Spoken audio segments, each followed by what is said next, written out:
morning and welcome to the Antigua Recreation Ground for this CWI Rising Stars Under-15s Championship clash between Windward Islands and Guyana. And we can tell you that the Windward Islands won the toss and they have sent Guyana into bat. And players are out in the middle. They're just waiting for the commencement of play.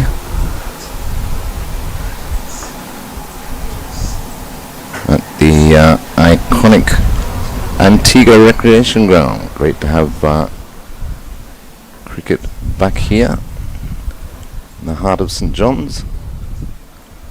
First ball is wide down the leg side and called wide by the umpire.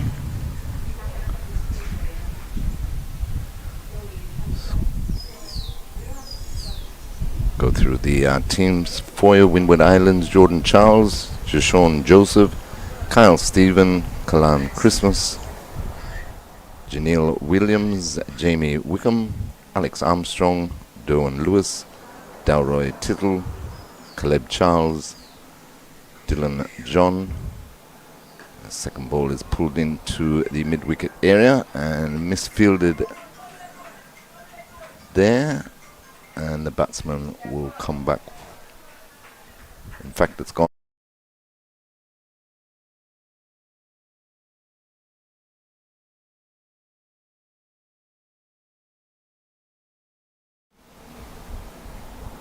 And it's trickled into the boundary. First runs off the bat for Guyana. They move on to 5 without loss. Justin Dowling is on strike. He's opening with Loma Sicharan. Caleb Charles is opening the bowling for Windward Islands. Is in now to Dowling. That one is hit to mid-off and there is no run.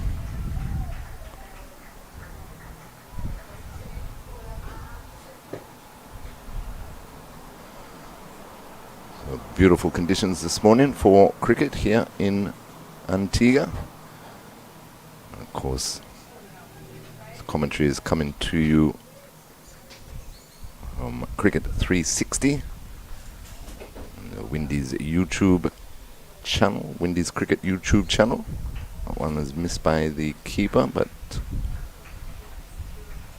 batsman will pick up a wide. Score moves on to 6 without loss. We're in the first over of the day's play.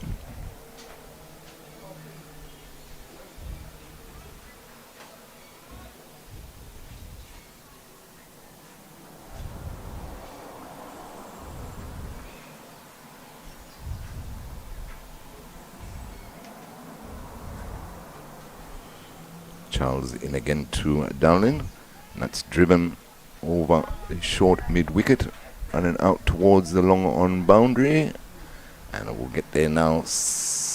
Another 4.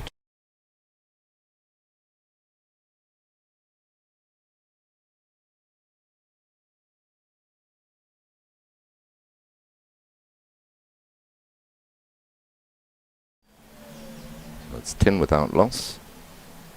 Start this by Guyana. 10 runs so far off the first over. We still have 3 deliveries remaining.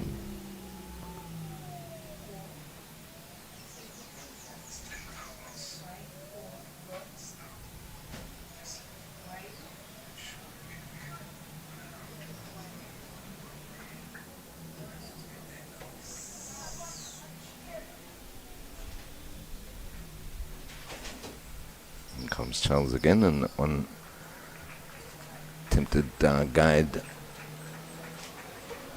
through the offside by Dowling, through to the keeper, and there's no run.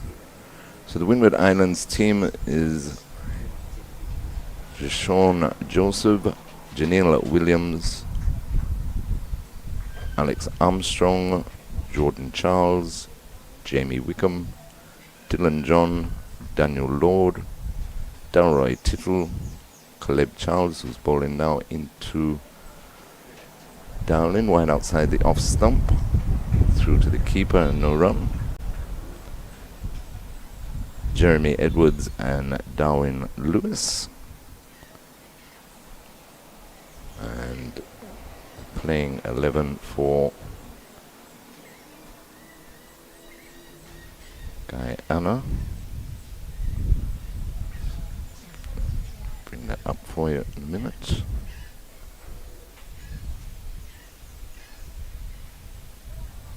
Wide again by Charles, signalled by umpire Joseph.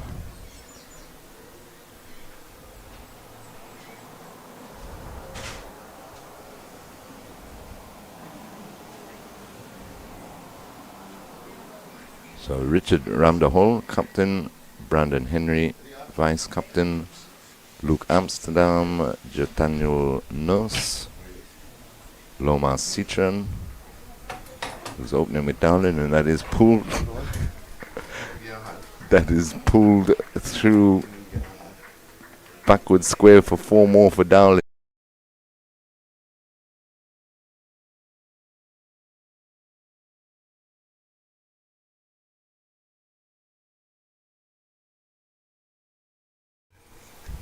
Good nick. So 15 off the first over, 15 without loss. And Dowling is on 12. As I say, a very good morning to President of the Antigua and Barbuda Cricket Association.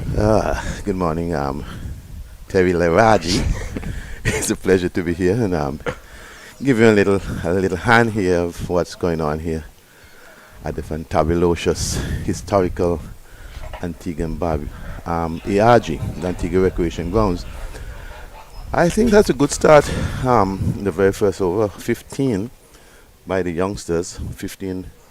I didn't get to see all the balls, but by any stretch of imagination, at any level of the game, 15 runs off the first over is a good start. And let's hope that we have a good match here today.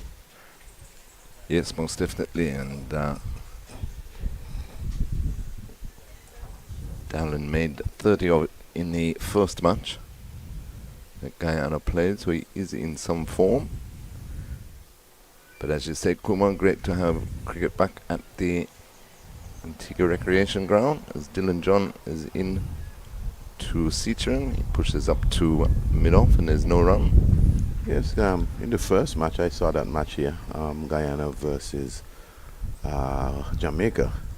Guyana was off to a very reasonable start. I was rather surprised to leave the grounds and came back and recognized that they only out to, I think it's for 104.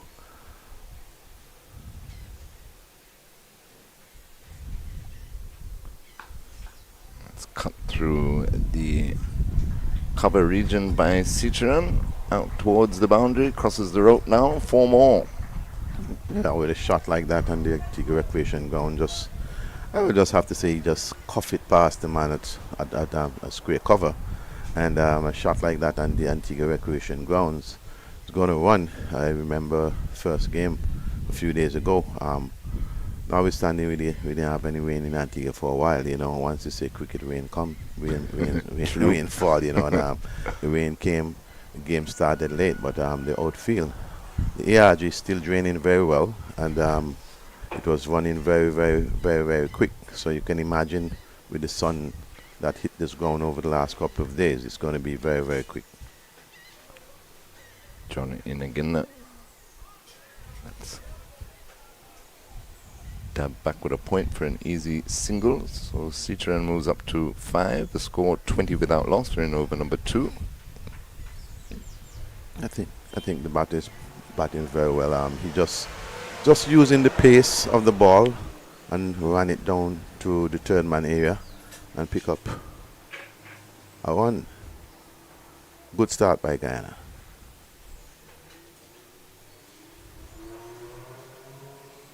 Yes, and as you were saying, Kuma, surprising that they got rolled over for 100 in their second match. It's John in again to Dowlin. That's guided down to third man for another single. Dowlin moves to 13, the score 21 without loss. Because in their first match up at the stadium, they chased very well. Captain around the hole making unbeaten 60 odd. Yeah, and I think Guyana had a torrid time down Liberta. So they came out very well in that game against Guyana to have won that game. Full pitch by John, takes the edge, flies down to third man, 4 more. Yes, I think what he did a while ago is what we would have been taught in the old school. Whenever you're going to play such a shot outside the house stump, play it hard, and he really flung the bat hard at that one, peel off the outside edge. The man at third man could not have stopped it because it was a bit finer than where the third man fielder is placed on the boundary.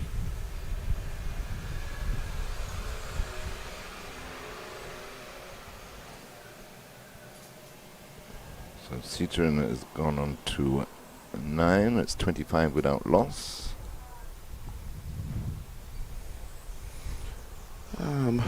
Not looking bad to see 2 left-hander opening the batting.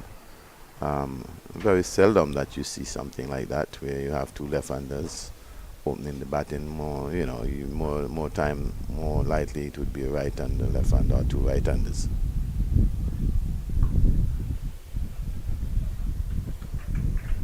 Delivery is played back to the bowler and completes the over. So after 2 overs, Guyana, after being sent in to bat by Windward Islands at 25 without loss, Dowlin is on 13 and Citroen is on 9. Yeah, if they're going to curve the way in which Guyana is going at the present moment, because after 2 overs, 25 runs, that's 12 and a half runs per over. If you're going to curve that, you're going to have to bowl in the good areas, just like that last ball just a while ago.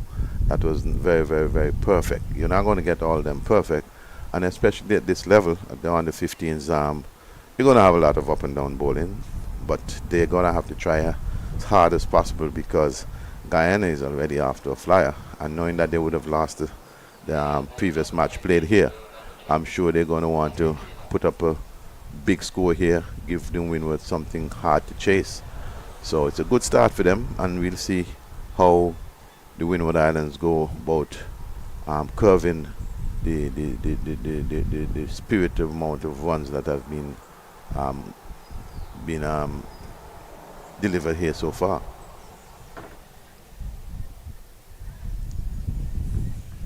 So we've got a bowling change, and this is a Factory Road end. And that's driven in the air and out courts. Now the changes worked first ball. Just didn't get any timing or power into that shot. Justin Dowlin, and it just lobbed to short extra cover. So Joseph picks up a wicket with his first delivery.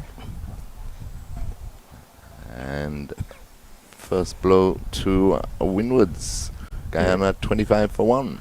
Yeah, I think the ball was in a reasonable good line and length. The batter just stood there, lack of foot movement, and just cocked it up in the air to the short cover, who takes what we call a dolly in this kind of cricket, a dolly catch, and he's out. That is Dowlin, I think, the batter. Unfortunate, but if Windwards are going to stop the speed of which Guyana is making these runs already, this is what's going to have to happen. They're going to have to pick up wickets, slow them down, and hope that they continue to pick up wickets. Yes, no better way to curb the run rate than by taking wickets. Yeah, so far the pitch is playing very well. It played very well in the first match. I think the quick bowlers were really liking it. I remember both teams had pretty good fast bowling, and some of the guys really, the short pitch ball was really flying, and it's good to see the ARG pitches playing like that. The historic nature of the ARG is that you make a lot of runs. However, thus far in this under 15 tournament, the pitches are looking good, and the credit must go a lot to Mr. Merrick and the ground staff here, the whole management team that bring this grounds to this level for us to be able to play cricket. I hope that the necessary authorities will understand the historic nature of the Antigua Recreation Grounds and see sports playing here full time again. That said, there's a lot of work to be done. Obviously, you don't want the main pavilion to be back up and running and things like that. But I seriously believe that these things can happen once you have the right people involved and the dedication and understand how historic this ground is. Still a lot of people come to this ground on a daily basis, taking photos as from still very much part of the tourist attraction package. Joseph into Newman, which is Bacchus. Ball left alone through to the keeper. Yes, tourists are always asking Kuma about the recreation ground, and they want to see it, and they keep coming. And exactly. It's such historic lesson. Well, I remember when during the ICC World Cup last year. Remember, this was a training ground, and all the teams that came here to train, when they finish, some of them they just don't want to move. You hear they talking about the whole historic nature. Joseph in again to Bacchus, and again just outside the off stump, let go by Bacchus. Yeah, like what Joseph is doing there, just there on about the off stump, swinging it away to the slips. Looking good thus far. What he would want to do now, especially Bacchus leaving alone like that, if he can get one to induct to the stumps and see what Bacchus does. But yes, the historic nature, even the English guys, when you hear the English guys, even though they may have suffered. Joseph in again to Bacchus. Full pitch, turned down to fine leg. Picks up a single, so 26 for 1. Bacchus is off the mark. Yeah, that one was just a little bit too straight, and he turned it behind square down to the long leg, fine leg area, and got a single. But I was saying, notwithstanding that the English guys are very much aware that their team would have suffered maybe the most, especially by the hands of the Sir Brian Lara. They are feeling that, listen, the historic, just to be practicing at the ARG, even though those memories come back to some of them as youngsters at the time, they were feeling very, very comfortable to know that they're practicing at the very popular, famous, historic ARG. So we need to do something and make sure that not only cricket. Played into the offside that time by Citron, but no run. Not only cricketers will be played here, but I know that we may not go back to the days as a young boy. I can remember the bicycle race or races or whatever it is that took place here at the ARG. The days of athletic sports. I can remember all those guys, Jawaki Jones, Hayden Joseph, and all those guys would have been in fierce competition here at the ARG. Joseph into Citron, full delivery. It's gone very fine down to the boundary, leg byes this time. So yeah, 4 leg byes, 30 for 1 is the score. We're in over number 3. Just a little bit too much leg stump to the left-hander, and he just flicked it off the pad. Off the pads, way down, very, very, very fine. There's no way that the third man will get around to stop that, and it goes away for 4 runs. So 30 for 1 after 3 overs. Citron is on 9 and Bacchus is on 1. Yeah, after picking up the wicket, you'd have felt that he would have continued to bowl pretty well. Well, he started very well, just there on about the off stump to Bacchus. However, I think he has lost his way a little bit, and the score still holds at 10 runs per over, because after 3 overs it's 30, 10 runs per over. Windwards are going to have to fight very, very hard to get the score, get the run rate. You want to come down anyway to about 6, 7, in a game like this. Anytime you get it down to about 6 or 7, then you think that you have a match on. But if you allow the batting team to continue at the rate they're going, you can be chasing a very, very big score. And scoreboard pressure is another thing. Definitely.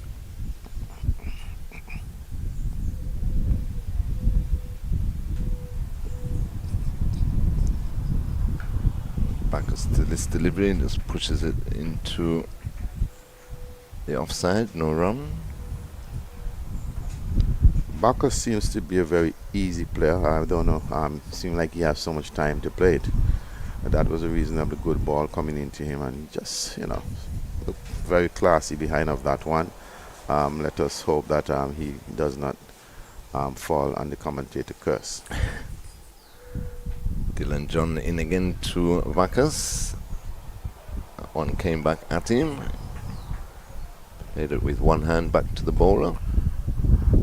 As we were saying in cricket terms, that one kind of hustled him up a little bit, I think a little bit more pace than the other ball, the ball before, and that one kind of hustled him up. Just end up playing it one-handed.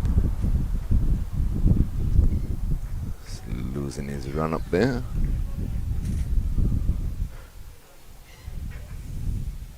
It's good to have you here though, Kuma. You're not out on the golf course, or you already been? No, given the need of what's happening with the cricket at the moment, unfortunately, I could not have gone to play some golf today, and today's a tournament day. I really don't like to miss tournament, notwithstanding it's a 2-man, and unfortunately, I have not played for about 6 weeks at one time. I had surgery done to one of my eyes, so I had to stay out of the sun. So I was just coming back. Just played maybe 4 rounds since I've been back. John into Backus, and it's driven beautifully through the cover region out towards the boundary, crosses the rope now. Good looking shot that. Oh, very good looking shot. And as I said earlier on, he seems to have so much time to play. Just came on the front foot, split the fielder, man at short cover, and the man out on the wide mid off boundary, and he just came on the front foot, stroked that one past them, and reasonable 4. Looking good, Backus, but he's carrying a name that if he lives up to that, who knows, maybe he may be the second Backus playing for the West Indies. Definitely. Yeah, so I hope that I'll get in some rounds pretty soon. You gotta look about the body some more these days, On this side of young is not the same side of the first young. Had a big tournament a couple of weeks ago, didn't it? Yes, I think they had the Rotary tournament a couple of weeks ago. Right. That's all. That also I'd missed out on that also. As I say, still have to just protect the eyes a bit and stay out the sun quite a little bit. John into Backus, and that's clipped nicely up to mid-on for a quick single. Wild throw though. It's gone all the way down to third man. Whoa. That was crazy. I mean, guy just flicked the ball out to the man at short mid-on, and he had a wild throw. Didn't even reach close to the keeper, and beat the man on the third man boundary into the boundary for 4. So that would be 5 runs. You don't want to be giving away those kind of ones, especially when the batting team is going at 10 runs per over. Definitely. So that was the end of the 4th over. And Guyana, after being sent in, 39 for 1. Sicharan is on on 9, and Backus is on 10. Yeah, without that misfield, you could have clearly see that the scoring rate would have been coming down. They would have only collected 4 runs from that over, but with that misfield, they got 5 runs from the over.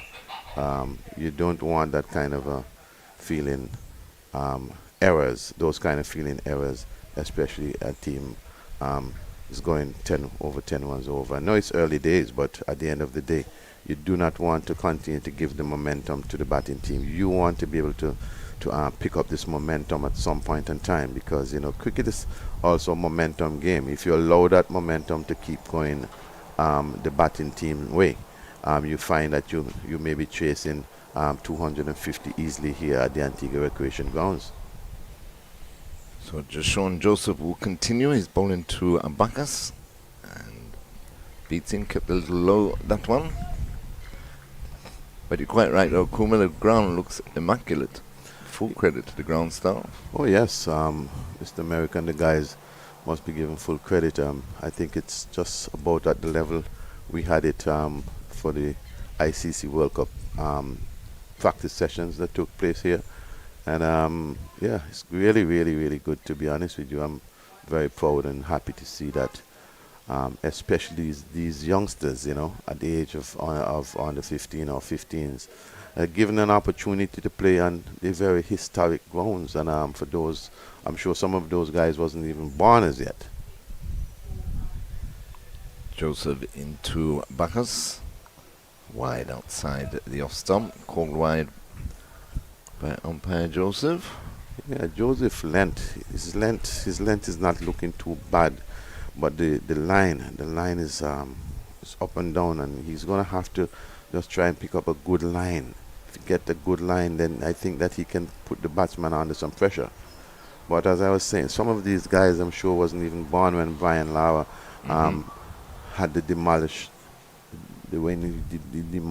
England, those two world-breaking innings.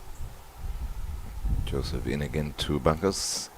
Full delivery, trapped in front and given out. Yes, full ball, he played all over it. And that was a pretty easy decision there for umpire Bernard Joseph. Yes, well, from this vantage point, I don't think that anything could stop, not even Ray Charles, from giving that one out. I think that is so adjacent. I remember one time playing for my club Empire, and I don't know if you remember this guy. I don't remember. His last name is Joseph. We call him Cookies. Right, yeah. I mean, after making 103 the first innings, the second innings, I think about 2 balls, Cookies dropped me LBW, and I start walking, because I know that, listen, not even the umpire was blind that he would say he will give that not out.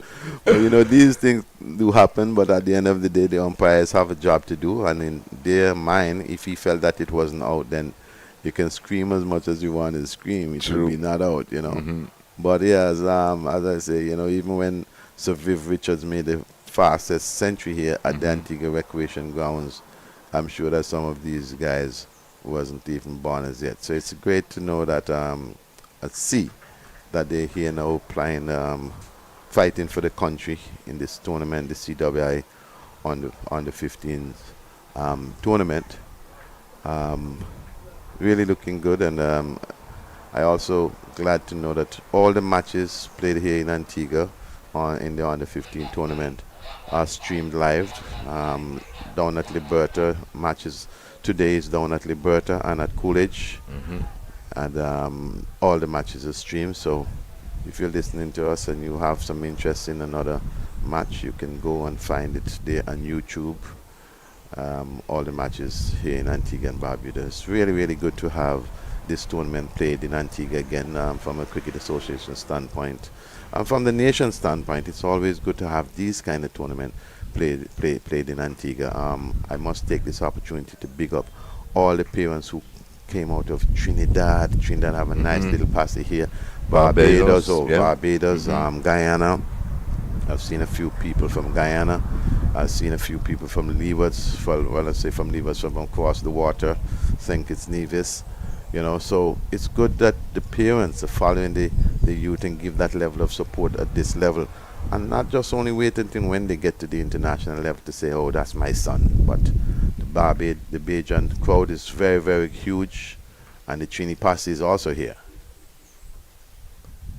So Joseph in again, slip back in place. This captain at slip, I think he took himself out, put himself in mid-wicket. Joseph wasn't too happy, so he went back to slip and then picked up the wicket. Luke Amsterdam is the new batsman, 40 for 2. We're in over number 5. And Joseph with both wickets, as I said, from the time he came on to bowl, because the opening bowler, I think he only had 1 over.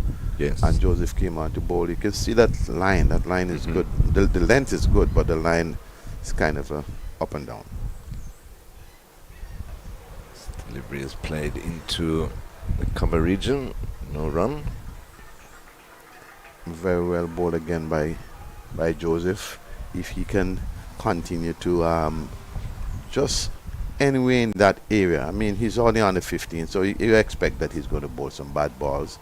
But if he can just get it anyway in that region and avoid the wide balls, you know, he can induce the batsman even into mistakes, even though the ball may not be in that specific area that he wants it. He's bowling to a slip, third man, backward point, cover, short extra cover, mid off. Easy now to Amsterdam, and that's wide down the leg side. Half stopped by the keeper, but they'll take a bye. It's wides. Yeah, that's what you don't want at the moment. But as we'll say, at this level is where you're going to get most extras than the higher level. It's expected. These guys are just learning the craft, and especially being fast bowlers, it's going to be up and down, especially when you're bowling that new ball. You're going to have some going wide down the leg side, some going wide outside the off stump. But once they get it right, it's looking good. So brings the left-handed Citroen on strike. Good delivery going across the left-hander through to the keeper. He has, Joseph has had more control than the other bowlers so far, though, Kuma. Yeah, so far, notwithstanding that he bowled some wide ones, and I think 1 or 2 went for 4. He definitely looked the better prospect out of all in terms of his line and his length. Runs in again to Citroen, and that one Well lifts. Good ball out. That well bowled. That one was well bowled. Just on about the off stump. I think the batsman anticipating that one keep going to the slips area, and the ball came back in.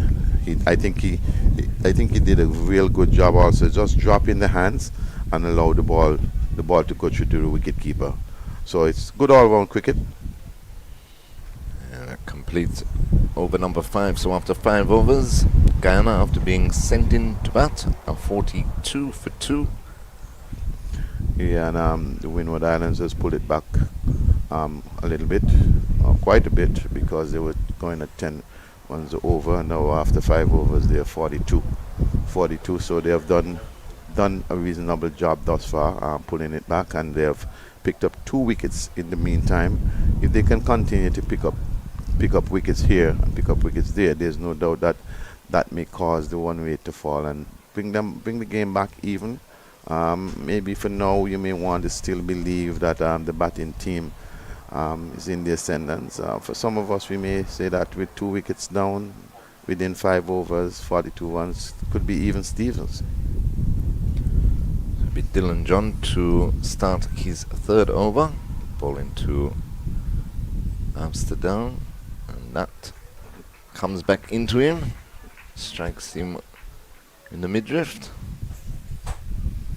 Yeah, that one was a reasonably good one. Short ball, just rush up on him. Just want to take the opportunity to say to everyone in the Windwards, for those of you who are following the game, supporting your team, welcome to commentary from Antigua and Barbuda, the ARG. Same thing down in Guyana.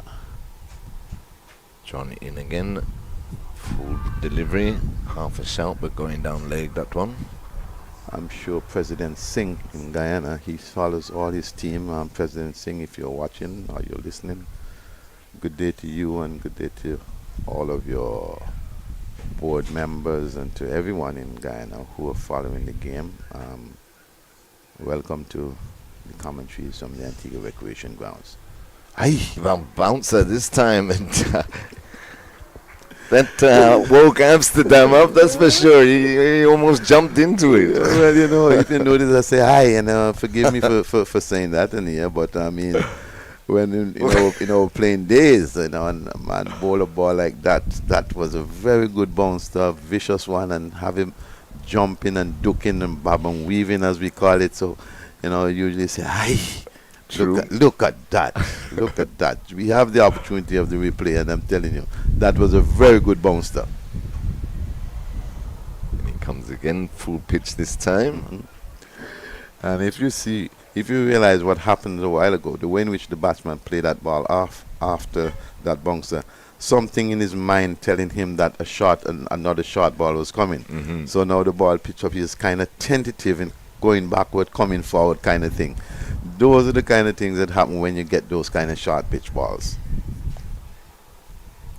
John in again to Amsterdam. Full again. Driven, but straight to short extra cover.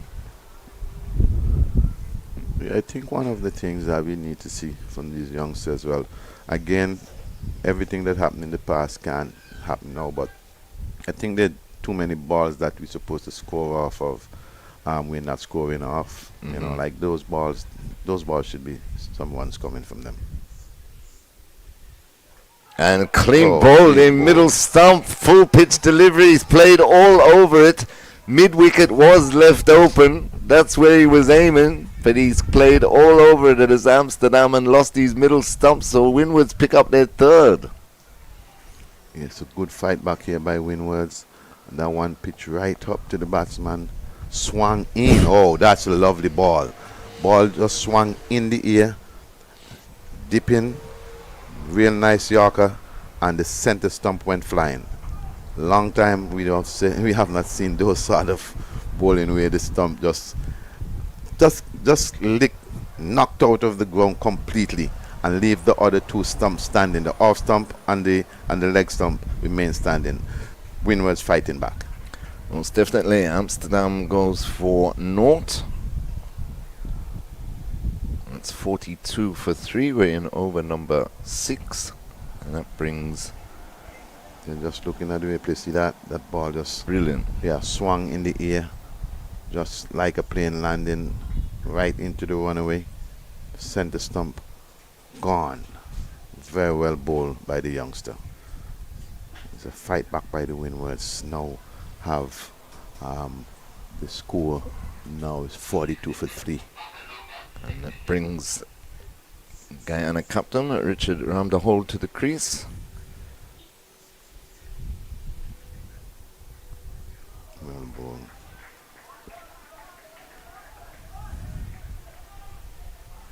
Sean Joseph is continuing from the Factory Road end of the ground. Yeah, he has been bowling very well. He has now bowled 2.1 over 4 runs and he has 2 wickets.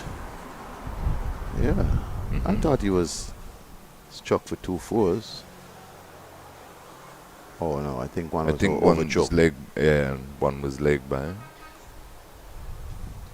It's clipped nicely down to fine leg by Citroen. He moves on to 10. The score 43 for 3. Yeah, I think Windwards has turned the pressure on Guyana and the Guyana youths, and just trying to pull the momentum fully towards them. Still believe that you'll want to consider this hang in the balance, but the way in which the Windwards are fighting back at the present moment, they're fighting to pull the momentum in their way. Full delivery and almost leading edge back to the bowler there by Ramdahol. You had a chance, Kuma, to have a look at the leewards? Yes, I try my best so far to go on to a number of matches, but given the distance between some of these grounds and some of the things that you got to get done, I mean, you get stuck at one place. But I've been down to Liberta where Leewards played, and I've seen them played at Seviv. Right. I'm hoping to reach to the airport ground sometime today, but we'll see how it goes. We have people covering the matches in every different area. But as the coordinator, you still have to make sure that everything is in place. But so far, not much complaints. And again, around the hole, not getting on top of it, almost playing it straight to short extra cover. Just trying to get going. He made a very good patient knock of 64 unbeaten against Trinidad, but they followed that up with naught in the next match. Joseph in again, and that is flicked high in the air and misjudged really by the fine leg fielder. He had to dive for it in the end, and it's past him, never got a glove on it, and gone over the boundaries. So bit of fortune there for around the hole. Well, you know, they say fortune favor the braves. Let's hope that with that fortune that he may come out being a brave man. But I felt from the time the ball went up so high in the sky, just the way in which the fielder came off the boundary. Anytime a ball get that height in the sky and you start watching it and take your eyes off, you're always going to have some problems. But it was a good attempt. Ball went very high in the air, and he got away with that. Let's hope for his sake and his team's sake that both batsmen will continue to build a momentum. If my memory serves me right, I think that Guyana lost the game here against Jamaica, and I don't think that they will want to go 2-0 at the Antigua Recreation Grounds.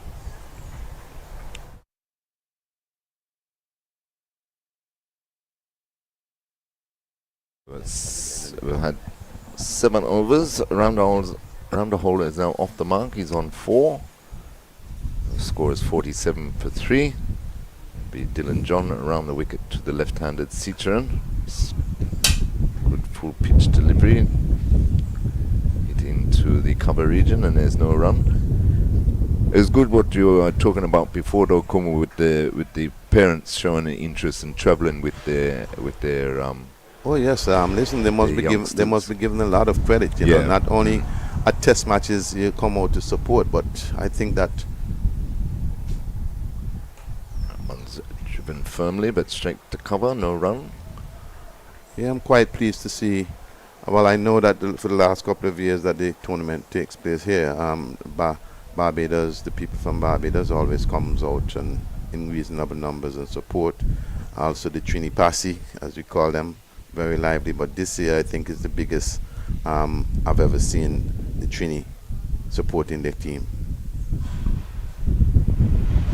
Yeah, and it's important as you say, Kuma, because we don't really see enough of it these days of parents getting involved. It's almost like sport these days is a pick up drop off type of thing, and leave us as the coach as babysitters. Right, yeah. Again, nice and full, played into the offside, no run. Notwithstanding that, Terry, I think that we got to take these kind of things serious. You know, I mean, when you have six teams on the grounds for a tournament, notwithstanding under 15s, and then you have so much parents coming out, you got to take the economical conditions into perspective. You have the players has to stay at accommodation, the parents have to stay at accommodations, they rent cars, they have to eat food, and so that continues to show the power of sports. Exactly. And say that for those of us from the admin standpoint, and especially the government standpoint, have to take and pay more attention to these things. You can't just take test matches and feel that, well, that's when most people comes out to give support. Tournament like this, with the parents and everybody coming out to support, then it's very important for us to say thank you very much and having them next time. Most definitely. And that was a maiden over there by Dylan John, coming around the wicket to the left-handed Citroen. Showed excellent control. Guyana 47 for 3 after 8.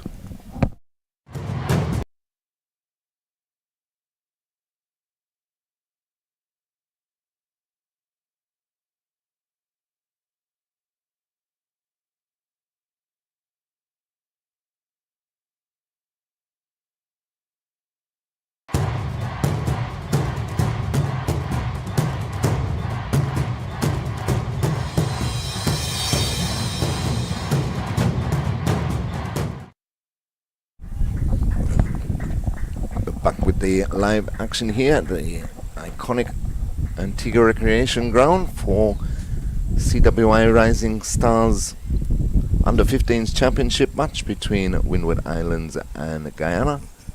Windward Islands won the toss and inserted Guyana. We're in over number 9. Guyana are 48 for 3. That's Jashawn Joseph in his 4th over. He's got figures of 2 for 10. Bowling to the left-handed Cicheron.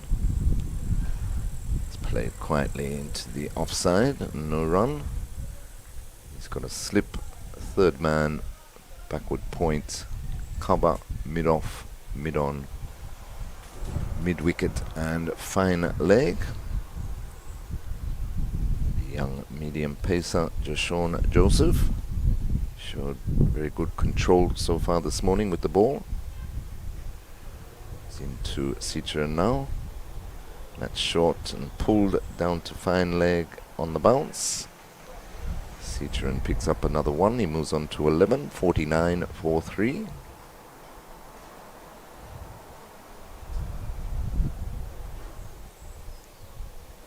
Of course, this coverage is being brought to you by Cricket 360 through the Windies Cricket YouTube channels. And there's 3 matches going on in this round 3 of the Rising Stars Under 15 Championship. Excellent shot there. That's an excellent shot. Right up on his toes did captain around the hole and played it backward of point through the field, 4 runs. That's a shot of class by the captain. Yes. Just stand up straight, gets it between the man at cover point and just raced away to the boundary at the Antigua Recreation Grounds. Grounds are still draining very well here. I remember the days when rainfall and in 2 minutes time you can play. Notwithstanding all the activities that takes place here, the grounds are still in very, very good conditions. The ground staff again can't say it enough how much credit they must be given to have cricket playing, especially in such a lovely pitch in the middle. Joseph in again to around the hole. That one just takes the inner portion of the bat. They go through for a quick single. Around the hole moves to 10. And the score is 54 for 3. Yes, Guyana need to build a partnership here again. Had a reasonable good start, but again, Windwards have different ideas and they've fought their way back, especially by Joseph, who is bowling pretty well. In again to Cicheron, full and wide outside the off stump, left alone by the left-hander. I can tell you at Coolidge, Barbados won the toss and elected to bat. And in over number 11, they're 38 for 3. Up against Trinidad and Tobago. I think that should be a good match at Coolidge. Barbados, who played their last match and humiliated the Leewards. No, I think that match was played at the Cervicius Cricket Stadium, if my memory serves me right. And Barbados scored in excess of 200 and Leewards were bowled out. So that I'm sure is going to be a very good match up there today at the Coolidge Cricket Grounds. But at this moment, we're here at the Antigua Recreation Grounds. Guyana on the 15s versus the Windwards on the 15s, and the score 54 for 3 after 9 overs. John into around the hole, and it's clipped nicely for a single to mid-on. So around the hole moves on to 11.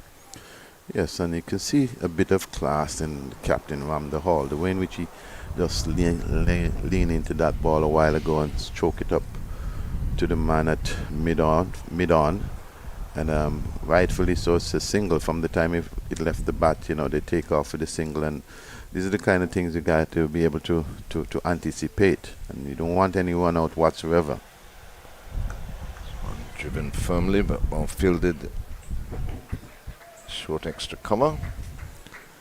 And the other match going on at Liberta, Leeward Islands up against Jamaica. Leeward Islands won the toss and put Jamaica in, and Jamaica in the 11th over 29-1. Round the wicket now is John. Bang on target. Played back up the pitch, no run.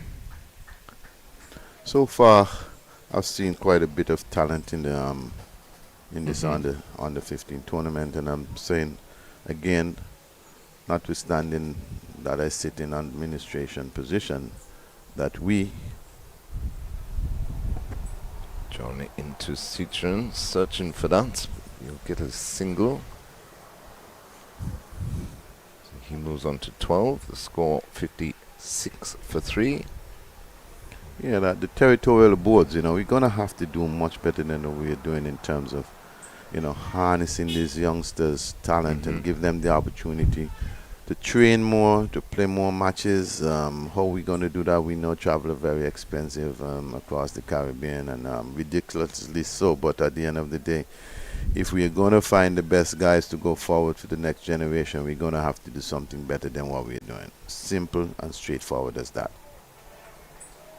I know that Windy Leewards have it tougher than the other islands that where you have one land mass, because for us to have training camp here, training camp there, we got to fly across the waters. And if you just take example, to get into St. Kitts alone, majority of the times now costs you $400 plus US dollars. Right. Yeah. So it's not. That's a good shot again by Ramdahor. Beats backward point into the boundary. 4 runs. Very well played again by Captain Van der Hall. Just coming on the front foot and past the man at square cover, and the third man tried to get around and do some work, but unfortunately that would have never happened. Just a class stroke, and very well done. But again, Terry, I think that from a territorial standpoint, or even in our sub-region, where the Leewards are made up of eight territories, in the individual territories, we got to do much better than we are doing. And there's no secret, as I say, I'm part of admin, and wherever the buck stop, I'm always willing to put up my hand and take the responsibility. And are we doing enough? I would say at the present moment, no. And some corrective measures will definitely be taking place pretty soon. But so far, the talent is looking good. Notwithstanding that some of the scores are not suggesting that the teams are delivering that level of score that you would want to see.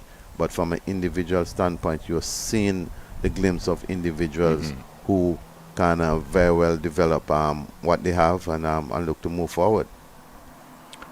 All right, we'll continue this discussion. We'll take a break on Cricket 360, water break the players are having. Guyana 64-3 after 10 overs.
We're back live here at the Antigua Recreation Ground for this CWI Rising Stars Under 15 Championship clash between Windward Islands and Guyana.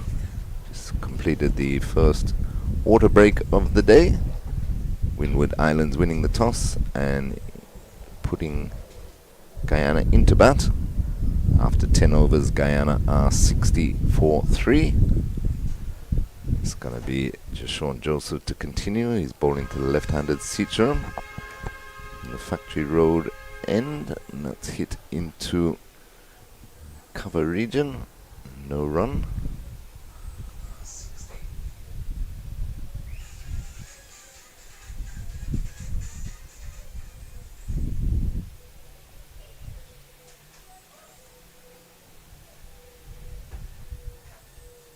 Despite losing the 3 wickets, Guyana still going on good clip. 6 runs and over at the moment. The good thing is that Windward has done very well to bring the scoring rate down. At one time they were up at 10 runs over.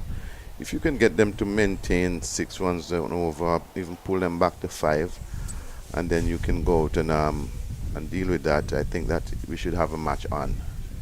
These limited over matches. In these limited over matches, those are the kind of run rate you're going to really see happening to make a competitive match. 6, 7, between 5 and 7 runs per over. Right. But anytime you have a team continue to be traveling at 9 and 10 runs over, you can have a problem batting second. No matter what level the cricket is. Joseph into Seacher. It's pushed into the onside, no run. He continues to show good control. There's Jashawn Joseph. He's in his 5th over. Figures of 2 for 16. Yeah, good going so far by the young man. I think his line has been good. Just had a few little issues with length, but at this age, that is expected. Runs into Seacher again. And very well bowled. Just taking some pace off that one. Not giving the batsman anything to work with. Just has to come on the front foot and block it. Except he's going to try to hit it very hard past that man at cover. And you know, with that pace, if he misses it, he could be very well out caught at cover or at square cover. That one is cut through the cover field. 4 runs. Good looking shot there by Seacher of the final delivery of the over. Very good looking shot. That one raced away across the park, across the Antigua Recreation Grounds. Man, let me tell you, Terry, I'm so happy to see cricket back here at this venue, you know, because coming from the old school, you know, I can remember the days of coming here to play finals, whether it's going to be cricket finals, football finals. I remember the first finals I ever played here was a football finals for the PM School junior team. And listen, I couldn't sleep the night before, just knowing you're coming to Antigua Recreation Grounds to play. Right. You can't sleep, you know. And I remember we came PM versus Green Bay School. That was a PM. We had a very, very powerful team, young team. It was the U team, and I think we won that game 2-1 or something like that. But you just can't sleep. Could not sleep. Wide down the leg side, called wide, and it's gone for 4. Yeah. So 5 wides there for Guyana. First ball of Dylan John's new over. I'm sure that people like the likes of Joaquin Jones would have remembered those kind of days. Joaquin was also part of our team, the PM U team. We had a couple of guys who played both for the youth, for the junior team and the senior team. So the ARG is very memorable, and Johnny in again. Strikes. Batsman on the pad. Better line that time by John.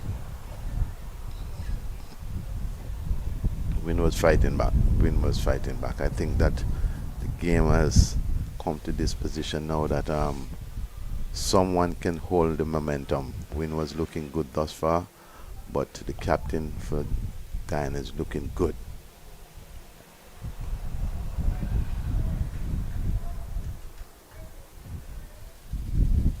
You talk about PMS though, Kuma. We were talking to Principal Green the other night, and he was very happy that with the sporting prowess that they still show. Yeah, well, you know, he's a very serious man.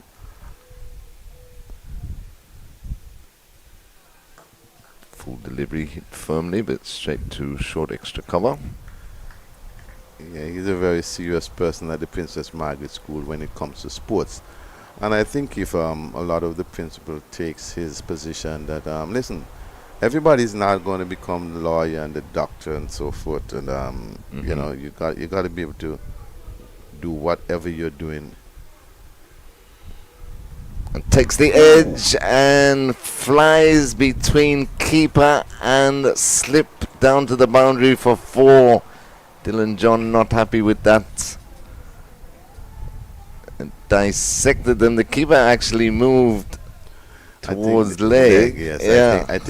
I think that's what happened. The keeper was actually going towards the leg side, and then time he tried to come back to the right, that also put off the man standing at slip. So I think it's a genuine mistake. Hard luck for the bowler.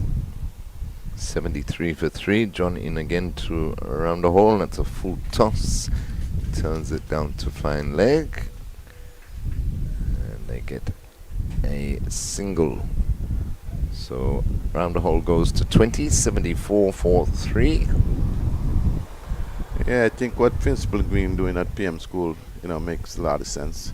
Everybody's not going to become lawyers, doctors, and so forth. But what he's basically saying, based on what I understand, whatever you're doing, try and do it in the most professional manner as possible, and be serious about what you're doing. If you want to become a cricketer, learn as much as you can learn in the as much as you can learn in the schoolwork, but put your best foot forward in whatever sporting discipline that you're moving forward. If you want to be a carpenter, same thing. You want to be a mechanic, same thing, because you know somebody have to fix the car, somebody have to build the houses and things like that. Exactly. But whatever it is that you're doing, be serious about it. Dylan round the wicket to left-handed Citron.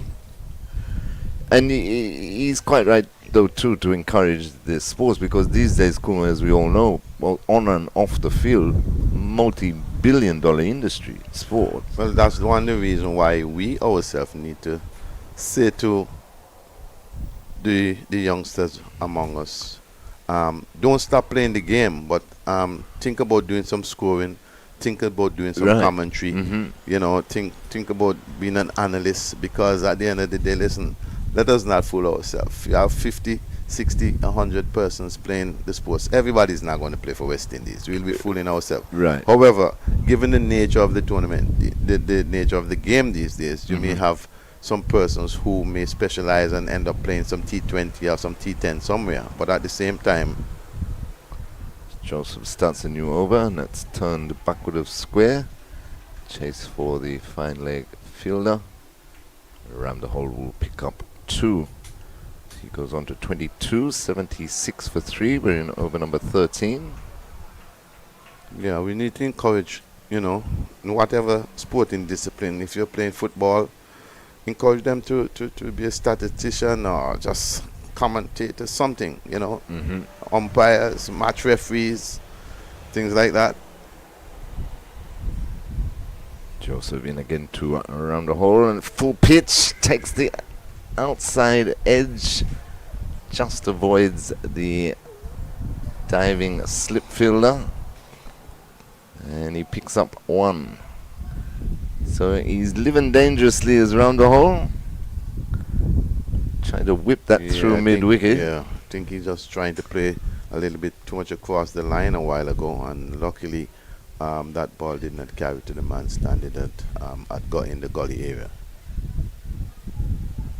But Joseph bowling pretty well. Yeah. He's now 2 for 23 from 5.2. This will be his last over. They can bowl the seam bowlers. They can bowl a maximum of 6 overs At any one time. at any one time. Yes. There's so much things that's changed, whether rightfully or wrongfully.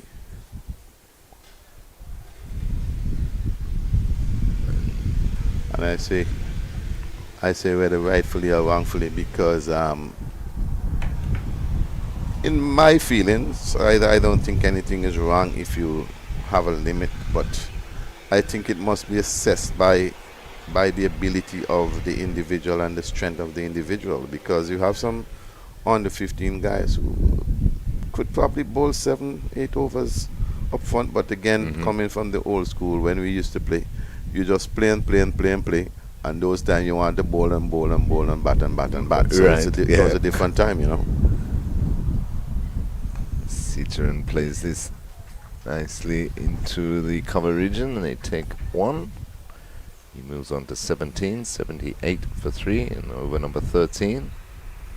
Yeah, I think that was a good soft hands by Citroen, just hitting it out to the man, between the man at short cover and the man out, and then the extra cover boundary, picking up a single, bring the captain on strike, who's looking pretty good.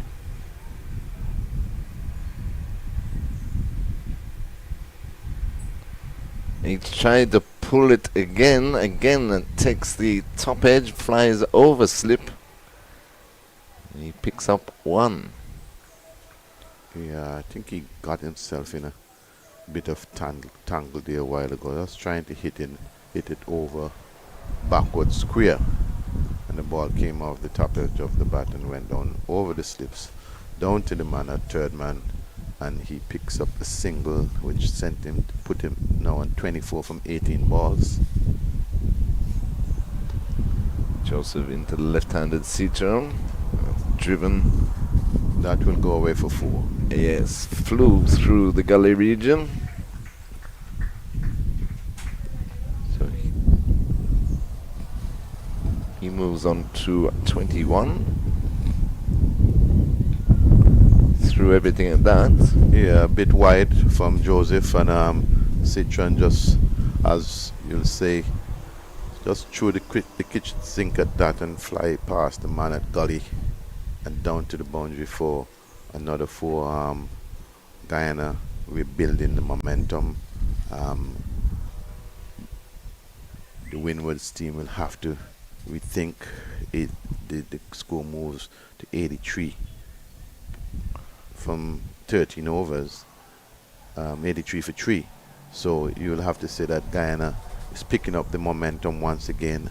Windwards would want to pick up 1 or 2 quick wickets here to just bring the game. Even if you allow them to continue to bat like this, you can be staring down a pretty huge score. I'm rather impressed with the captain thus far. He's looking good. Seems to be someone that has some time to play the ball, and seems like he doesn't afraid to play his shot. On the other hand, Citroen, once he gets in his area, he's not going to mince any meat with you. So a bowling change, the northern end. Jordan Charles, the first. The introduction of spin. Yes, first time we see spin for the day. Kept it cut by around the hole. That was a bit too close and too far up for him to try to cut that one.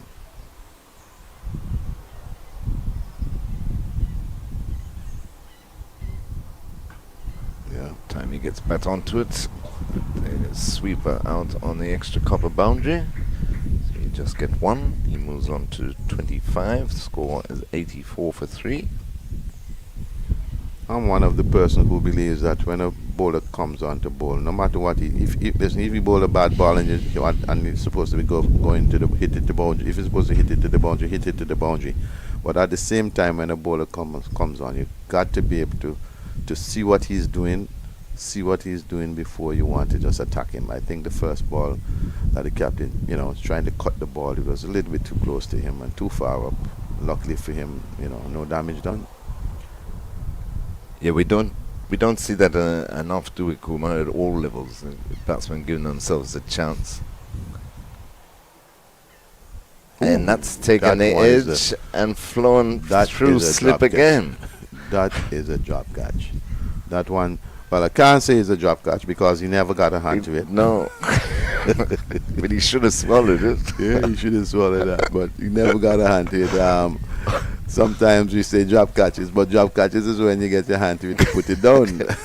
he never got his hand to it. So it's a chance, but not a chance because he never got a hand to it. But these are the kind of things that happen. He got away with that luck. And listen, as a batter, sometimes you need that luck, because only one ball can get you out.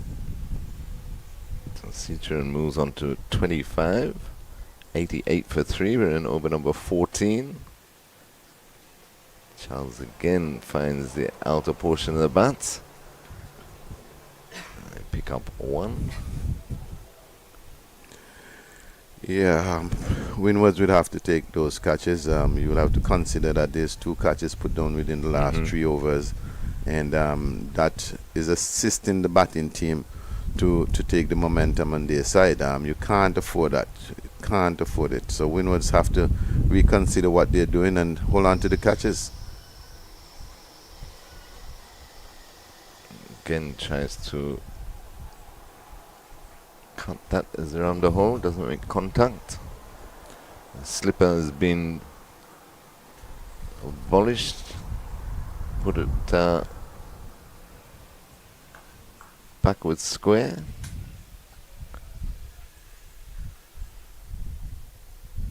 But talking about the development programs and the youth tournaments and everything, so how do we get around the high costs and so, Kuma, here in the league? It's going to be difficult. Let us just be realistic, right? And I think, and this is personally me, I think unless the governments are going to put the money where the mouth in and the mouth are, and understand that cricket is one of the things that brings in revenue, right, and take the sport as very serious as it is these days, I think any one association is going to struggle. Any one association is going to struggle to provide under 15 team to support an under 15 team in a Leeward Islands tournament, then an under 17 teams, and then an under 19 team, then 2 senior team competition, and then women's. It's going to be a struggle except government get involved, and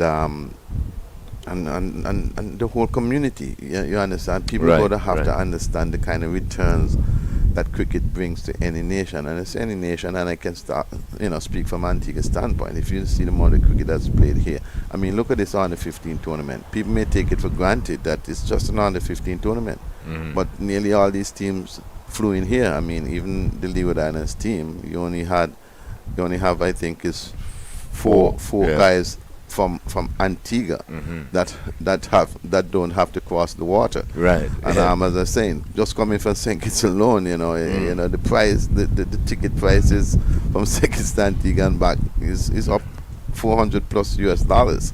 So it's a challenge, but again, I think in the individual territories, in the Antigua, in the St. Kitts, Nevis, and so forth, we got to be prepared to put on these local age group cricket training sessions, tournaments. I remember Antigua Cricket Association had a tournament which we hope to bring back later on in this season, this summer. We haven't played it for about 2-3 years. That's the Sir Richie Richardson tournament, East, West, North, South. Right. Okay. So that should be back this summer, and the whole training process. But again, tournament-wise, Leewards have the handful how they're going to find those money to put on the tournaments, because it's needed. It is needed. Definitely. New bowler Delroy Tittle is coming around the wicket to Citroen, the left-hander. But LICB or CWI or both can't go to the airlines and say, listen, we can guarantee you X amount of tickets at this time every year. What I would suggest to you, and take it for however you want it. Right. What I would suggest to you, I don't think the airlines are the problem. If you travel a bit and have a look at the tickets when you purchase the tickets, I don't think that the airlines are really the problem. I think the problem stem from. I can speak a lot about St. Kitts and Antigua because I commute, through these islands quite a bit. If you look at the tickets into St. Kitts, the St. Kitts taxes is about 6 different tax. Right. The Antigua tax about 5 different tax. So when you really catch yourself, the airline ticket itself may be about just $120, but when you apply the taxes, then you realize that it's about $300+ in taxes, which cause the ticket to be $400+ I mean, if you're traveling to New York for $295 and have to go to St. Kitts for $430 something, then you understand the situation. Yes. So I don't think that I can sit here and say that it is the airlines. I think that as I was mentioning before, all of this fall within the assistance from the government, how you're going to assist. It may not be financed by dollars, but it may be in kind, as they call it. So it's a whole lot of things that can be done and could be done for things to happen. Just for example, you may want to take up a under 19 team from Antigua or under 17, take them to Barbados for some one of matches, but what would that cost you? Right. So it's a lot of work that has to be done, and people just have to be serious about what can be done. I mean, as I say before, and the reality is that a lot of us have to take a lot of blame and understand that in admin, you're not going to get it right, but you got to try and put your best foot forward as much as possible, especially from the youth level, which some of us suffer from. Charles starts a new over. 89 for 3. We're in over number 16. Around the hole is cutting that. Back with a point. Yes. It's in the air, but split the gap. Yeah, I think it was a good shot again by Captain Van der Hull. Just splitting the fielders down there, and anything on this ground, once you get it in that area, it's going to be forward. The ground's running very, very fast, and again, just glad to see cricket in the Antigua Recreation Grounds. You're not going to hear me stop saying that, because it's lovely to see the youngsters playing here on this historic. In the middle, where Brian Lara would have made 400 and 300 plus at one time, and it's a vivid shots with the quickest, the fastest century ever been made. Right here, right in that middle, out there at the Antigua Recreation Grounds. The facilities are not looking the same like before. There's no double-decker stand. That was a hallmark, the Chicky Passy. Everybody who wanted to go to the Chicky Passy area, But at the end of the day, the structure is still looking pretty good, and just need proper renovation. And you may not see international cricket here again, but to have local, sub-regional, regional, and there's no doubt in my mind that this can be the best international T20 grounds in the world. So that last boundary brought up the 50 partnership between Cicheran and Around the Hole.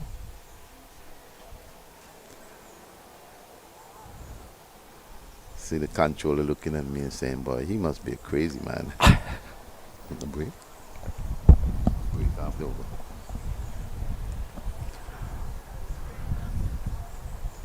We got a new T20 tournament starting here next week. Yes, I think it's sometime next week or week after next. Week after, yeah.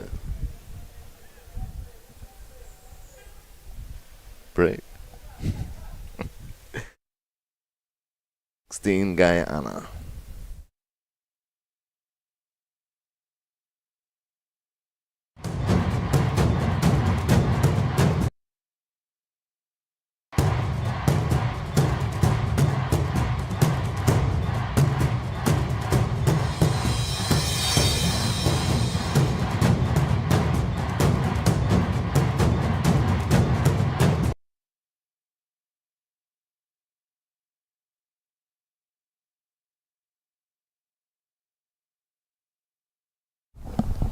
Yeah, well, I know that my technicians may think that I'm a crazy man, but given the historic nature of the ARG and the size, there's no doubt that this can be the best T20 cricket stadium in the world. Nevertheless, that's all just talk. Tittle starts a new over, and that's played down to third man by Seacharam for a single. Goes on to 28. And the score is 96 for 3. We're in over number 17. Windwards winning the toss this morning and putting a Guyana into bat. Yeah, good partnership developing here by the captain and Citron. Just trying to pull the total momentum back to Guyana. Tittle into around the hole. That's Wide. Called wide by umpire Joseph. 97 for 3.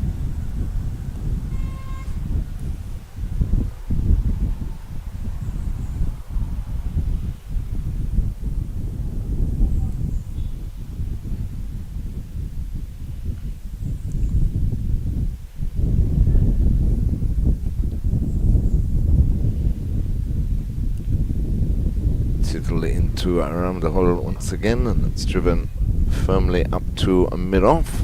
They take the single. Good running. Yeah, very good one in between the wicket by these two guys as they continue to put the Guyana team into a reasonable position. I think it's now 98 for 3, 16.2 overs. Looking good, and the momentum coming back to Guyana. Round the wicket again to the left-handed Seacharam, and it's played to the man out on the extra cover boundary for another single. Citron has this sort of walking shot where his 2 feet come to the ball, but however it works with him and getting the runs, I'm sure that if he developed that ability or developed that skill, it can be something exceptional for him.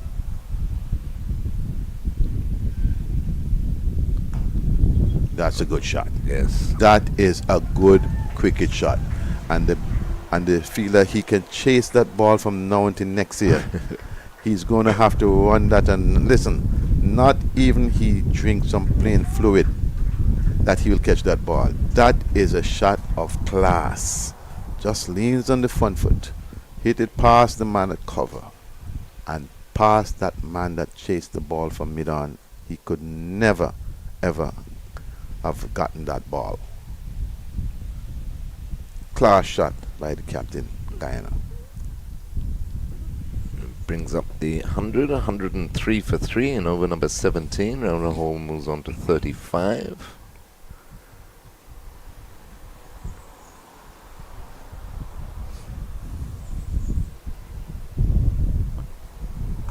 Full delivery. That's full. Yes, and 4 more. So back-to-back boundaries for around the hole. Just put it wide enough out of reach of the mid-off fielder there. After the captain strengthened the offside. Another one of those balls deliveries. That's one of those deliveries that just say, here am I for 4, here am I for boundary. Just hit me to the boundary and the batsman obliged. Tittle in again, and this one slashed back with a point. Third man comes around. They think of the second, but they won't. Good return from the fielder. And that completes the over. So after 17 overs, Guyana, after being sent in, are 108 for 3. Around the hole is on 40, and Seacharam on 29, and looking pretty comfortable. Oh yes, very welcome over by Guyana. I think that would have eased quite a bit of pressure, much more pressure, I would say, of the batting team. I think the two batters now settling and probably hoping, must be saying to each other, listen, we have brought this to a level now that all we have to do is to continue to exchange the strike. When the boundary balls are there, we want the boundaries, and I think the momentum has now shifted to the Guyana batting team. So the spin of Charles will continue. Rolling to around the hole is on 40.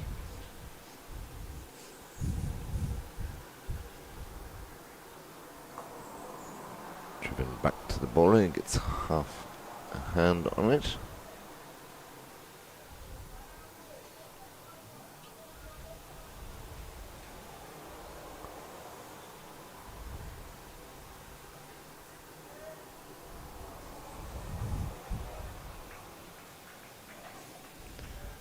Once again, let me just say good afternoon to everybody in the Windwards who are watching, supporting your team, and also to you in Guyana, supporting your team.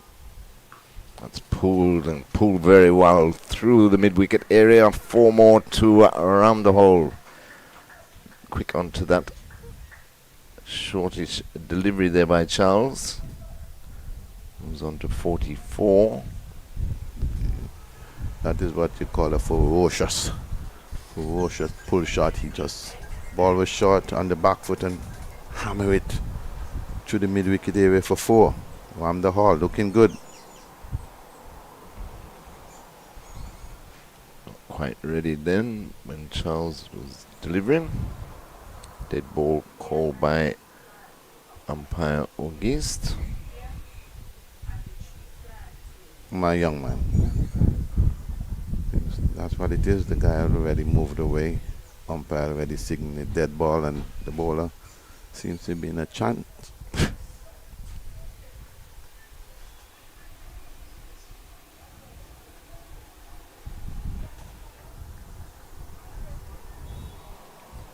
So around the hole, just 6 runs away from what would be his second 50 of this competition. I think he tried to cut that one again, and got to also remember when we're playing those shots, it's very important for your head to be still. You got to keep that head as still as possible, no matter what you're trying to do. You know, when you go back and look back on those past cricketers, and I like to take Viv Richards as an example, because you know a lot of people like to say that he plays across the line of the ball. But if you study Viv Richards, clearly you'll see that no matter what shot he's playing, his head is always so still. So even when it appears that he's hitting the ball across the line of the ball, his head is so still that, you know, he knows exactly what he's doing. I mean, I know that is not a good comparison, because people like Viv with that exceptional talent given by the Almighty, you know, the Viv Richards, the Michael Jordan, and these kind of people, Pele and these kind of people. But at the end of the day, you know, you can't take the whole book from them, but I'm sure you can look at a page. Definitely. Tittle to continue around the wicket to the left-handed Seacharam, and Seacharam hits it out to the man on the extra cover boundary for a single. He moves on to 30, 113 for 3.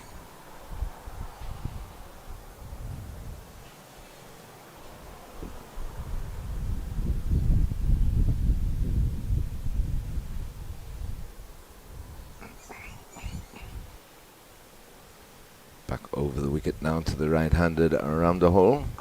Full and straight, and hit straight back to the bowler, but can't pick it up on his follow-through. Pick up another one. Yeah, in practice, they will tell the bowler that you do not try to stop the ball with your 2 feet open wide like that.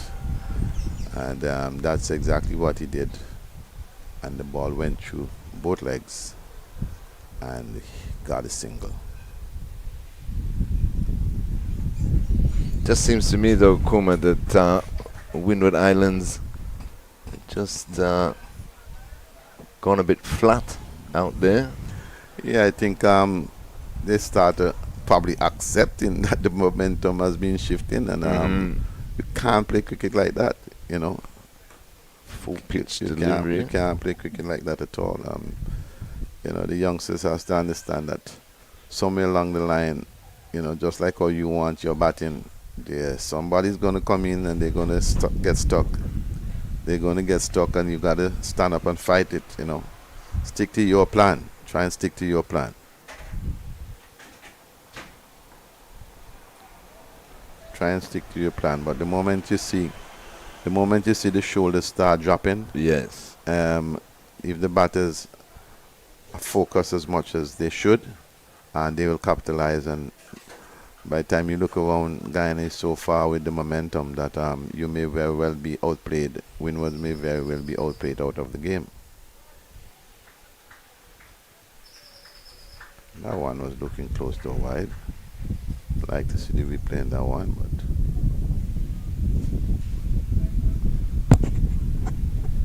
Just to bring you up to date on Cricket 360, the West Indies women won their final qualifier match, World Cup qualifier match today against Thailand women by 6 wickets. I think that put us in a very awkward position. Depends how the first match went today. Pakistan won. Just check that. If Pakistan won, then I think we still stand a chance.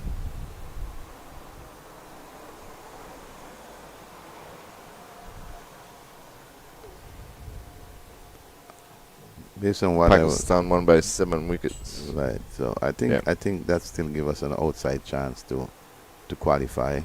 I hope that the girls do qualify. On behalf of the Women's Cricket Committee, we wish them well.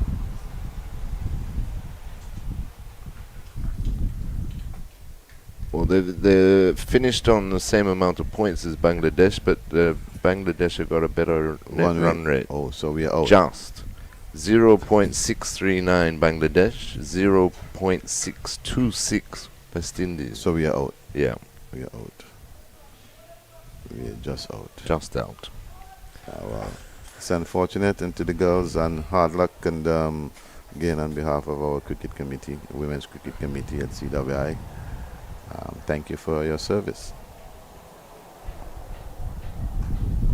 Around the hole is hitting this for a single. Moves on to 46, 115 for 3 and over number 20. Yeah, good partnership so far by these two guys. The captain, he's 46 from 39 balls.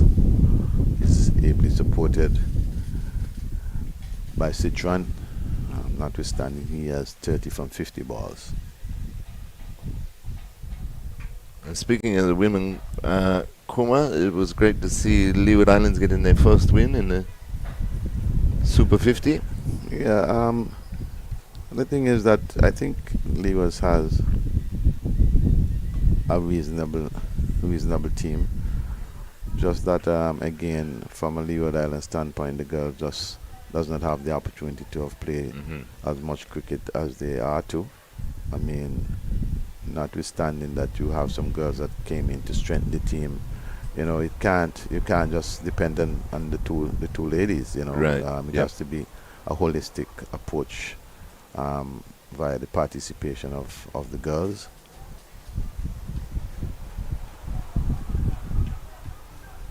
Guided down to third man area for 2 more to Citroen. He moves on to 32, 117 for 3.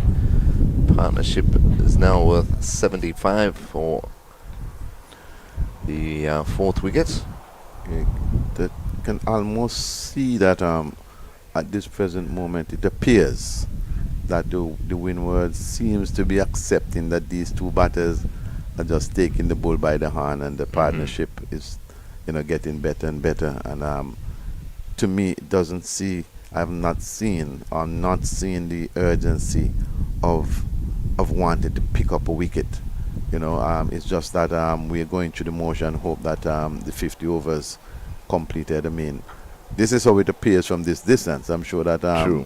that may not be so, because they very well would want to pick up a wicket. They chance here Ooh. and just Wow. couldn't grasp it. Joseph there at mid-on, but it was chipped in the air. Should have been taken, really. Yeah, that should have been taken. The fielding Should has have been let them down so far Yes, today, the that's- Windwards. Yeah, that should have been taken. He didn't really attack it as quickly as he should have.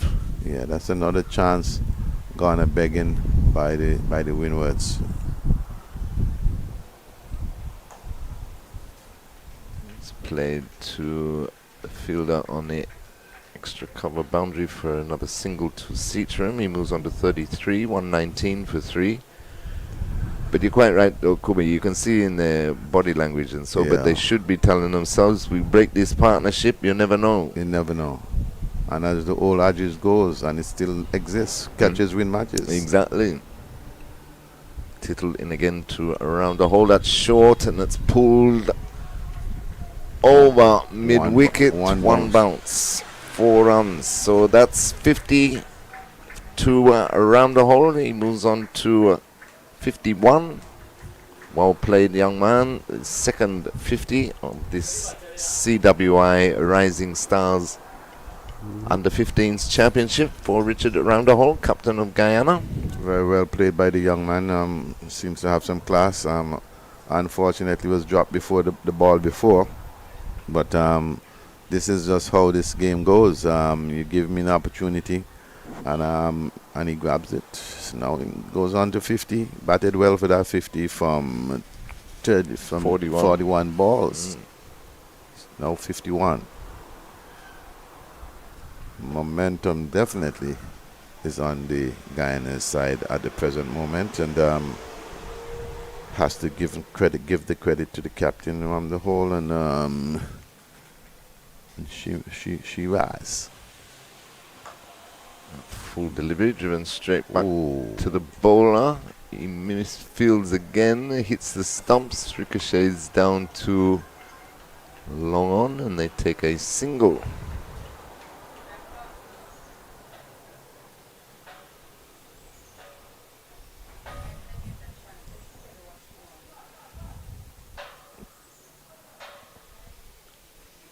They need to pick themselves up here, Windwards. Yeah, They're not out of it. There's still a long way to go in the match. still a very long way to go.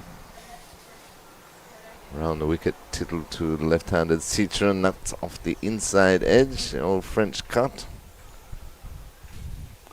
I wonder why they would have called it a French cut. Citron got that off the inside part of the bat. I always ask them because the French never play cricket, but they say they cut when they slice bread, Yeah. they slice it backwards Oh, well, to us. if that's the case, that's the case, because I'm trying to figure out how that become a French cut. but, Exactly. I'm sure. And That's a good shot. That's going to go picked away for up 4. nicely. Yes, backward of square this time by around the hole. Straight down leg was Tittle.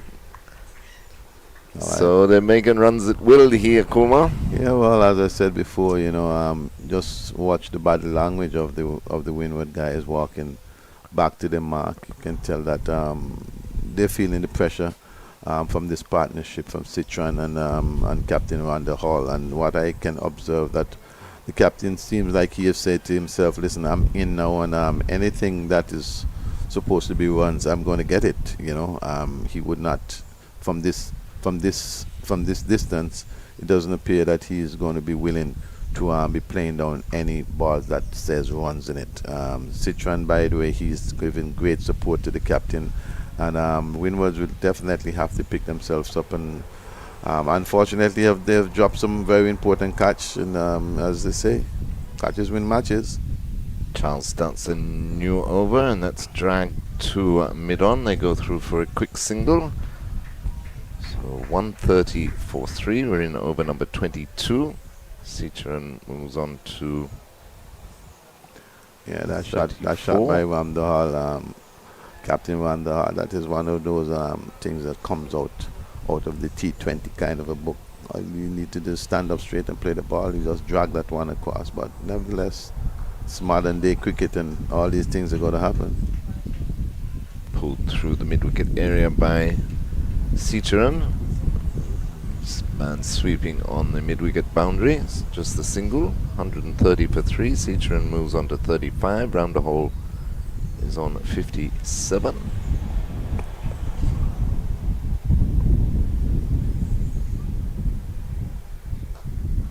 Tossed up and slapped up to mid-off for another single. Yeah, the ones are coming in every way possible now.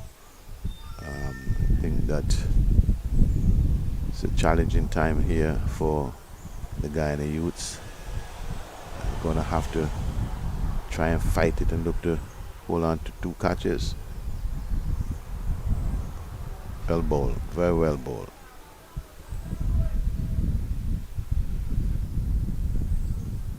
I've been impressed with the amount of leg spin I've seen in the tournament, Kuma, and the control that they have. That's swept very fine. Run into the fine leg boundary. Yeah, well, the thing is about it for me, Laraji, no matter what you're bowling, if it's leg spin or spin or whatsoever, I'm going to be very complimentary to the bowler.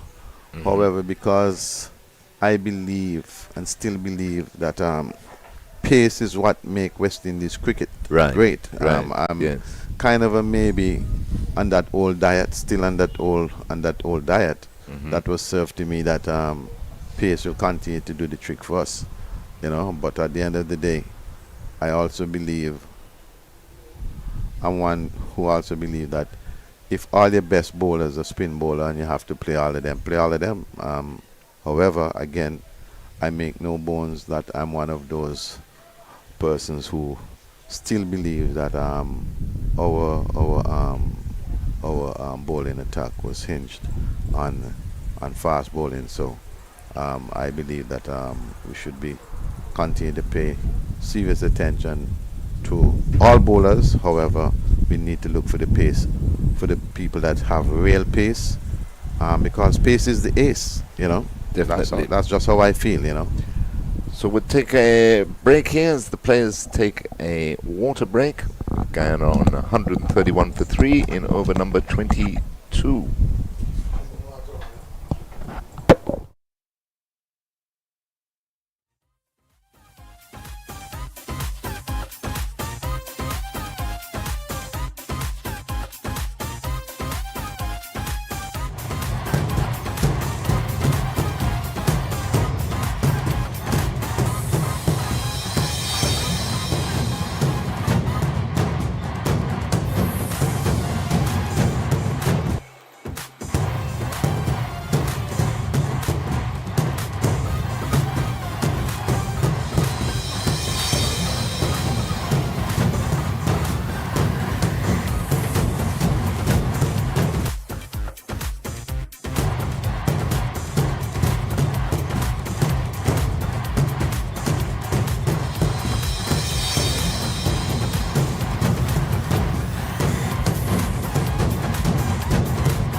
Yes, well, welcome back to the ERG. It's Leon Kumaradni and Terry Laraji. I'm only here helping out Terry Laraji, you know, but you know, I've been around for a while, and have a little understanding of nearly every little thing. So it's always a pleasure to be able to provide some assistance and the service. Terry, I don't know what I'm limit to talk about on this thing now, but coming up in Antigua is going to be the ABC Super 40 shortly, and that T20 tournament that you spoke about, which should be starting in the next couple of weeks. Mm-hmm.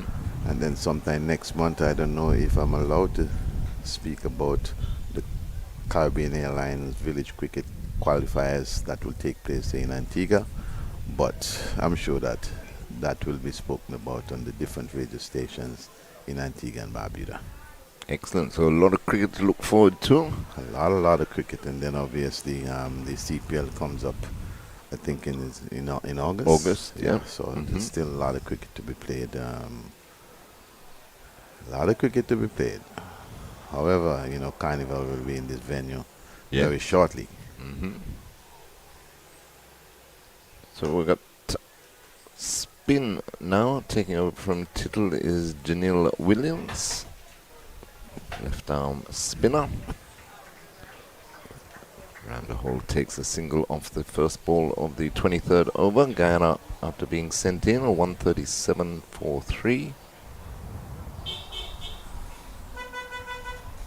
Just off 22.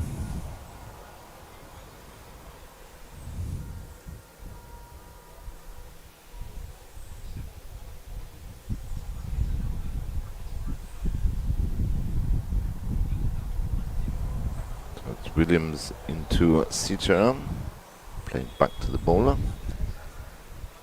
One thing that has surprised me, Kuma, also with this tournament so far is the tendency for the captain winning the toss, putting the opposition in. I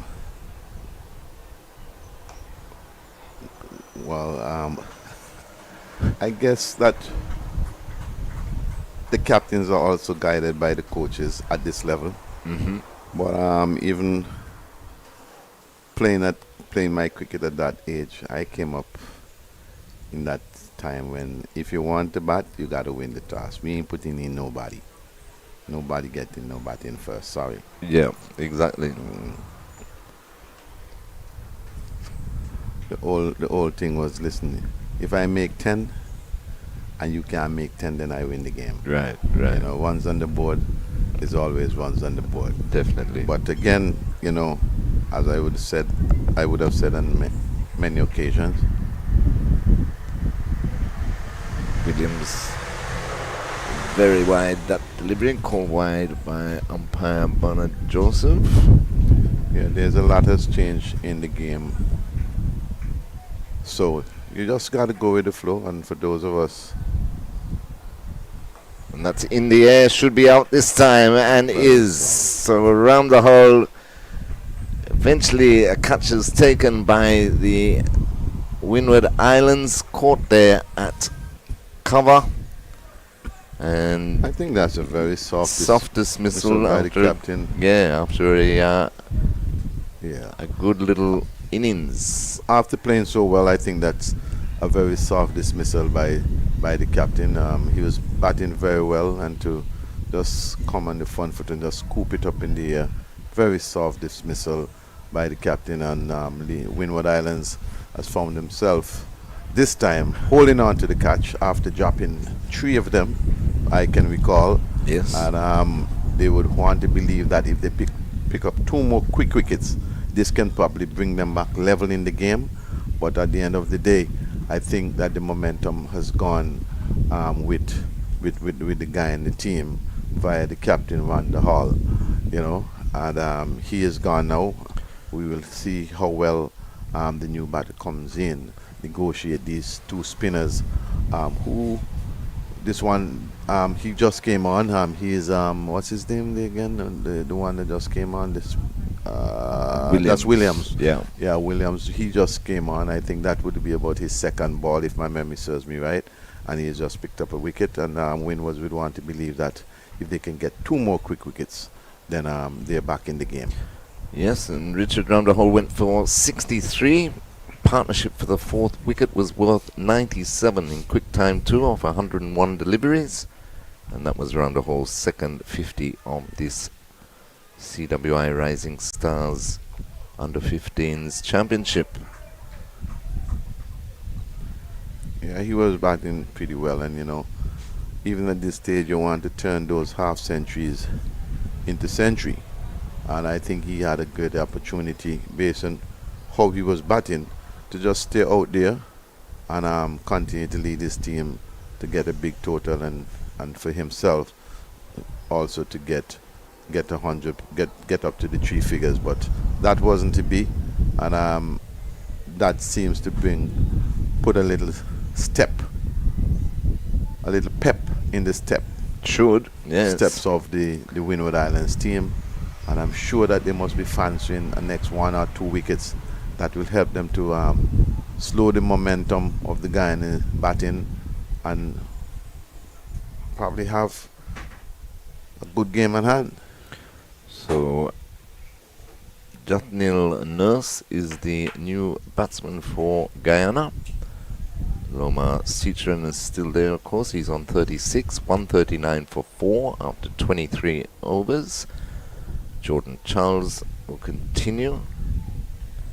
That one's played into the offside by Nurse. No run. Yeah, and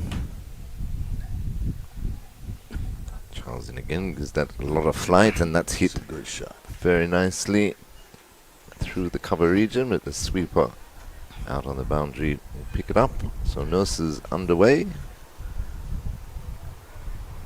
No, that was Citron, I should say. He's gone on to 36. 140 for 4.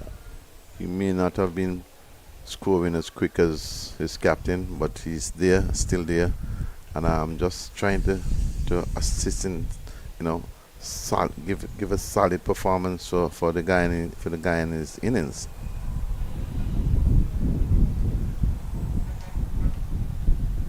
The Nurse faces the first ball, dabs it down into the offside, no run.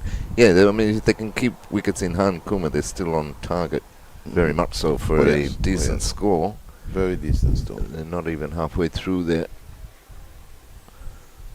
overs as yet. Charles has other intentions. He's bowled rather well.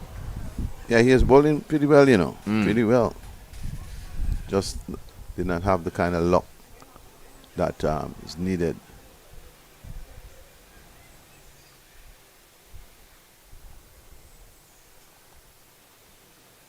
Tossed up again and hit towards Point, who for a single, so that gets Nurse going. He moves on to 141 for 4 in over number 24. I thoroughly agree with you 100% though, Kuma, where you're talking about the key for West Indies' success is the fast bowling. But we need to improve the pitches though, no? To make it more conducive for not only fast bowling, but for stroke play in general. Yeah, listen, once you have good cricket pitches for good cricket, I think that, and when you have good fast bowlers, as I said, these days, as soon as somebody wants in a bowl 2 ball and feel like the pitch is not what they want, then they don't. Yes. They put in the work before time. Whether the pitch was very quick or slow. The fast bowlers was really dominating, Mm-hmm. So as I say, I grew up on the diet of that, so maybe I'm still fooling myself that that's the best way to go. But again, as I say, if your best bowlers are all spin and you got to play them. Right. Someone just remind me that, when you start talking about things that happen at the ground, someone just remind me that Chris Gale also made a triple century here at the Antigua Recreation Grounds. But, I can't remember everything. True, and of course the famous chase of 418. Oh yes, the record chase with Omari Banks, and I think it was Vasquez Jakes. Yes, correct. Yeah. People for caught behind, not out, says umpire Joseph. So you see, there's a lot of history. Exactly, and people want to know, and people want to know, and they want to come and see the grounds. Well, they still come and see the grounds on a daily basis. Definitely. That's a good shot. Yes. Good stop. Good all round Fielding. cricket. Good all round cricket by the youngsters. Yeah, so there's a lot of history about the grounds, and people still come to the grounds. I think that once they come, especially once they can comes off the cruise ship, it's like part of the historic sites of the nation of Antigua and Barbuda, and there's so much history about it. People still want to come and see where Brian Lara broke the records, and as you say, there's so many things about it. I'm sure if we go back, we'll see the amount of fifers that people got here. Magnificent spells, not only in Test cricket, but Yeah, regional cricket also.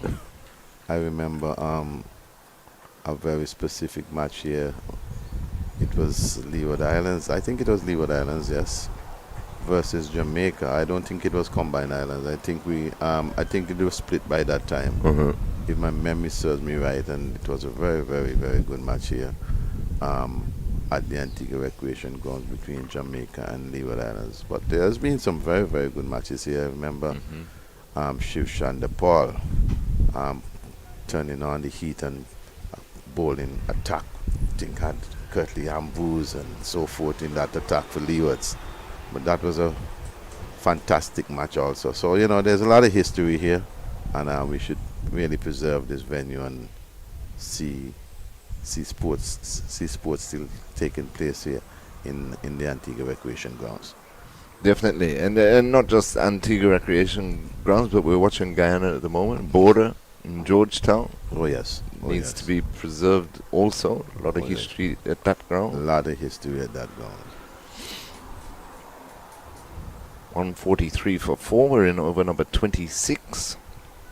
Citron facing Charles.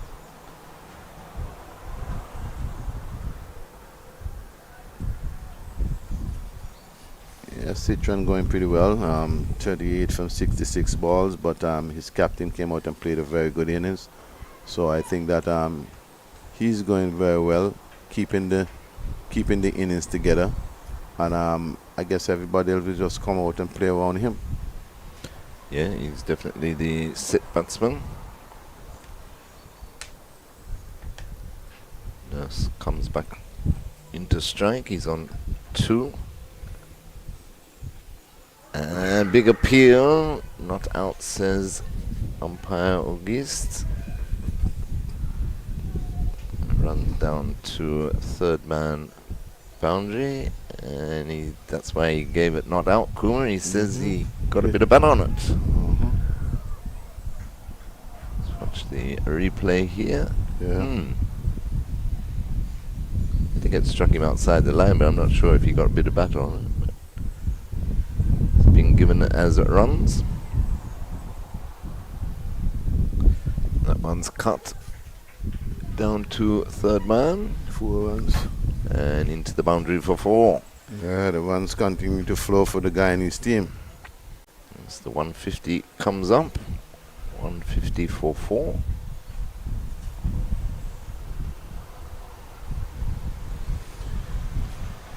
Yeah, 150, and it's 26 over. 26 overs. 26 overs with the next 24 overs to go. Wow, this could be a massive score. Could be. They can keep the wickets in If hand. they can keep the wickets in hand. The projected score is 283. If they continue on this part, Windwards would definitely need to pick up a few wickets here. Try to slow the run rate again.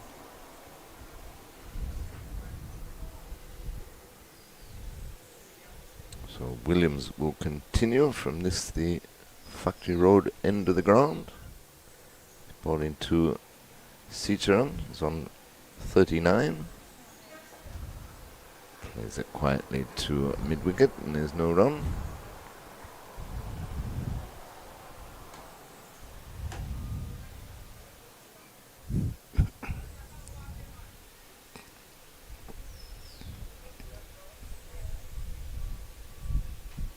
Williams, the left-arm spinner, into the left-handed Cicheron. Again, hits it to mid-wicket, no run.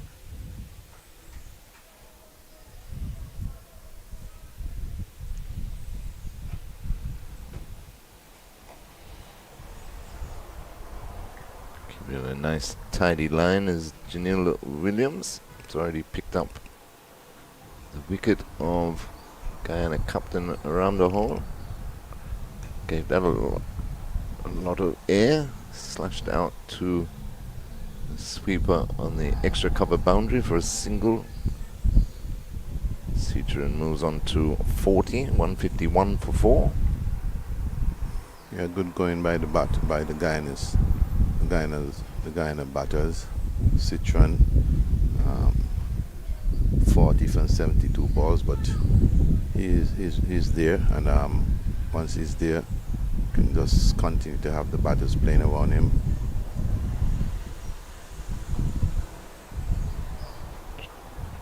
Bring you up to date on Cricket 360. The other matches going on today at Labota, Jamaica, being sent in by the Leeward Islands, are 102 for 3 after 25 overs.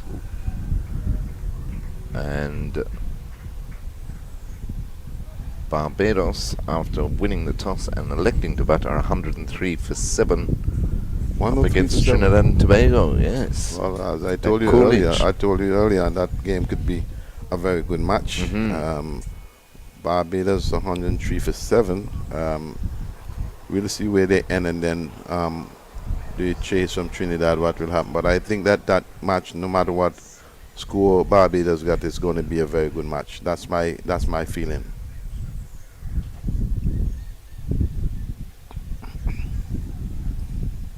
Here, Charles starts a new over. Guyana are 151 for 4.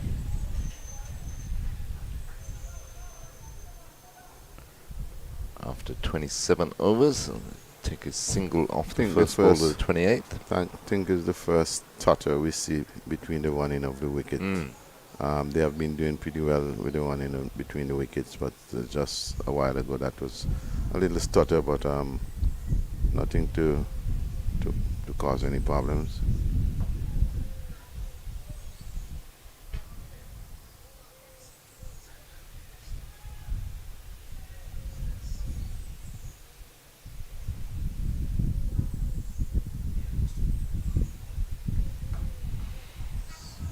If you're listening to Cricket 360 telecast of this match through Windies Cricket YouTube channel and you're in Antigua, especially if you're in St. John's doing morning shopping, come to the iconic Antigua Recreation Ground and see the future stars of tomorrow. Most definitely.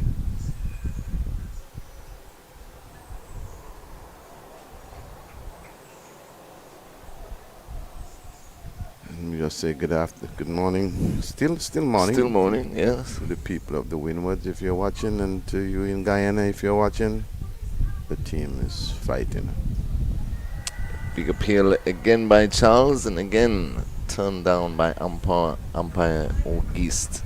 Yes, I think it's a good decision by the umpire August. I don't even think I have to watch the replay for that one, knowing that good decision by Ogis. One of the umpires, the young umpire, seems to be making waves from Antigua. He has been doing quite a bit. I remember seeing him in St. Kitts for that series, the West Indies women versus Bangladesh, if my memory serves me right. Yeah. And then he was also back for the Windies women's 50 over tournament that took place there last month.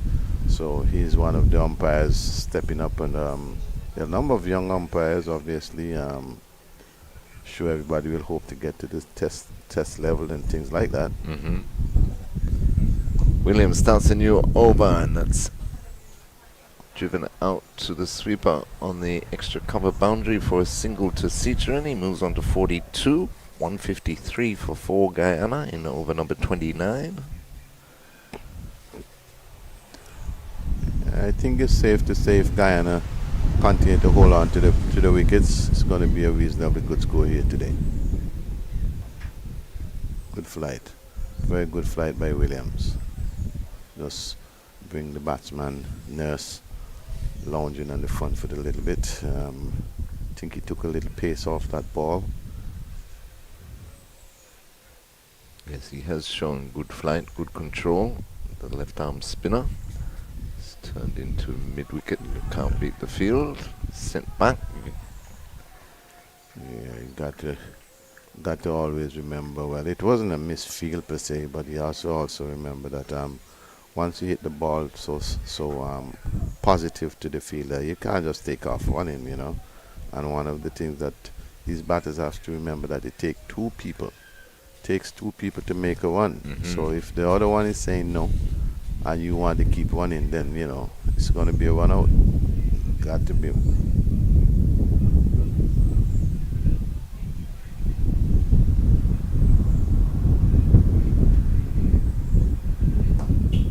Tossed up again, driven straight back to the bowler. Fields these.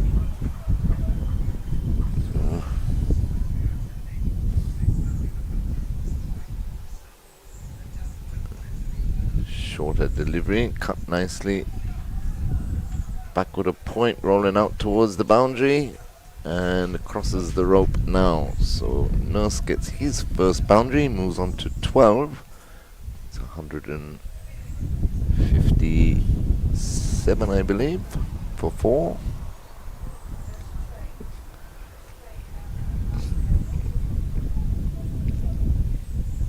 Yes, 157 for 4. One ball left of the 29th over.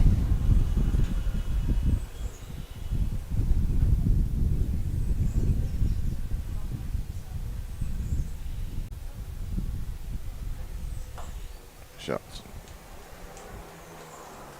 So it's nicely played by Nurse up to mid-on, and took off straight away for the single to complete the over. So after 29 overs, Guyana, after being sent in by Windward Islands, 158 for 4. CWI is on 42 and Nurse is on 13. Not bad bowling from Williams. I think he now bowls 4 overs, 11 runs, and he picked up 1 wicket. Not looking bad at all. Both spinners not looking bad at all. I think early on, if Windwards took those catches, they probably would have been.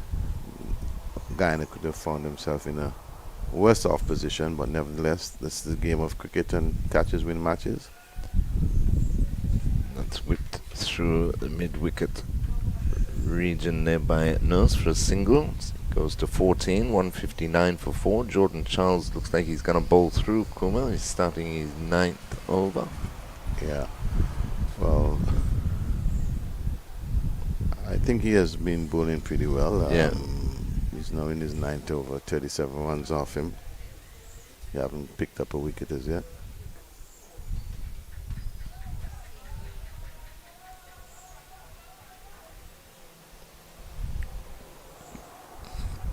Probably should have had a couple, but as He you should say, have. He should have. the fielding has let Windwards down so far today.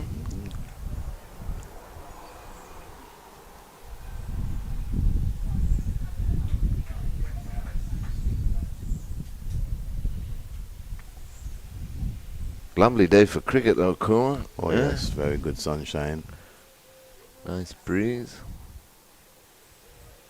Very good sunshine. Let's hope that this kind of weather will stay put for the rest of the tournament.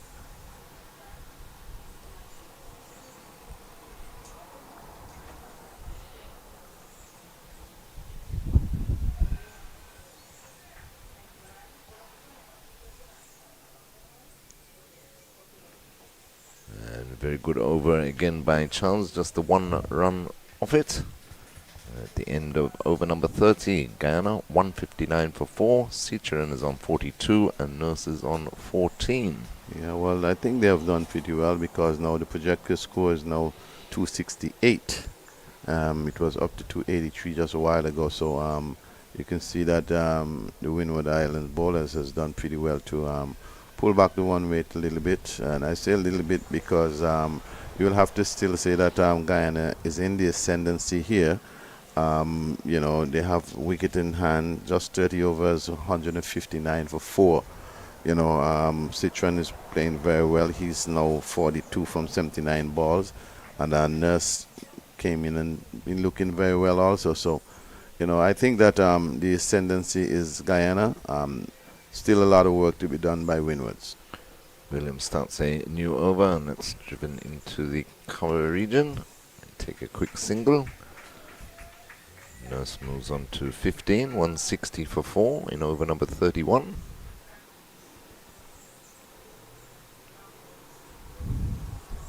Field just swapping around for the left-handed Citroen. Easy single. Played nicely.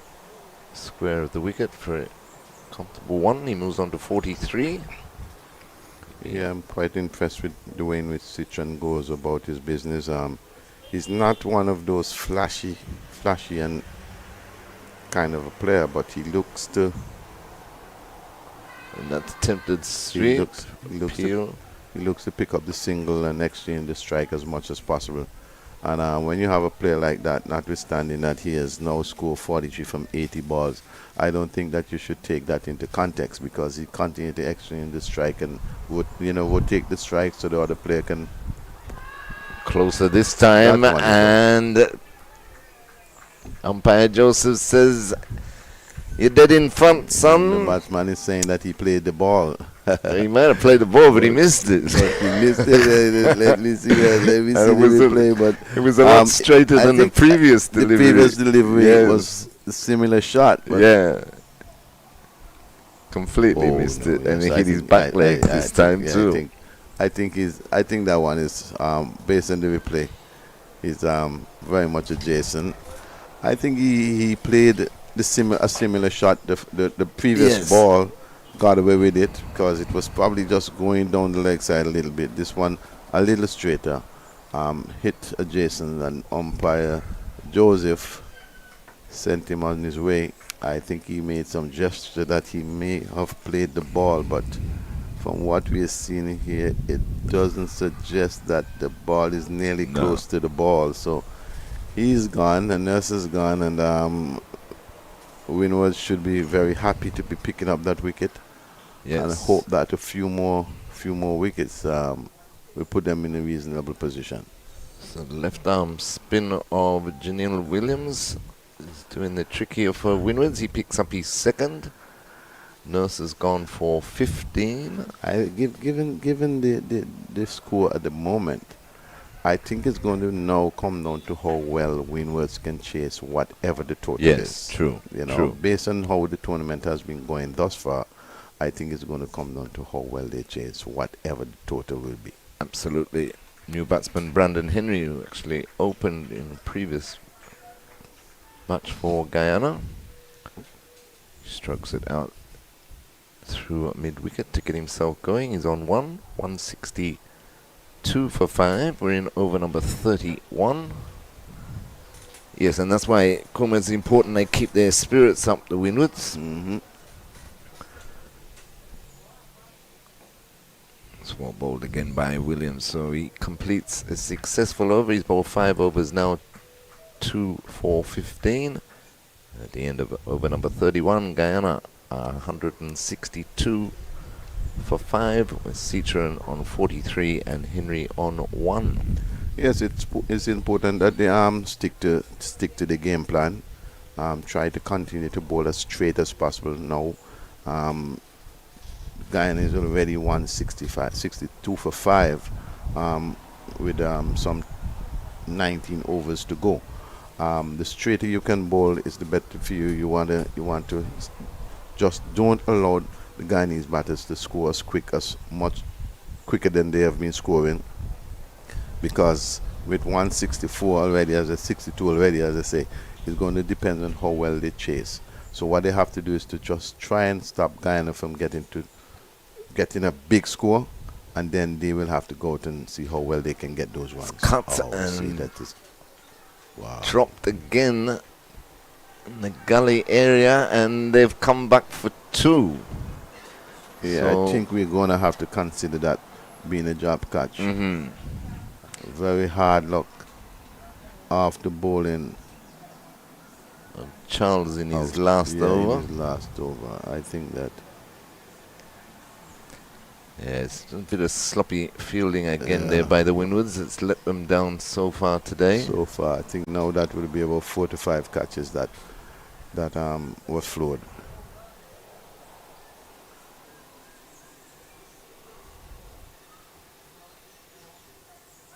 That goes through to the keeper. Henry attempting to cut it. He's on 3, 164 for 5.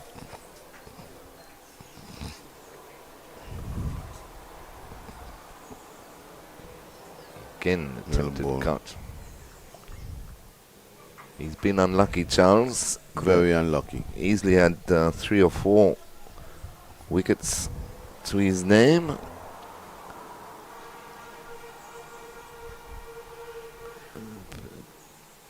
Oh, again, just kept out by Henry. Jammed down on that one. It kept a little low.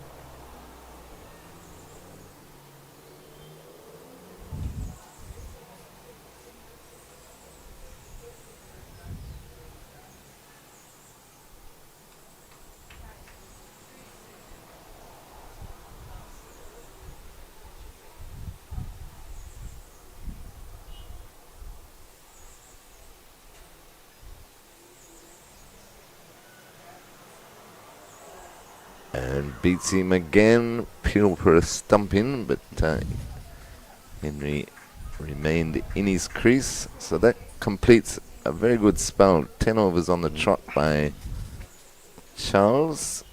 With the last over being a maiden. I think that he's been very unlucky. 10 overs for 39 runs. No wicket. No wickets. Pretty unlucky, but he bowls well. That was a very good spell of bowling 10 overs for 39 runs under the circumstances, where the score is now 164. So he would have done his part for Windwards. Unfortunately, a few catches went down off him, but you know, this is all part of the game. No matter what level you play, catches are going to be dropped, and you just have to continue to fight as hard as possible. So Williams will continue from the Factory Road end, and they sneak a quick single to the mid-wicket region. Does Citron. So 165 for 5. Citron moves on to 44. Henry is on strike. He's on 3.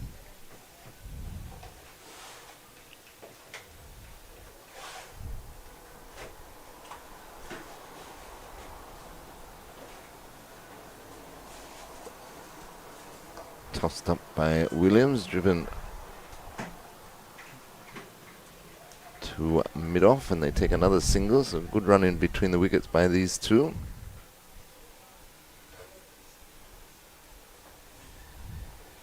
The run in between the wicket has been very good by the Guyanese team, except for maybe just one blunder, almost blunder, but it has been good.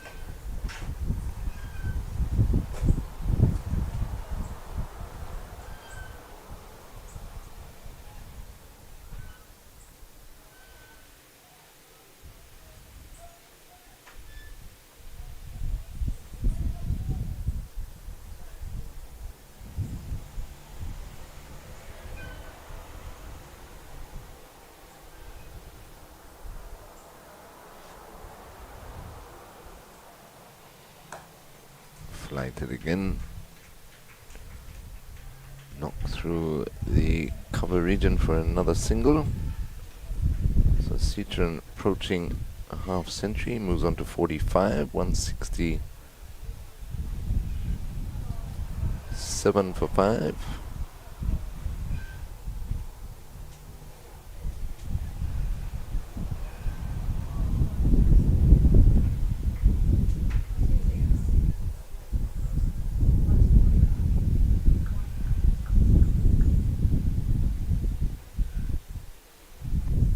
Again to Henry. That's driven. That's a good shot.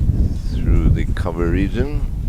Sweeper out there will limit the scoring to 1 to complete the over. So after 33 overs, Guyana 168 for 5. Henry's moved on to 5, and Citroen is on 45. Yes, another good over by Williams at the present moment, and Guyana just continue to chip away at the score, 168. All they have to do is keep batting, and they still have wickets in hand, and they continue to do that again. They're going to just continue to mount the pressure on the Windwards team, and then when the Windwards team turn to bat, then they will have to determine how they're going to chase whatever the total will be. But I think that for this moment, that we'll have to say that Guyana is in the ascendancy. Yes, most definitely. They keep their wickets in hand. They're looking at least 250 plus here if they bet out their full 50 overs. 255, the projected score at the present moment. Still got some 17 overs remaining. 5 wickets in hand. So we see Seam come back into the attack. Edwards bowling, and that's full pitch delivery. Hit firmly to cover. Good feeling, man, at cover. Take the single.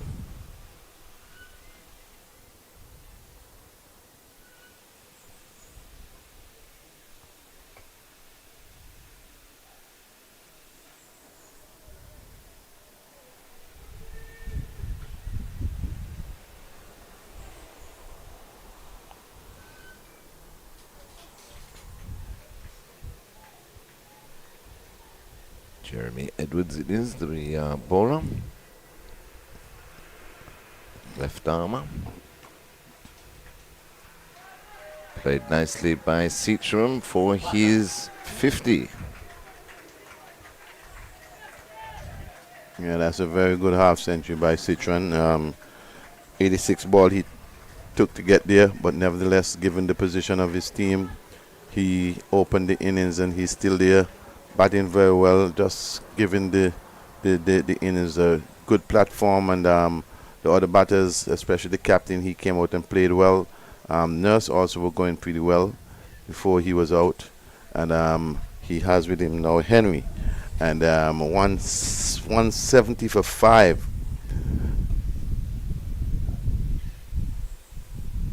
Edwards in again to the right-handed Henry. Played backward of point. Can't beat the field, don't run. That's the second half century of the innings. Citroen has been there since the start. He opened the innings. His 50 contained 6 fours. That's pulled in the air, the mid-wicket, and taken. So not a good shot there by Henry. The ball was shortish. I think Terry, I'm going to give the bowler some credit for this one. It was a short pitch ball, just into the body, and I think for me, it rushed him a bit. Yeah, it rushed him a bit. I think he was a little bit surprised of the pace until him just hit it up in the air. The man in mid-wicket boundary took what we call a sitter, and so Guyana lose another wicket. I think now that's 170 for 6 of 33.3.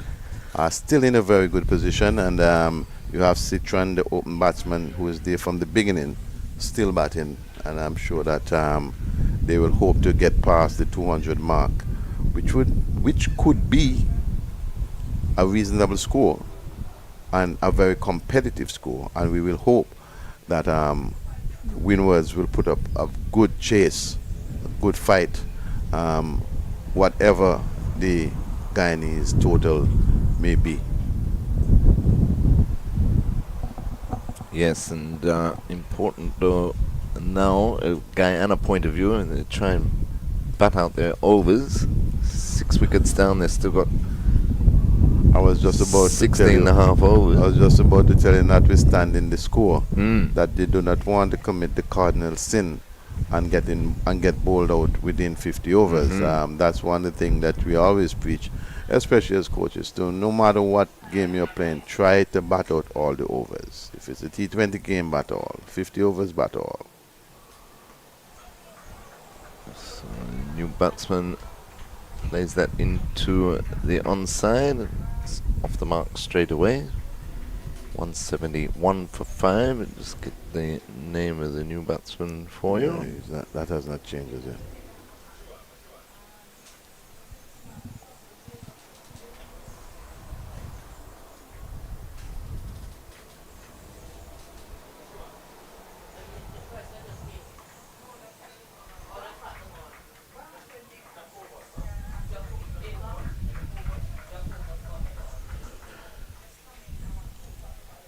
So Jeremy Edwards' first over comes to an end, a successful one where he picked up the wicket of Brandon Henry. And Guyana, after 34 overs, 170 for 6. It actually might be 171 for 6.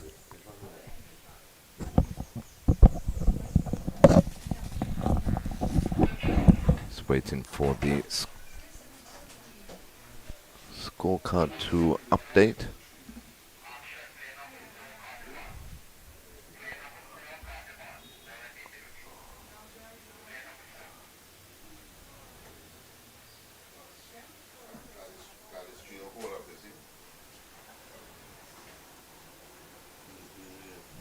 No, they haven't put it up as yet.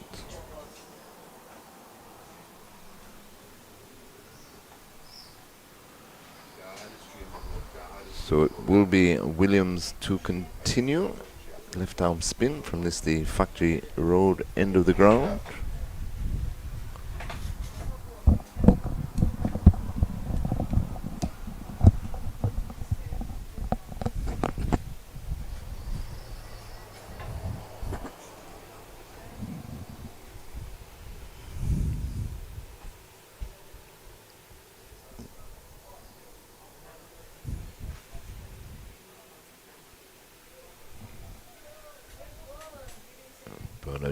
Umpire Bernard Joseph just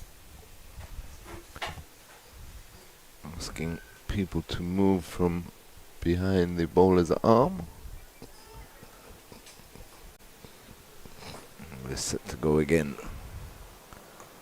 Stopped nicely by Williams. Played back to him, no run.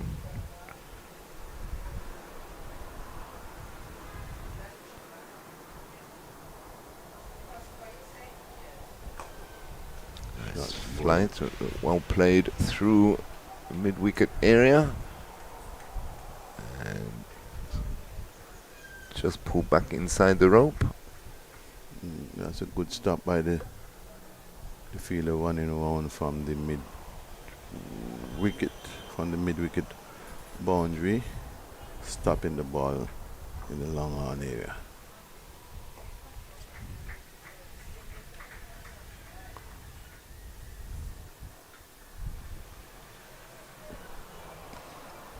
So Prosper Jacobus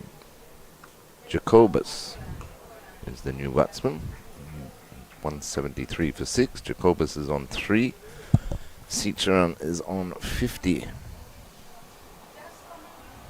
Jacobus on strike, and he's launched a big shot. That, and it could be taken, and is yes. Well taken.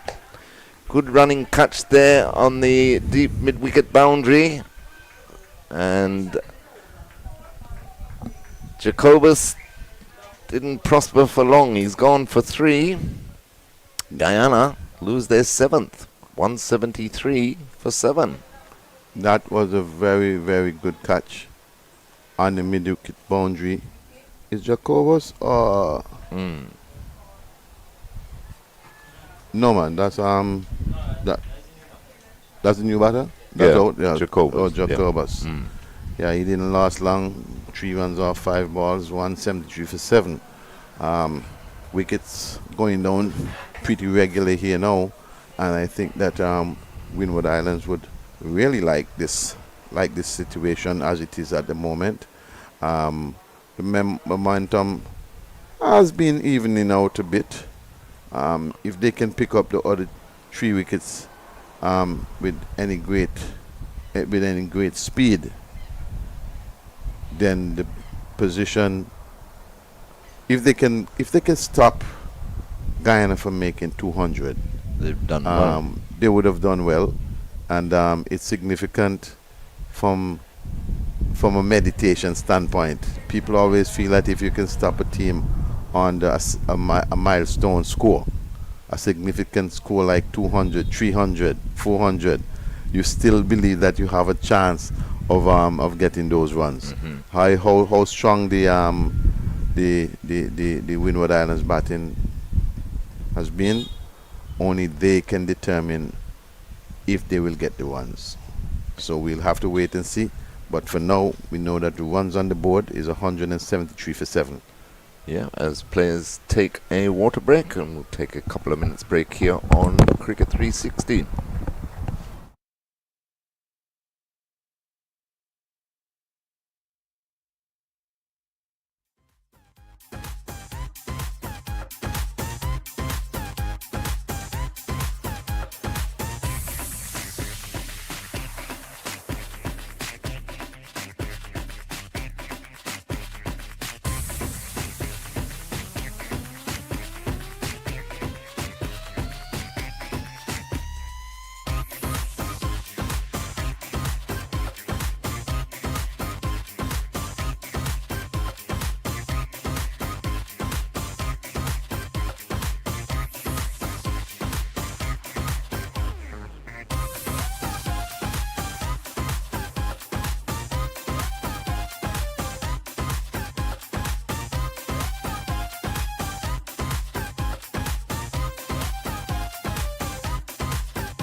Yeah, well, we're back at the Antigua Recreation Grounds after that break. Guyana, 34.5 overs, 173 for 7. Williams continues to the new batsman, who is Riaz Latif. He plays that towards third man for his first run. So 174 for 7 at the end of over number 35. Yes, the water break was taken after the fall of that wicket, and 34.5 overs. Now 174 for 5 of 35, 15 overs still to go. If Windwards can pick up these 3 wickets within those 15 overs, I'm sure that could keep the Guyanese on the 15 teams from getting up to 200, and that should give Windwards that feeling that they would have done well after the kind of start that Guyana had. Guyana, I think, would have lost just too many wickets in a short period of time. They have been going well, but nevertheless, I think that they have also done well. Momentum is still with them. So Latif is on the strike with Jeremy Edwards, left arm seamer, and that's misfielded by the keeper. Now get a bye. That was a bad lazy attempt, and then he's thrown it over his head. Backward. that was if we were to have a comedy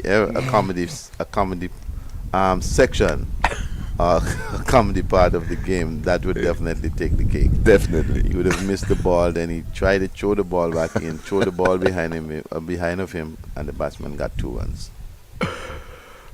And that's slashed down towards third man for a single. So Latif goes up to 2, and it's 177 for 7. I think that well, how I understand the game, I would want to see the Guyana batters continue to be as aggressive as possible at this stage of the game. And Sichuan pulls that down towards fine leg for another one. He's key to see how long this innings lasts, I would suggest. He's on 51. He's been there since the start. He has been batting very well, and given the nature of the game, I think that he has done very well. But at this point of the game, I would just want to see the batters continue to be as aggressive as possible, you know. Keep piling on the runs. That's what you want. Notwithstanding that you're 7 wicket down, there are too many times that you see teams get themselves in this position with you're batting well, and then you find yourself 7 wicket downs along, you know, with like 14, 15 overs to go, and then you get in a shell, and you eventually get bowled out. You got to continue to be aggressive as possible. Continue to put pressure on the fielding team. You have already have 700. You have already have 178 runs on the board. You know, the more you continue to turn over the strike and be aggressive as possible, I think that it will help your team. Edwards. That's it. That's well played, backward of point. Chase on, or they should have gotten 2, but Latif slipped on turning at the bowler's end. So they only ended up getting 1 off the last ball of that Edwards over. So Latif moves to 3, and after 36, it's 179 for 7. 179 for 7. I think the scoreboard is just running a bit behind. Scoreboard, I think, is just a little bit behind, showing 177, but the score is actually 179. 179 for 7. And Guyana continue to pile on the runs, but at the moment Williams, will continue. He has not been doing bad. He has already picked up 3 wickets for 22 runs from 7 overs. He's going well. Another poor bit of fielding there at the guy at points, straight through his legs into the boundary for 4. Yeah, I'm sure he must be feeling at the moment that little area that he's standing there can just open and take him in. He's let down his team big time there, and the bowler must be very, very distraught because he has been bowling very, very well, and it's really a poor feeling by the Windwards. Latif goes to 7. That's 183 for 7. We're in over number 37.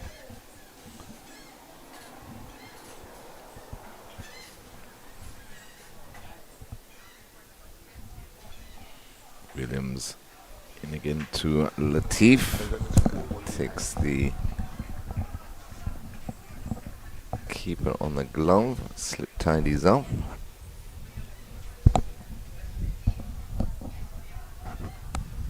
Good spell of bowling this though by Janelle Williams, left arm spinner. Tossed up again. And again misfielded by the fielder there at point, but this time you just take 1, so Latif moves to 8, 184 for 7. You know, there are times in matches that these things do happen. He was the fielder who misfielded the ball, went for 4, and then he misfields again. I'm sure if you move him from that area and put him somewhere else, it will follow him. The ball is just going to follow him. It works like that, you know. See? That's the reality. He comes into play again, and cricket is just like that. True. That's one of these days that no matter what he does, the ball is going to come to you.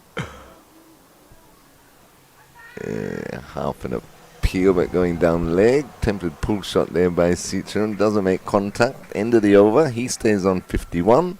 And the score is 184 for 7 after 37. Yes, good bowling again by Mr. Williams. I think that that misfield really didn't go too well for him, but I'm sure he's been playing long enough, notwithstanding that he's only 15, to understand and recognize that these things will happen. You're going to have some good days and you're going to have some bad days. That fielder who misfield the ball, then he did misfield another ball, and then after the, as I just said, that no matter where you put him, these things will happen. That on some days, no matter where you put a fielder, if he's having a bad day, the ball is just going to find him no matter where he goes, and that's exactly what happened. But we know it's continue to fight, and let's see what happens.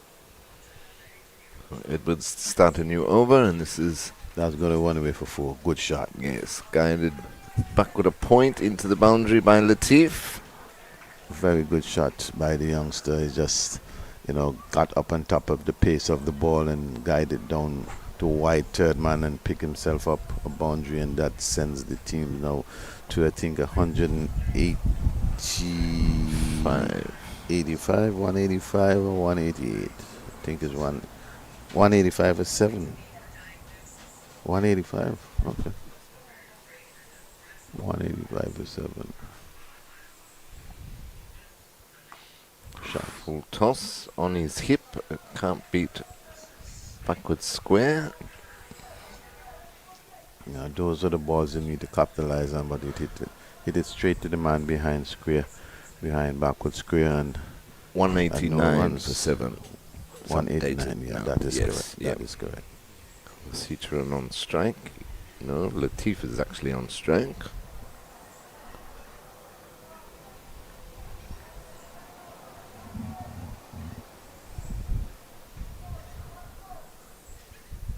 I think Latif is on 12.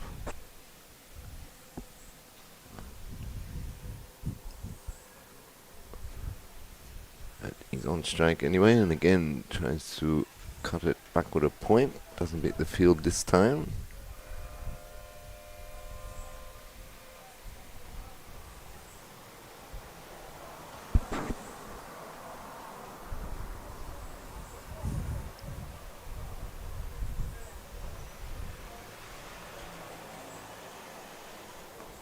Yes, Latif is on 12. Well, it's 188 for 7. In over number 38.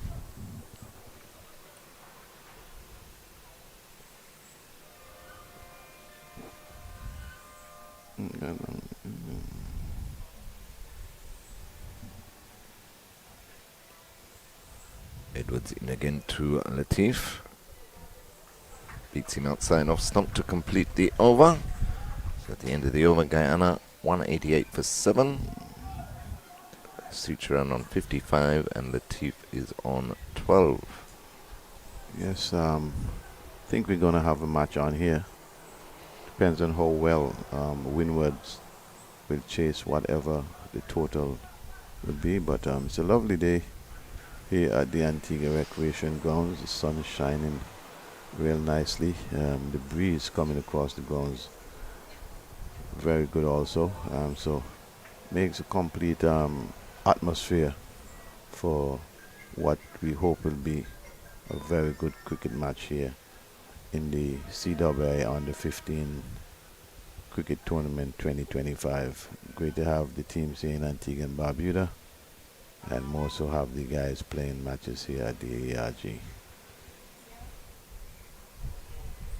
Williams will continue. He tosses that one up and it's driven to short extra cover, no run. Citroen is on 51. It's been there since the beginning. It's been a good patient knock by him. 51 off 91 deliveries. I'll flight it again, takes the outer portion of the bats down towards the boundary, picked up now, and they take 2. So he moves on to 53, 194.7 in over number 39.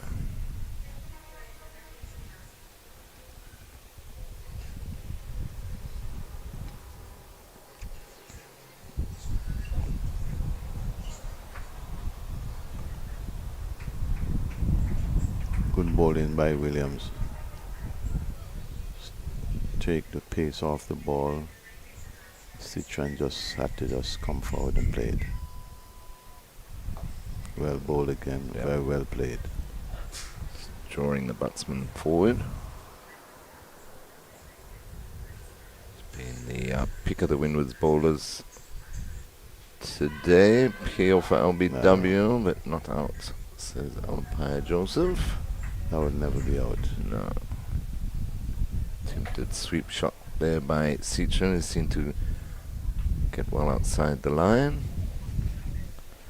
And that brings the over to an end. So after 39 overs, Guyana, after being sent in by the Windward Islands, are 190 for 7. Citron is on 53 and Latif is on 12. Just to go back to your observation, Terry, where it appears as majority of the teams winning the toss tend to put people into bat. I'm not sure why, but I'm not there to have all the details of the pitches and the conditions, because it's always, for me, depends on hinge on the conditions and so forth. So maybe they've seen something that Jeremy Edwards to continue. That's a no ball turned down to fine leg by Latif. So Citron will get to face a free hit. I know some teams will sit back and say, this is our plans. No matter what, we are going to put the opposition in. Well, as I say, given from the old school, I never come up like that. You know, you always have to assess and reassess the conditions. No problem. But once you turn up and the pitch is good and the atmosphere is good, I ain't giving nobody the first hit. No. I ain't putting nobody into the ball, man. To bat. Got to chase the letter first, man. Right. Chase the letter first, and then let me see what my score is. And one's on the board is always one, and the one's on the board. And if you can manage the scoreboard pressure, then if I end up the winner, I end up the winner. But I don't know why this new. So free hit, and it's another no ball. It was right up in the block hole, played into the mid-wicket region by Citron. He takes a single, but another no ball. So Latif will now face another free hit. But again, at this level, I'm sure that the captains just don't make those decisions by himself at this level. Well, at any level, people always, you have to consult on the bowlers and the batters and say what you think and so forth, you know. But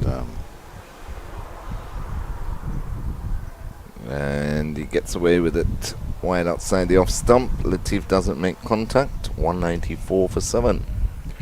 yeah, well, in our days of playing, it was a little different, because majority of the times the captain go out and spin the toss and he says, listen, this is what we're going to do, and that's what we're going to do. You know, it may appear at that time there's some dictatorship, but you know, those times, as far as you're concerned, the captain knows best and he knows what he wants. And but in this modern day and age, you have to speak to so many different persons. Batters what you think, bowlers what you think, and you have a nice batting pitch and give it away to the bowlers. True. But you know, I'm a serious person of it's not everything that happens in the past can work in today's world. We got to be able to accept that. But people also have to accept that there are some good things that happened in the past that's still applicable to this day and age. And that's edged and put down by the keeper. Off the bat of Latif. He's not having a good day behind the sticks. Another drop catch. Wow. I think Windwards now. Windwards now about six catches that they would have put down, and that's just not good enough at any level. If you're even playing blind school cricket, the blind people will have to hear those balls come into them and be able to take those catches. Beats Citron. Good delivery, that one by Edwards. Jamie Wickham is the keeper for Windwards. He hasn't had a good good day of it so far. No, yeah, he hasn't had a good day at the office at all.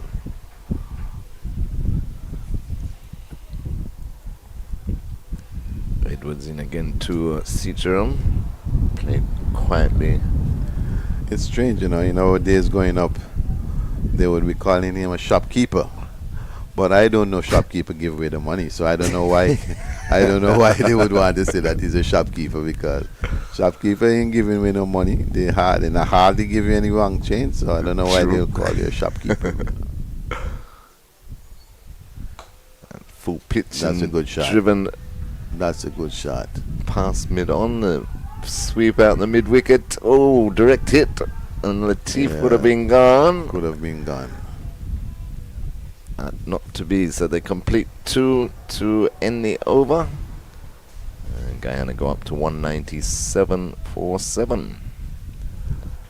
Yeah, Guyana creeping up on the 200 mark, which would give them the belief that once they get to 200, they may want to believe that they're in what you'd call a safe zone. Would that be so?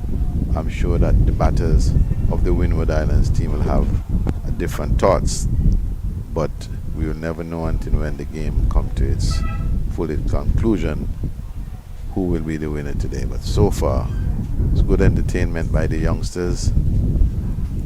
The Guyana captain, he played a splendid innings of 64, and the open batsman Dropped again is still there, and that's another drop catch by the keeper. Wow, the Wickham. keeper is having.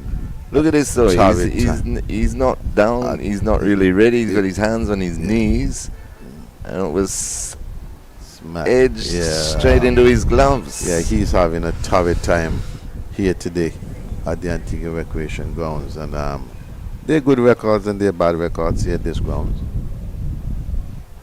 Tossed up. Oh, that broke. Got some turn off that.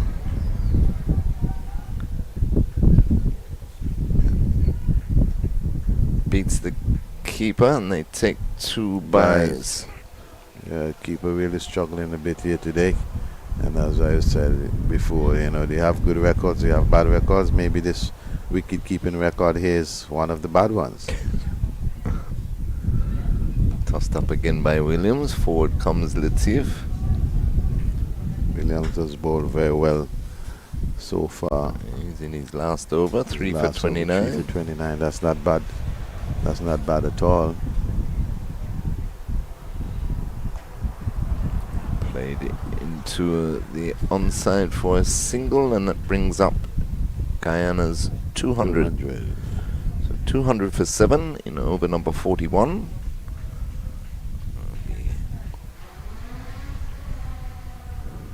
I'll be happy with that. They'll just have to look to push on now, as far as I'm concerned. As I say, you don't want to get bowled out. Notwithstanding, you don't want you want to bat out the 50 overs. You just don't want to be sticking around, prodding and pushing. You want to score as much runs as possible now. So if you even get bowled out, and you have 250 thereabout, that would be a massive score. I would want to believe, and the Windwards will have to bat very, very well to get those runs. But you just don't want to be out there prodding because of the position that you found yourself in losing 7 wickets. Because 201 for 7, with still 9 overs to go. Still 9 overs to go is a very good position. Absolutely. And these two have done well. They've put on 28. Especially with the 2 bowlers who seems to have bowled very well. Williams would have gone for 31 to 31, right? 31 or 37? 31. 31. Yeah, 3 for 31 off his 10.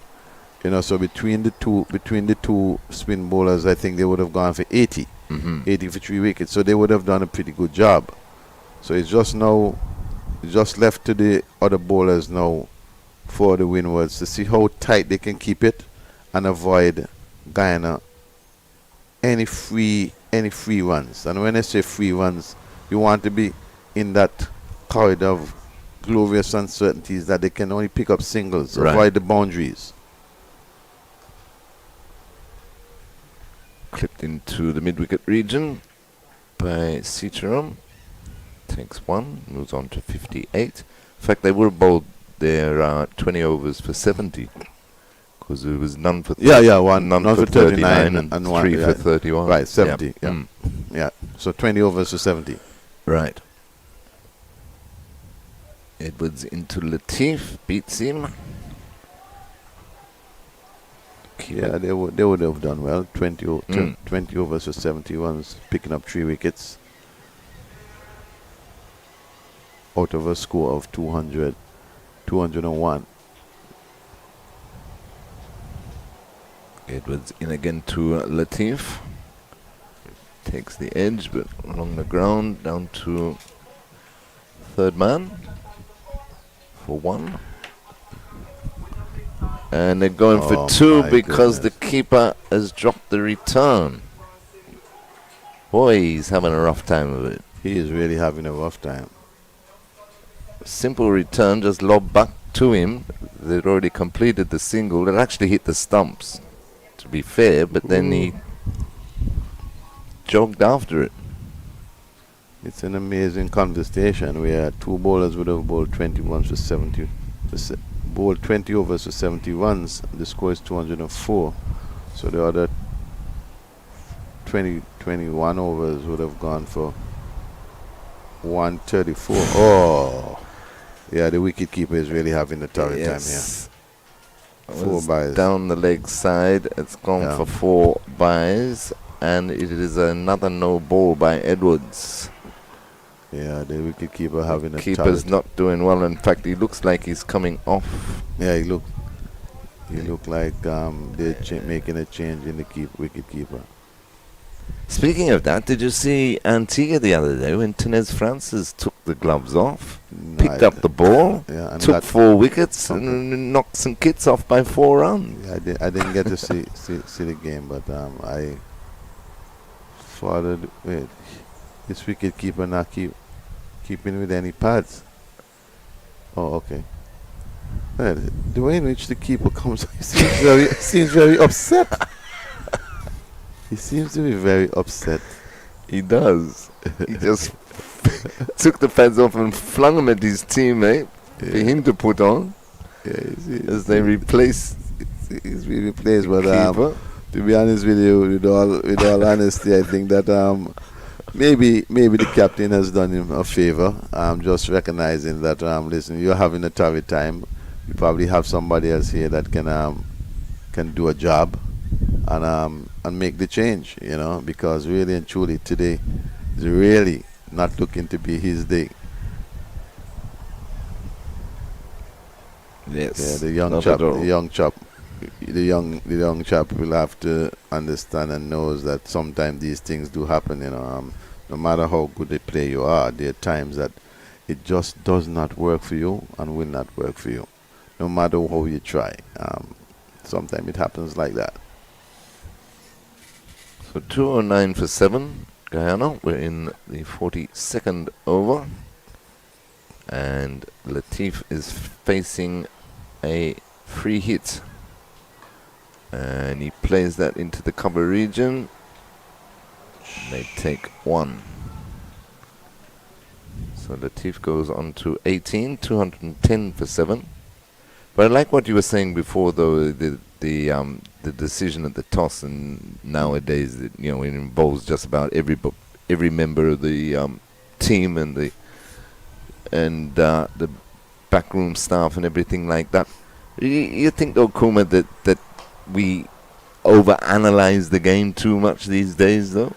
Not necessarily that we overanalyze the game. I think that we have to give some respect to data, to the data and so forth. That the data is saying that majority of the teams batting first loss, or the team batting second loses, and those kind of things. But I'm one of the persons that believe that, listen, as again, maybe coming from the old school and came up on a certain diet.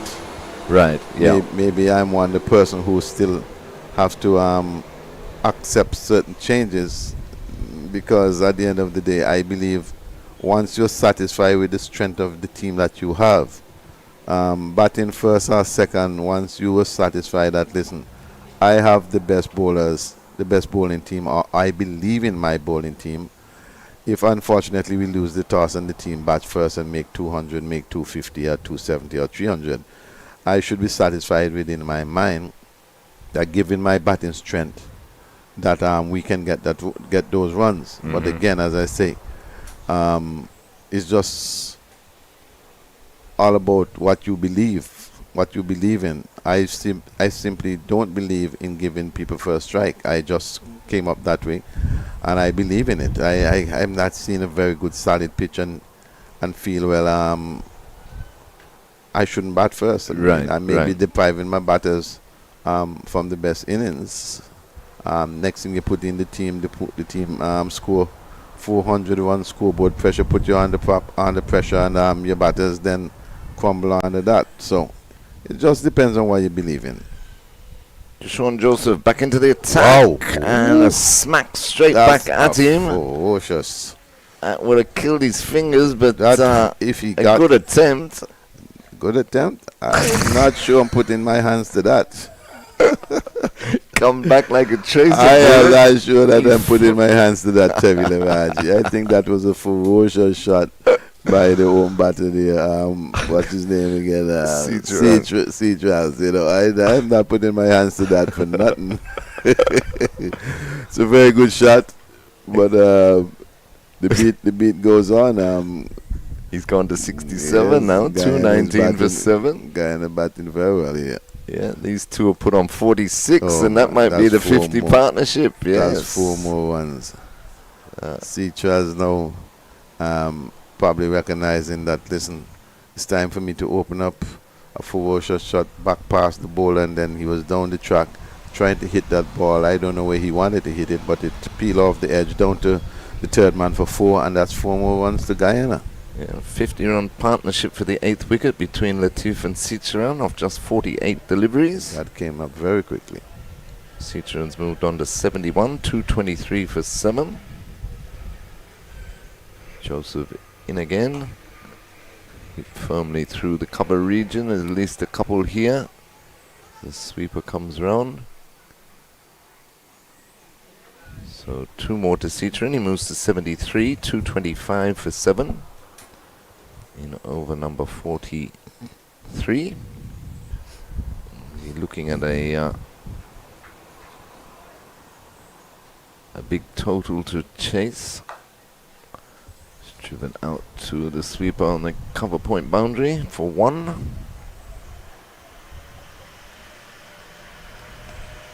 Yeah, as we look back a little bit, as you say, if we're overthinking the analyzing of matches and so forth, not necessarily. You know, I think that with the modern day and age of so much data that is provided all around, that you have to pay some attention to that, to those.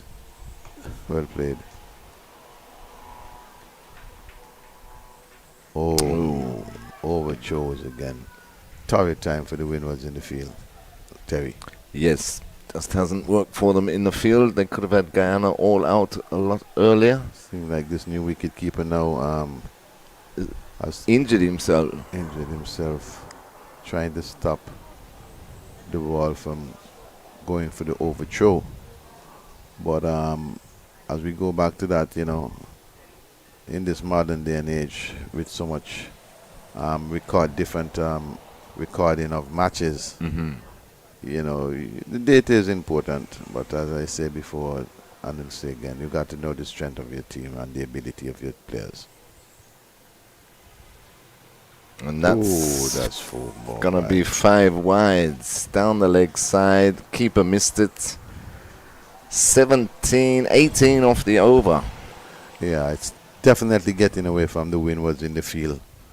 Now they have dropped so many catches and now overthrows and ball down the leg side, going for 5 runs or 5 wides. I think that that the feeling part of it, I think the wheels are falling off in the feeling part of it. Joseph in again to Latif, and dot ball to finish with. But as we say, 18 runs from the 43rd over. Guyana 233 for 7. Citroen is on 74 and Latif is on 20. Still have 7 overs to go. Yes, this could be massive. 233 for 7. I'm not sure the strength of the Windward Islands batting, but given the nature of the tournament thus far, I would not want to predict that they would not get the runs, because again, cricket is such a game of glorious certainties. They may very well have the glory and Guyana end up with the uncertainties. However, cricket is also a game that when you see momentum is on one side, sometimes it's very hard to stop it. And the way in which the Windwards are playing at the present moment, it's going to take a lot of effort and a serious consideration by the batters to get whatever the total is, because 233 is 7 overs to go with 7 overs to go and 3 wickets in hands. Anything can happen. That's another wide. Well taken by the keeper though this time. Yeah. So it's Dylan John back into the attack. Yes, and they need to, whatever they end up needing to chase, they need to try and G themselves up for it though, Kuma, because you can see them, they're getting frustrated, they're getting flat again. It's been a long morning for them out in the middle. Driven back down the ground for 1. Citroen moves to 75, 235 for 7. Yes, Citroen seems to be batting with much sense of urgency at the present moment. I'm not sure that he probably recognizes that being in the 70s now and only 3 wickets to fall, and with the next 6 overs to go, he probably saying, listen, I can get 100 here. Played nicely by Latif down to fine leg for another 1. Yeah. And Latif will want to give Citroen as much of the strike now as possible. We're already 235, and he is 75 on 110 balls, and has really stepped up on his aggression. Cutting that back with a point. Fielder does well this time, stops it. Yeah, he has says stepped to the wicket keeper, see, told you I could field. that was the wicket keeper. Maybe he has found his right position in the field instead of behind the stumps. But Citroen seems to step up on his aggression, probably looking for a century. He advances towards John, pulls that to mid-on for another single.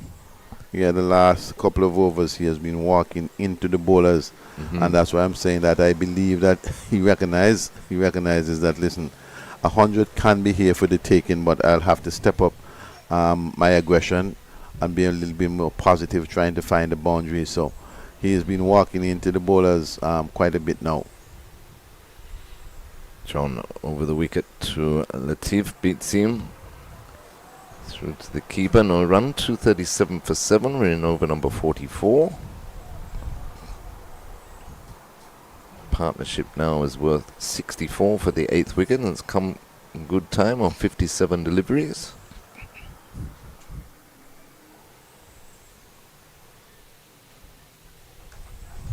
It's slashed through backward point, rolling out towards the boundary. The sweeper will come round and they'll pick up. Oh, well, they should have picked up 2, but they're going to get an overthrow. Next overthrow again. Yeah, the feeling of the Windwards team has not been to the very high standard and level that you would want to see it.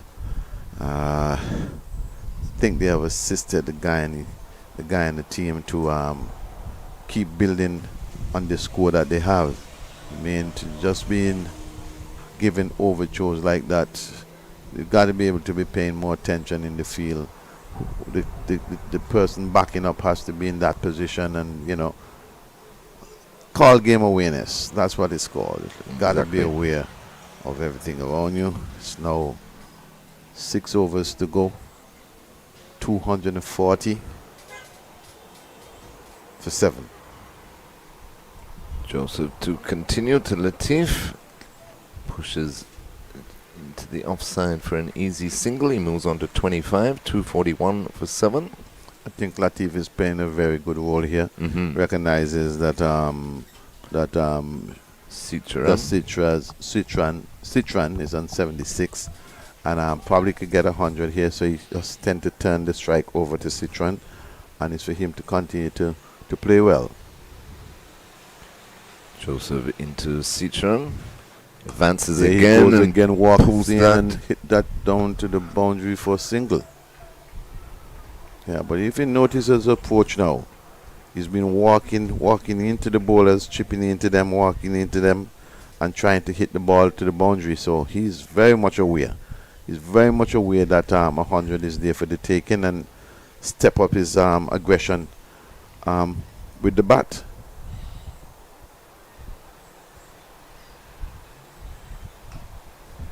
It's played straight back past the bowler for another 1 to Latif.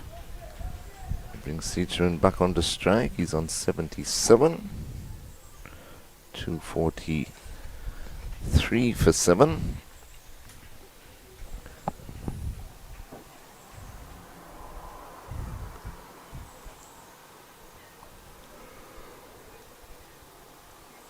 Joseph from the Factory Road end into Citran. Again, he advances. Cuts it out to the sweeper on the cover point boundary for 1. As much as that he has been walking into the bowlers and picking up some singles and here and there, I think it will be better off for him to just stand up and be patient. Well, not necessarily be patient, but give himself a better opportunity to be hitting much better shots than trying to walk into the ball and then have to be stretching for the ball.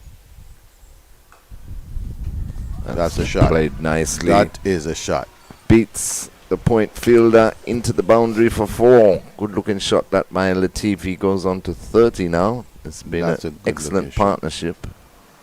Good looking shot. Pass and man a point. That's a cricket shot. That is a cricket shot. Guyana continue to muscle their way. Great partnership though. 75, and they're in danger of not batting out their 50 overs, 7 wickets down. Yeah. Joseph in again to Latif. Just pushes this one through cover for an easy single. He keeps the strike. So at the end of the 45th over, Guyana, after being sent in, 249 for 7. Citran is on 78 and Latif is on 31. Yeah, as much as I want to see Citran gets 100, I think what Latif did a while ago by just taking the single is all part of the game. It's always better to get the additional one and hope that he can just turn over the strike now and bring Citran on strike. But I really don't like to see that because somebody is trying to get a century, that a simple one like that you're going to refuse it to try and keep him on strike. I mean, it's not an individual game; it's a team game which is hinge on individual performances. So, notwithstanding that you want him to get a century, you got to pick up as much ones as possible for your team, and that is what comes first: the team.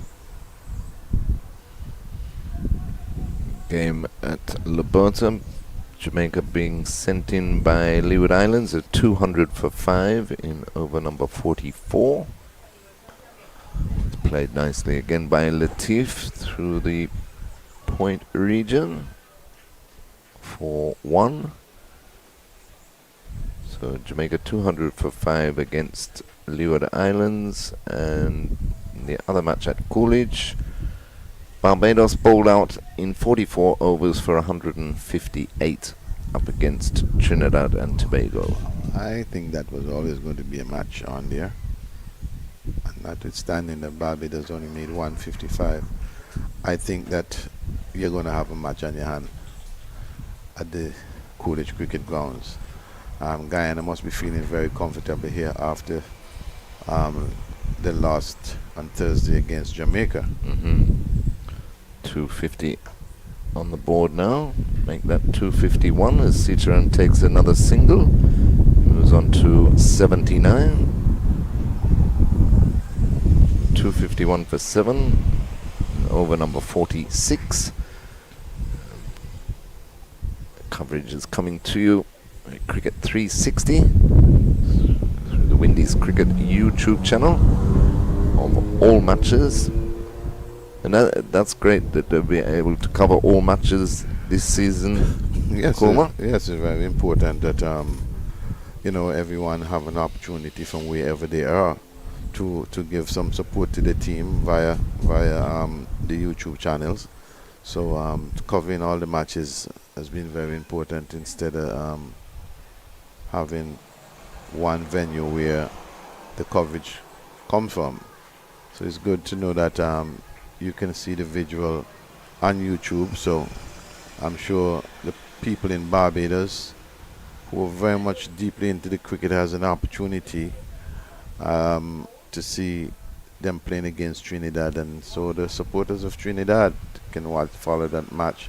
This game here between Windwards and Guyana, I'm sure people down the Windwards must be watching, and along with persons out of Guyana. And so I say good afternoon to both the persons or the people who are watching in Guyana and those who are watching in the Windwards. Good afternoon from Antigua and Barbuda. Hope you're having a fantastic day wherever you are, and continue to support your team and continue to support the Under 15 tournament. Advancing again, Citroen, but he can't beat short extra cover to finish the over. So at the end of 46 overs, Guyana 253 for 7. Citroen is on 79. Latif is on 33. And the 8th wicket partnership is now worth 80.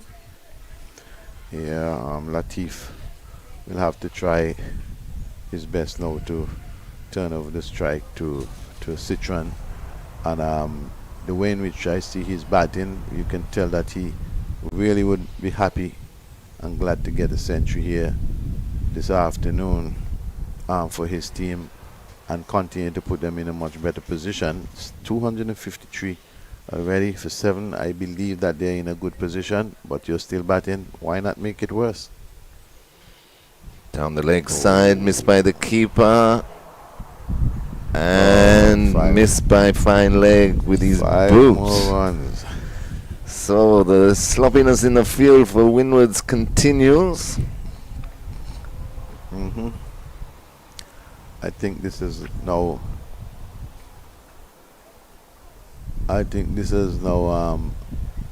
seriously shifted the total momentum to the Guyana team. But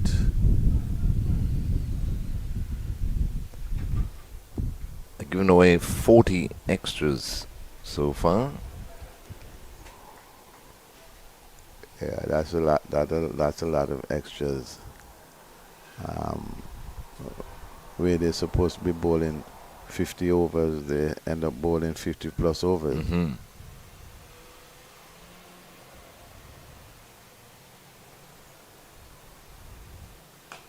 Stroked nicely again by Latif. Take a single, even though it went straight to the cover fielder. He's back on the 30-yard circle. So 259 for 7. We're in over number 47. Yeah, Latif seems to be a very good player. I believe from the number that he comes in, he probably is an all-rounder. His batting looking good. Good talent across the Caribbean. Definitely.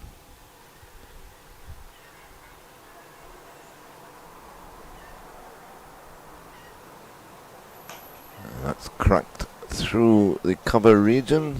Sweeper some more work to do, but he does well. Restricts it to 1.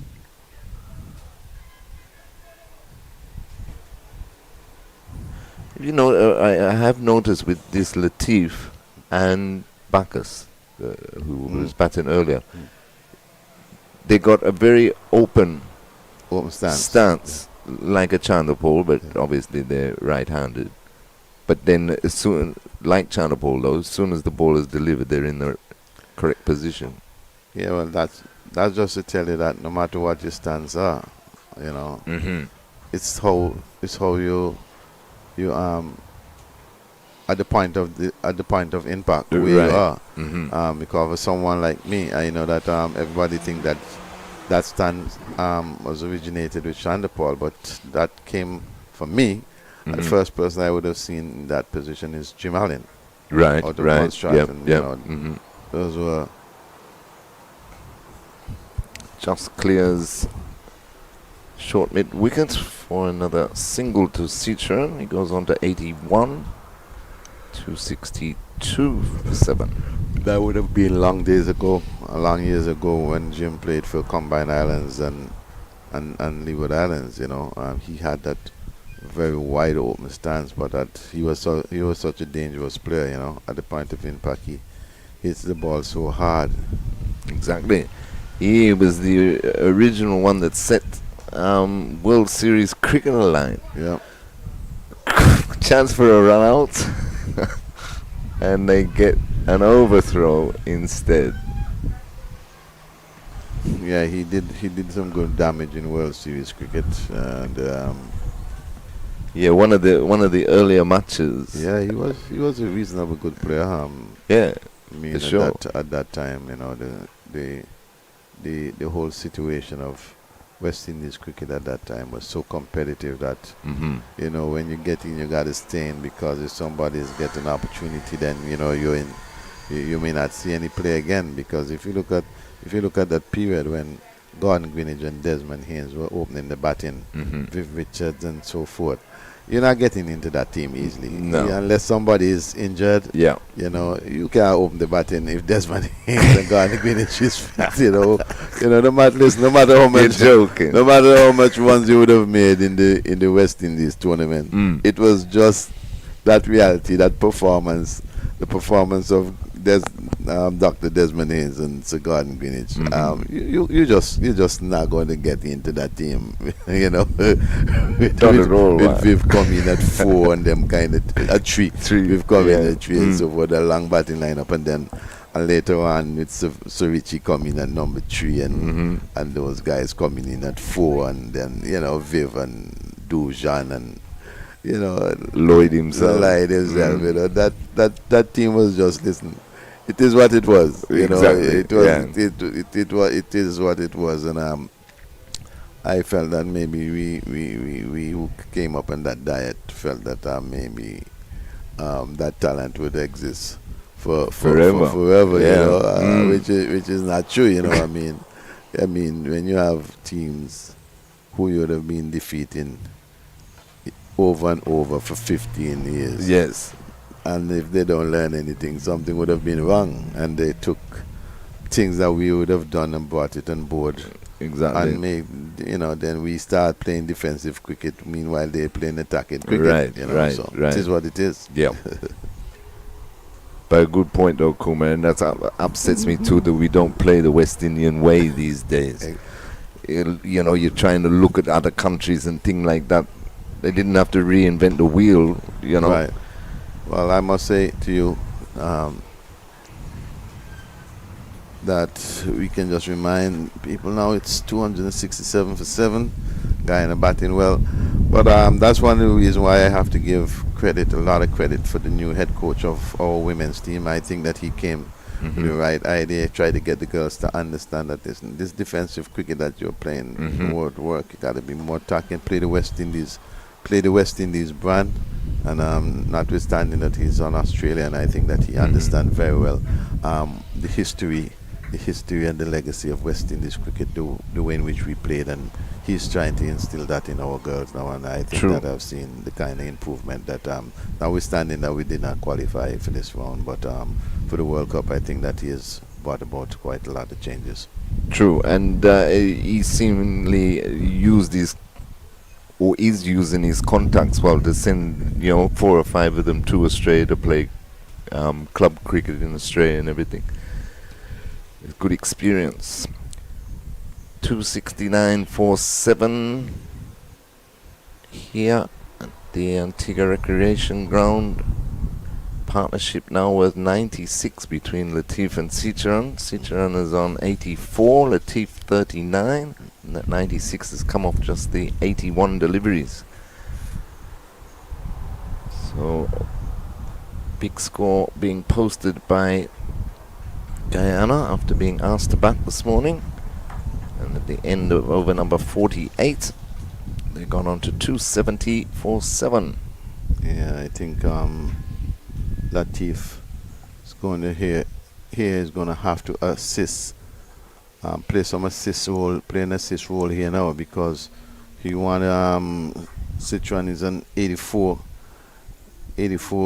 and we only have two overs to go. Latif is going to have to play an assist role here. Not saying, as I said before, that you don't want to be scoring for your team. You want to be scoring for your team, but you found yourself in a position now where you're going to have to assist. Cicheran in getting to 100, and the way in which Cicheran is batting, you can see that he's trying to hit boundaries. So you have to give him that opportunity. Try to pick the single up very early in this over. If you can get that single early in this over and give Cicheran an opportunity, let him decide what he wants to do.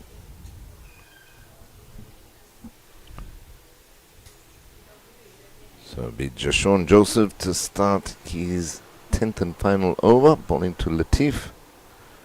Played nicely backwards. Point into the boundary for 4. Excellent shot. A very, very, very excellent shot. Just stand up guy needed past split the two fielders there, one at cover point and man on the third man boundary. And as they would say in the past, no man moves. No, and brings up the 100-run partnership. 101 off 83 for the 8th wicket between Latif and Cicheran. Cicheran is on 84. Latif moves to 44. Very, very good recovery by the guy in his team from the win, which the Windwards pulled it back this morning, because Guyana was off to a very good start. Joseph in again to Latif. Fuller played on the onside. They think about the single, but not on.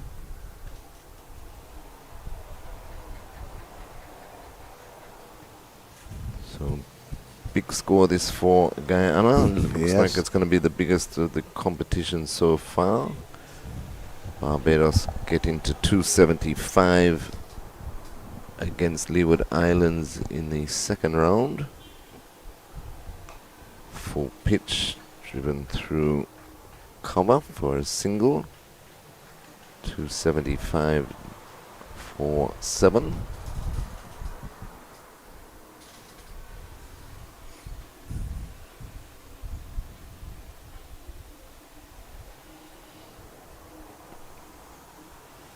Trinidad and Tobago at Coolidge chasing 159 for victory against Barbados. A 7 for 1 in the second over.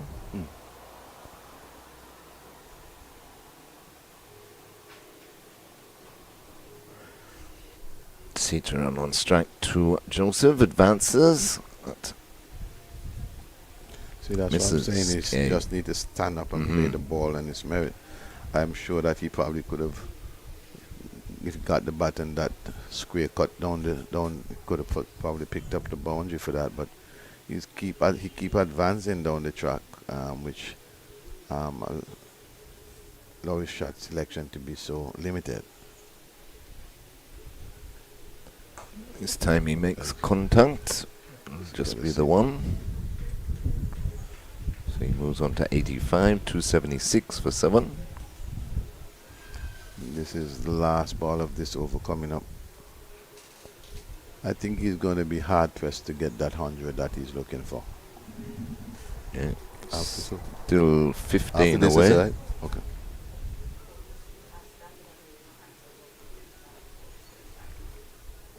And he's not on strike.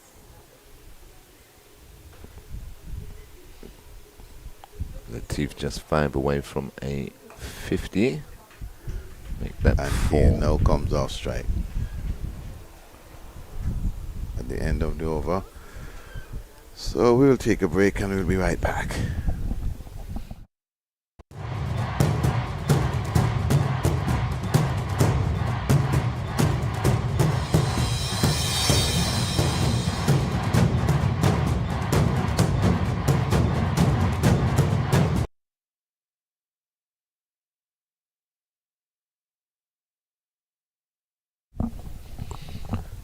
Back live here at the Antigua Recreation Ground.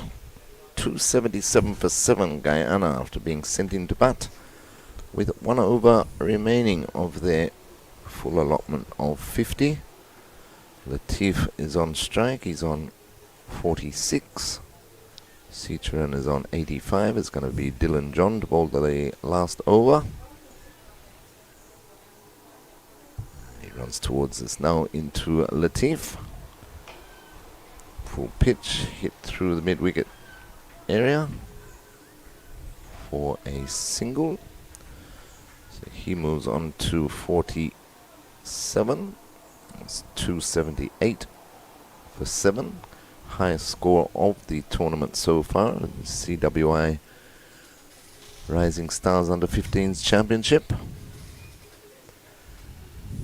Big chase coming up for Windward Islands later today. That's hit firmly over extra cover into the boundary for 4. Takes him to 89. Let's see the difference there. As you were saying, though, Kuma, he didn't advance. He just held his stance. Exactly. You have a better opportunity of playing the ball and its merit.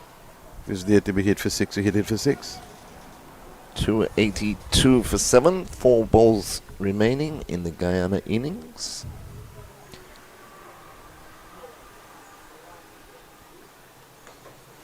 Again, he tries to muscle that through the extra cover region, but can't beat the field. He remains on 89. Has been a top knock. He's been there since ball 1. There's Lomar Citroen. He has 3 balls to get 11 runs. And Latif can also get a half century, so.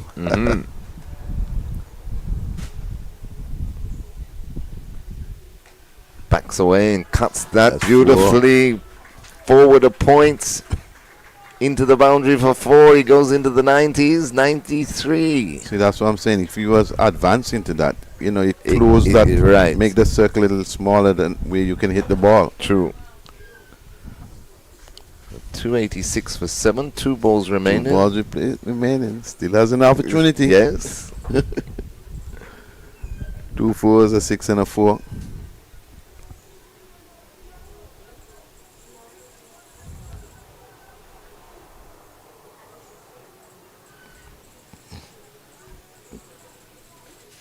Waiting for the 186 for 7. Waiting for the ball to be returned to the bowler. It looks like umpire Auguste is going to have a look at the ball, just make sure it's all right. You see, like the ball disappear. Where the ball? Like they picked up another ball, maybe a ball that was like they used for training. The wrong ball.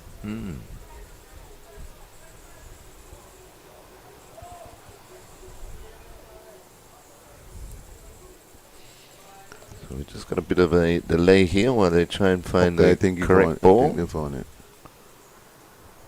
Excellent.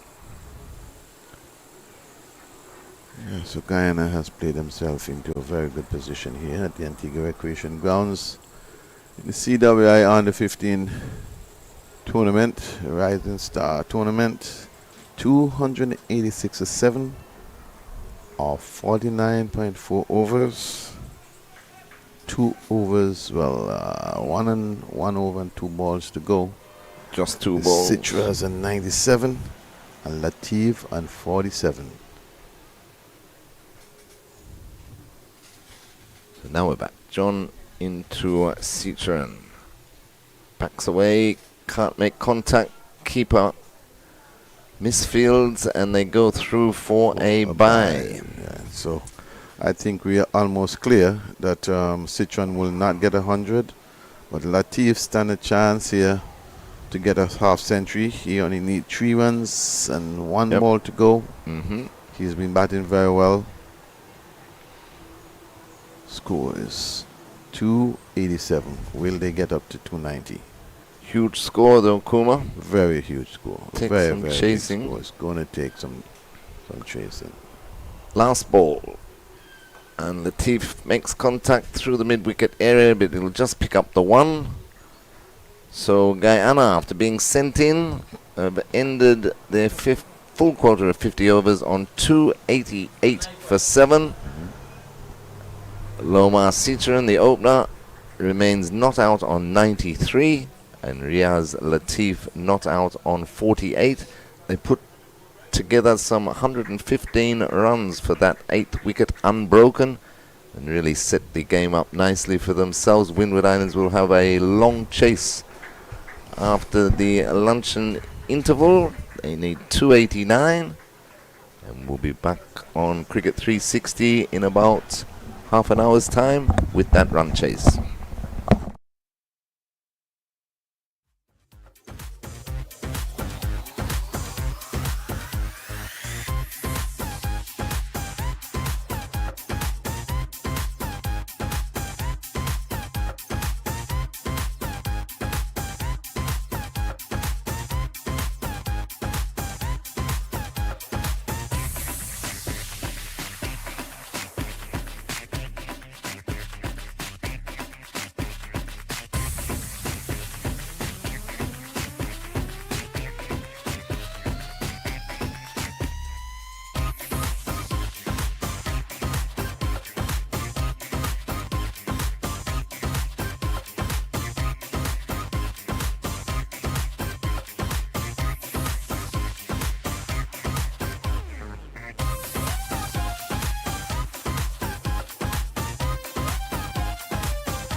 Good afternoon and welcome back to the iconic Antigua Recreation Ground for this Cricket West Indies Rising Stars Under-15s Championship clash between Guyana and Windward Islands.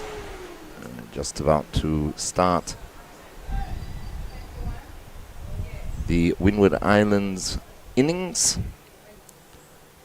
Guyana were put into bat by the Windward Islands earlier today and posted a pretty formidable 288 for 7 with Loma Sitaran top scoring with 93. Richard Ramdahol, Guyana captain, made 59, and Riaz Latif was unbeaten on 48. Latif and Sitaran putting on some 115 runs unbroken for the 8th wicket to get Guyana up to 288. So all to do for the young Windward Islands batsman, chasing 289 to win. A run rate of around about 5.8. The first ball being bowled, and that starts with a wide. So first runs on the board for Windward Islands. And of course, this broadcast is proudly brought to you by Cricket 360 through the Windies Cricket YouTube channel. Second delivery bang on target, defended into the offside, and there's no run. Opening bowler is Rafael McKenzie, right arm fast bowler for Guyana, and it's Alex Armstrong who is on strike, and he's opening for the Windward Islands with Doan Lewis. It's been a good day's play. Windward Islands not helping themselves in the field though. That's cut to backward point, but there's no run. Dropped about 6 catches. And the groundwork also is a bit sloppy, getting through a lot of byes and overthrows.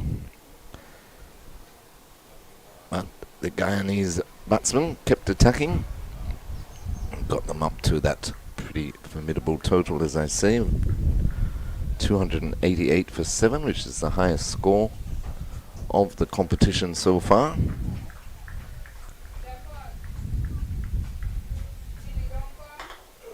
So Windward Islands in reply, a 1 without loss. The first over is the wide from Rafael McKenzie, the first ball he delivered. Bowling to 2 slips, backward point.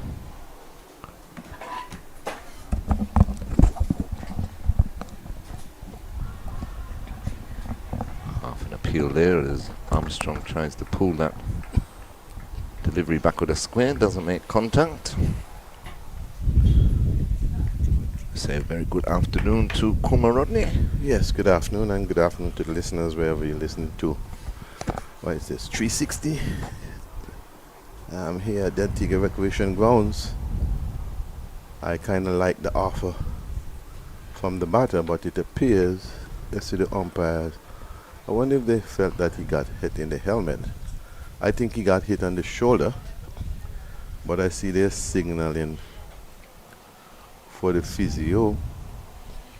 Yeah, because it didn't seem to get up that much. No, I think he got hit on the shoulder, but they probably seems to believe that he got hit on the helmet. But I like the offer, short pitch ball, and whenever I see short pitch bowling, I like when batters give the offer, especially if it's going over the shoulder, because you can't ridiculously try to play any short pitch ball. That is dangerous. True. It appears that he got hit on the shoulder, but any replay on that, Techie? Any replay on that? Let me see if it's the helmet or the shoulder. It appears as if he's pointing to the front of the helmet. But okay, it seems like the matter has been resolved. So short this one. Oh no, that's it.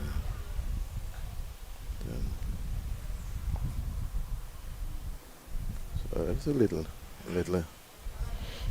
a little hold up now because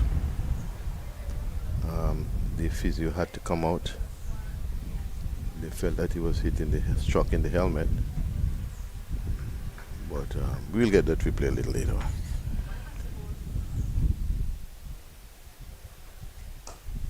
Good offer. That's a shot. That's going to be 4. Good drive between cover and the man at mid-off. 4 runs. It's a nice looking stroke by Nice looking Armstrong. stroke. That's the wicket keeper, right? Yes. Well, at least he had a bad day behind the stumps.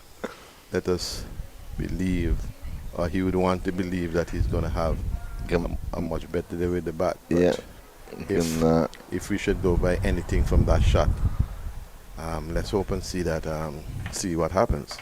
You can make amends with the bat in hand. Let's up and go through to the keeper to complete the first over. So at the end of the first over, Windward Islands are 5 without loss. Armstrong is on 4.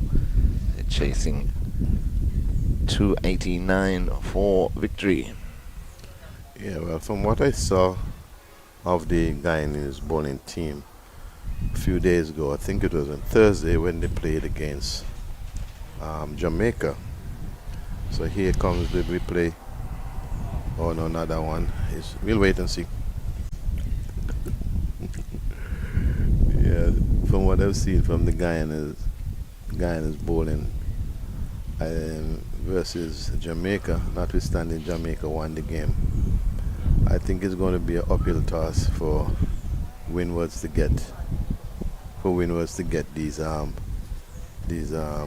runs. I'm not sure that, as I said, you can't take anything for granted because this game of cricket is a game of glorious uncertainties, but I think that the Guyana bowling, from what I saw on Thursday, should be good enough to not allow at this level for Windwards to get those runs. But again, it's all a game, and if 2 batsmen get in forms, just like the other batters, anything can happen. So it's Fraser to take up the attack, and he too starts with a wide down the leg side, bowling to 2 slips, wideish third man, point, cover, mid-off, mid-on, mid-wicket and fine leg. He's bowling to Doan Lewis, left-handed opening bat for Windwards. Fraser in again to Lewis. This one is wide outside the off stump, but Lewis gets bat onto it and gets off the mark with a single. So six without loss in the second over. I think it's important for batters knowing where the off stump. If he were concentrating well, he would know that that was a wide. Nevertheless, he went all the way out there and played the ball to the man at the square cover, and got himself a single. I guess the batters will feel like they have to score off every ball if they're going to get this huge total in front of them. They now need 283 more runs. It's going to be an uphill task.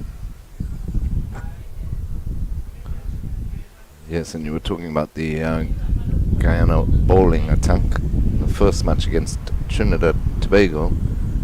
Trinidad and Tobago put 96, and that's slashed over point into the boundary, 4 runs. Yeah, seems like he's a no-nonsense kind of player.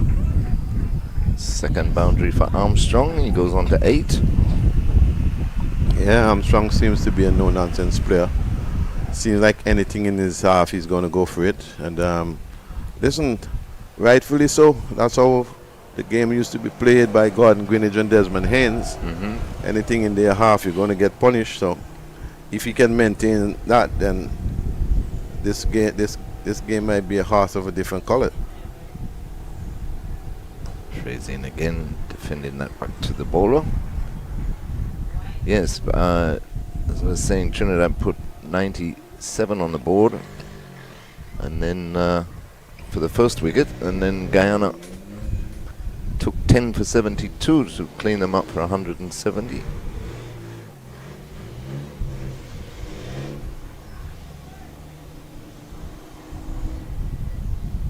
Phrasing again down the leg Wide. side, wide again. Score goes up by 1, 12 without loss in over number 2.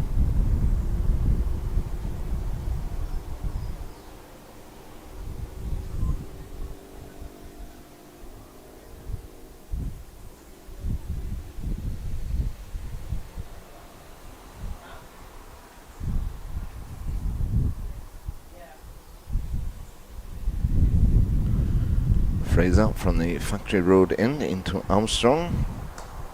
What a shot. Played it Yeah, nicely, but Fraser. straight to mid-off. Fraser looking to be a positive guy. Looking good.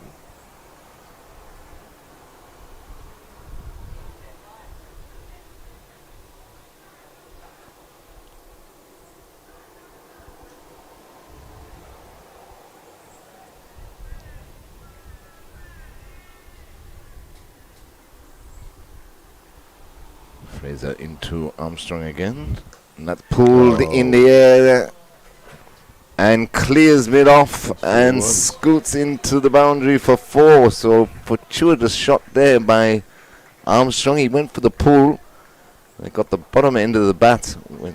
Flew just out of reach of Latif there at mid-off into the boundary for 4. So he picks up his 3rd boundary though. He got away with that one. Definitely. But it seemed like he's just an aggressive player. Moves on to 12, 16 without loss. Had a go at that one as well. Yeah, No edge found. Seems to be a very aggressive player.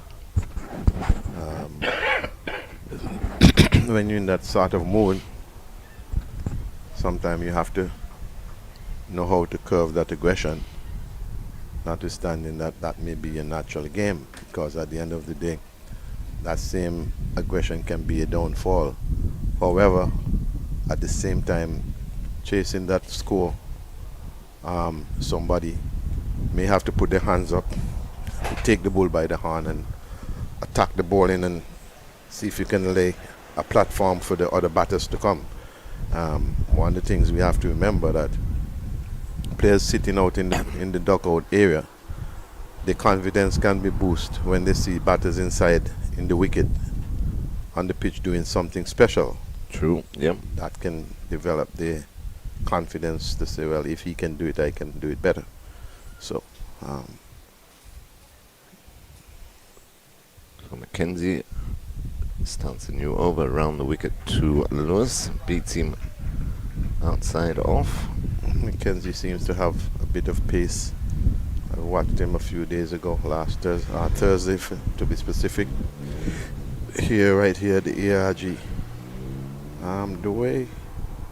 The amount of bounce that I've seen in these pitches, I'd be happy to see 2 of the senior teams playing on this pitch.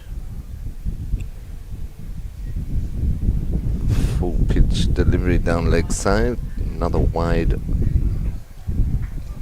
Mackenzie. Good pace from the young man so far.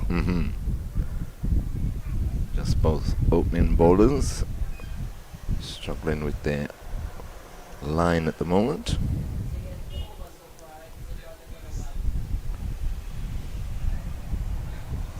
Windward Islands 17 without loss in over number 3. And beats him again. Excellent delivery, that one. Good pace.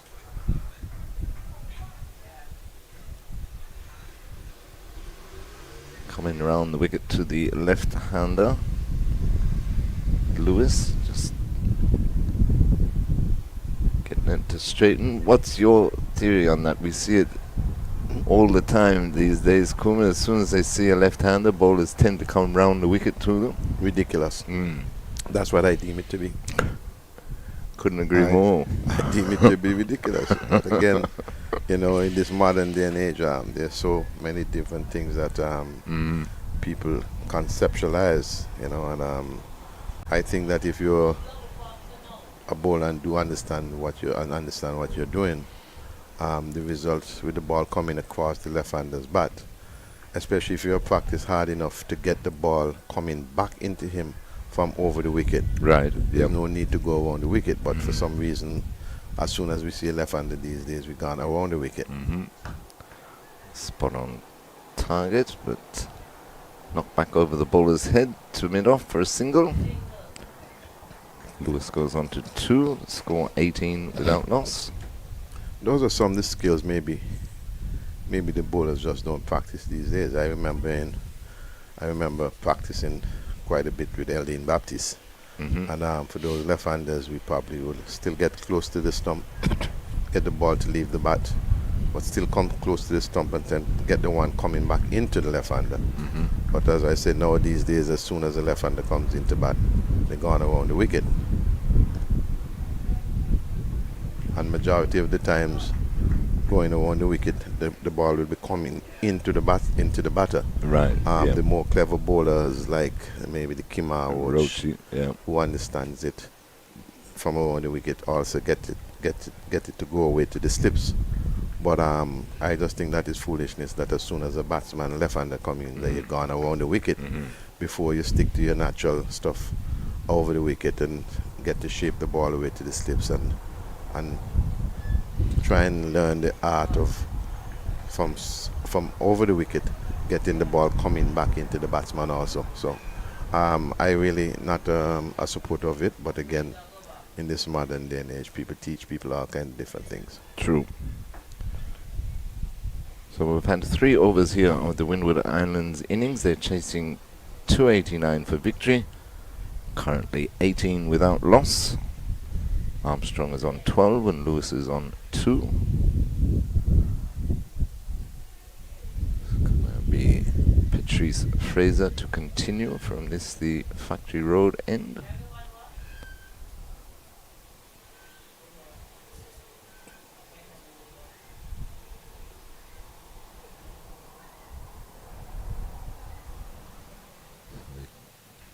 Keeping up with the run rate required thus far, Windwards. Good delivery by Fraser, defended into the offside by Lewis, and there's no run. That is what's going to happen, you know, from around the wicket. Almost every ball is going to come into the batsman. He can almost bet on it, you know, as I say. The higher skill bowlers has the ability to, even though you're coming around the wicket, is to get closer to the stump and have the ball shaping away to the slips. Fraser in again to Lewis. Peels off the outer portion of the bat, but all the way along the ground to third man. Takes 1, he moves on to 3, 19 without loss. Yeah, not everybody has the ability, as you say, Kuma, of a Kima Roach or a Stuart Broad, somebody like that Exactly. have perfected the art of still being able to take it away from around the wicket. I'm not sure why all these guys does it. I'm not sure why all these guys does it, but as I say, maybe the skill set is just a little below. But I'm saying I see it at the high level also, that as soon as the left-hander comes in, that the guys goes around the wicket, and I'm kind of baffled by it. But again, you know, these are the things that happen in these days. As I said before, some of the things that happened in the past may not be good enough for these days. But I remember vividly playing around people like Eldine Baptiste, Kenneth Benjamin, Winston Benjamin, all these guys we used to train a lot at factory. Cleve Joseph and Shafter Watley, a number of guys, and we used to practice that kind of skills, bowl over the wicket and get it to come in and get it to go away and things like that. So I guess it's a pattern now that has been picked up, especially by the fast bowlers, that once the left hand is in, you have to go around the wicket. Mm-hmm. But if it works for you, just make it better.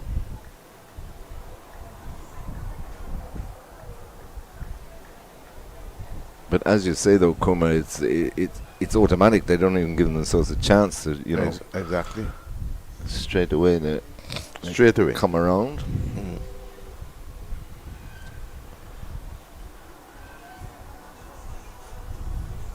Armstrong waits for Fraser.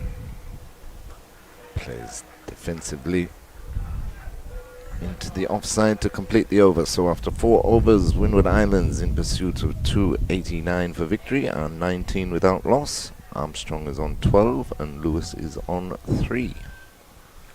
Yes, they're gonna have to pick up the pace if they feel they're going to get to that big score.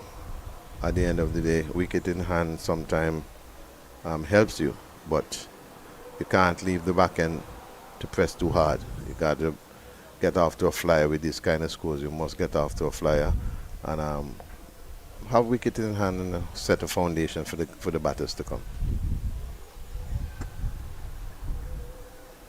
Keep you up to date on Cricket 360, the match at Coolidge between Barbados and Trinidad and Tobago. Trinidad and Tobago chasing 159 for victory after bowling Barbados out for 158.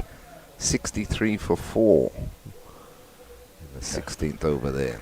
I told you that game was going to be a competitive one, notwithstanding Barbados only getting 158.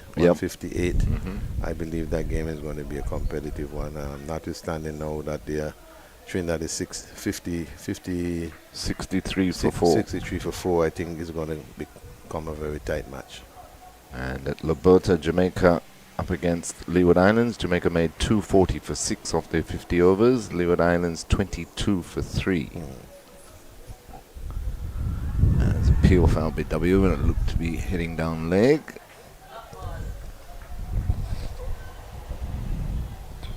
So 19 without loss here, Windward Islands chasing 289. We're in over number 5.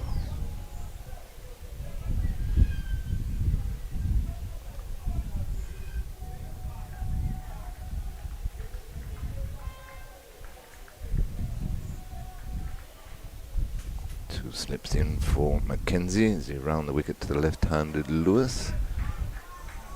Stroke down to fine leg and crosses the rope for 4. So Lewis's first boundary. Straying down leg, full pitch delivery there by Mackenzie. And another poor bit of fielding down on the fine leg boundary. 23 without loss. Lewis goes to 7.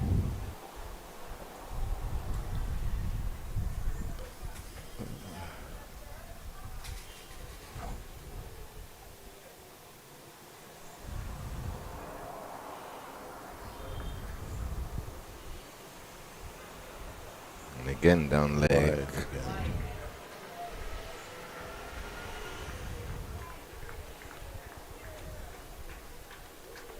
See, and also in this instance here, Mackenzie can't really find his line. He's been too far down leg, but he's persistent on staying around the wicket. Well, you see, that's what I'm saying. He said, as you said, he never given himself a chance over the wicket, which will probably take it across the batsman's body, looking for Carter behind Carter slips. Right away comes down. So that's where the ball is going to always go when you come that way. Where the ball is going to go into the batsman, and if you don't get it right, then it's a wide. You've got to give yourself a chance coming across the batsman's body, looking for the edge. You have a new ball in your hand, and as far as I know, majority of the time new ball bowlers look to nick off the edge, get you caught behind the wicket, when I say behind the wicket, from slips the gully. Right. You know, in the test match where you have 3 slips and go. Okay, so now he probably listening to us.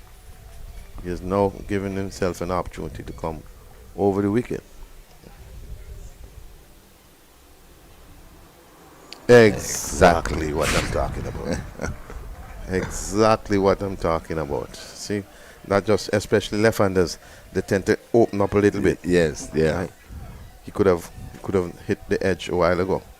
That's what you want to do. Now, as he goes in his career, if he continues to play, he will learn to get closer to the stump from that very angle and get the ball coming back into the batter. Mm-hmm. And that's taken a That's lead a in wicket. edge. That's a wicket. Oh, he's misjudged it again at mid-off. A leading edge that lobbed in the air, but he ran in too far and misjudged it, and Lewis picks up a single. So at least he would have created a chance from over the wicket. Ball before that, smack that, just open up the batter a little bit. Could have gotten an edge to the wicket keeper, to the slips area. Did not. The ball after, trying to flick it or play it down the leg side and cock it up, hit it up in the air to the man in mid-on, but just did not get back enough to get it. That those are chances created, but as you say, at least he gave himself a chance. Mm-hmm. So Windward Islands at 25 without loss after 5 overs. Armstrong is on 12 and Lewis is on 8. Fraser will continue, and now he too is coming over the wicket to the left-handed Lewis. 2 slips. Wait.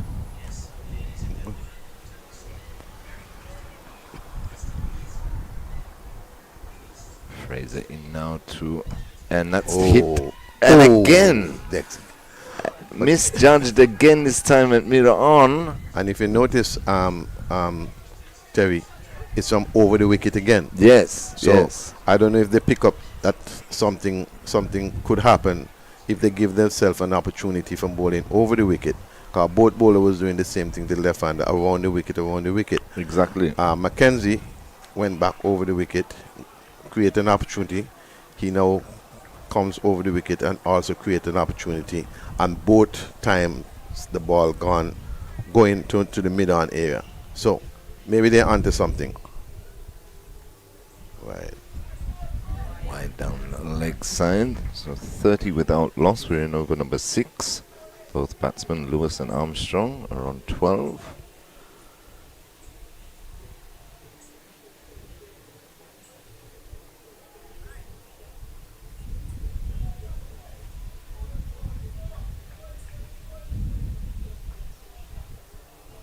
Change in the field.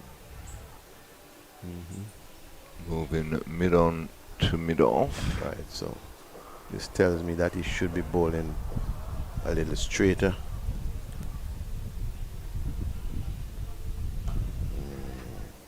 Just a little bit too wide. But I think I understand what he's trying to do here. Has to now try and get this more between center and off. Center and off to off.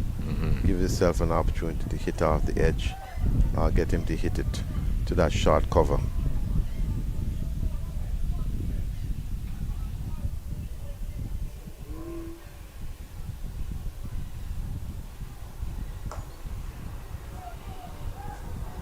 Driven nicely, but straight to mid-on.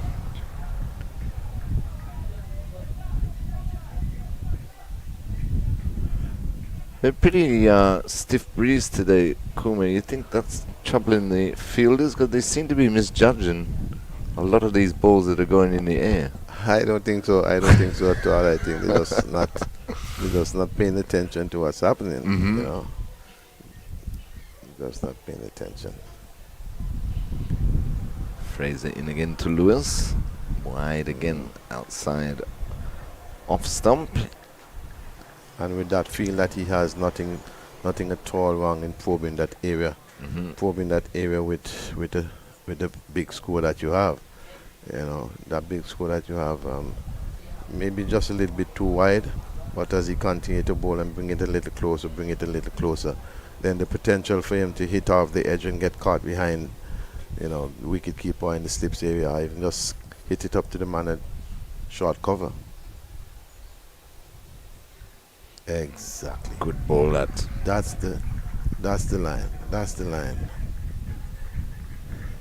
If he can get in a groove and does what I call the Kirtley Ambush special, then you never know, you may pick up 1 or 2. What is the Kirtley Ambush special?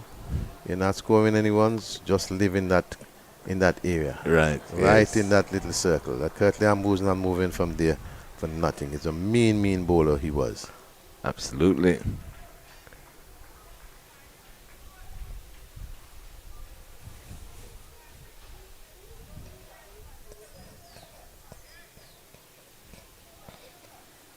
Fraser into Lewis.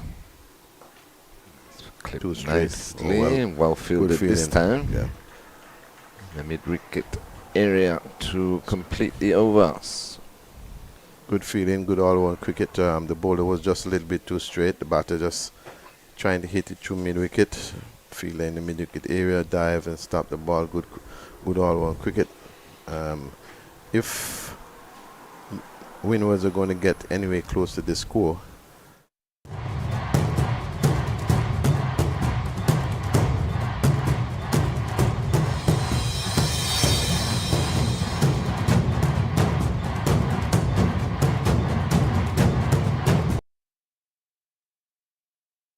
because I don't know what their best scores are. They're just trying to say that they need to give a good batting performance of themselves, you know, seek to get some individual scores. Notwithstanding this is a team game. Remember, it's a team game, but the performance is the team performance hinges on individual performance. So somebody have to stand up and make some runs. Kenzie starts a new over. Go by Lewis. Trinidad and Tobago in trouble. At Coolidge, 74 for 6. Chasing 159. I told you it's going to be a competitive match. Notwithstanding, Barbados made 158. I told you that, Terry. You did I indeed. told you that.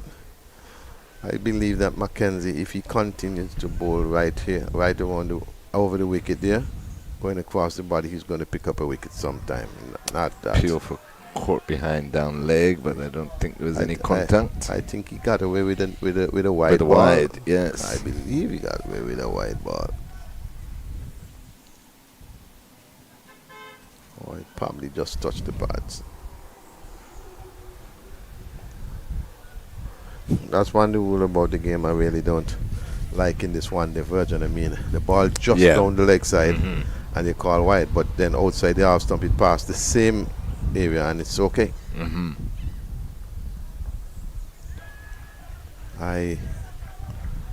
If I'm a betting person,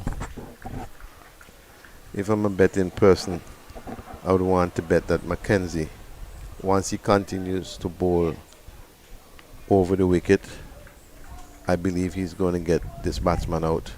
I can't tell if it's going to be caught behind or he's just going to hit it up to that man at cover, but my mind tells me that Mackenzie is going to get a wicket from bowling in this position. Oh, lovely. Lovely, lovely. That's what you want to do with the new ball in hand. Give yourself an opportunity, give yourself a chance. And not because there's a left-hander, you just jump up and go around the wicket. Exactly. Right? Majority of the time you go around the wicket, as I said, this level of the ball is going to tend to come into the batsman. So maybe you're just wasting the 2 slips, you know.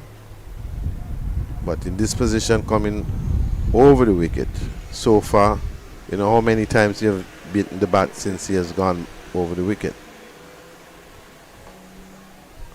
Shots, boy. Nicely. Straight back. That's a lovely shot. The bowler into the boundary for 4. That's a lovely shot. And he has to know that these things will happen, especially if you attempt to go for the Yorker. Especially if you intend to go for the Yorker. But these are the kind of things that the young cricketers will have to learn that you have a new ball in your hand.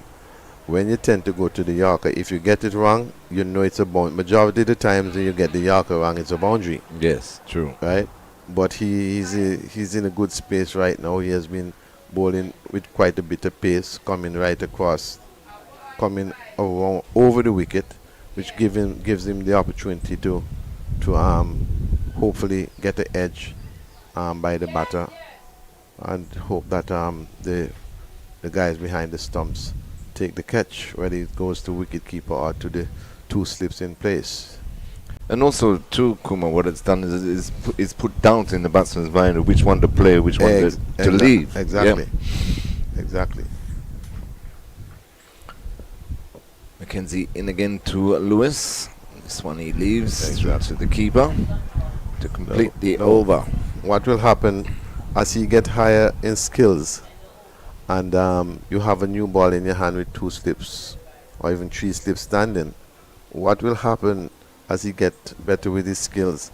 From that very same position, just getting closer to the stump and get the ball coming back into the batsman. So what that will create, from over the wicket, you comes in and you keep bowling it in that line where just outside the off stump or center stump, moving away from the batsman.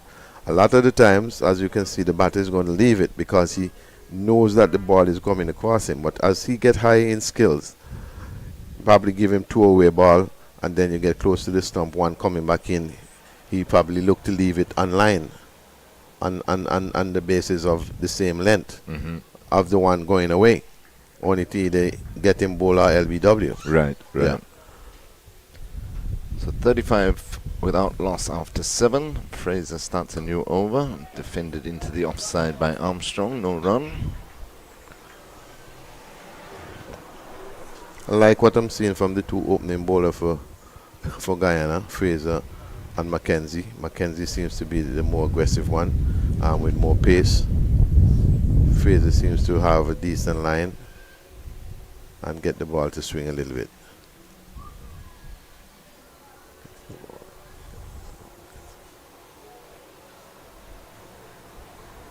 Runs in now to Armstrong. Goes for that, wide outside the off stump. Luckily for Armstrong, he doesn't get the edge. Well, that in the game, you just want to induce him to something, and we almost got him to play, to do what he want him to do, hit it in somebody's hands. Got to think the game, and we got to help the youngsters to think the game, you know. All of that comes from practice.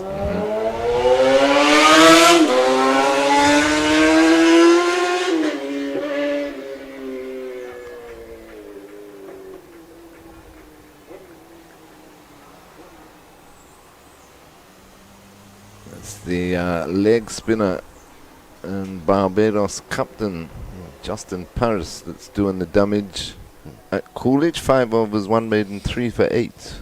Wow. 74 for 7, chasing 159 as Trinidad and Tobago. For 7. For 7. That's trouble, Trinidad and trouble. Yeah.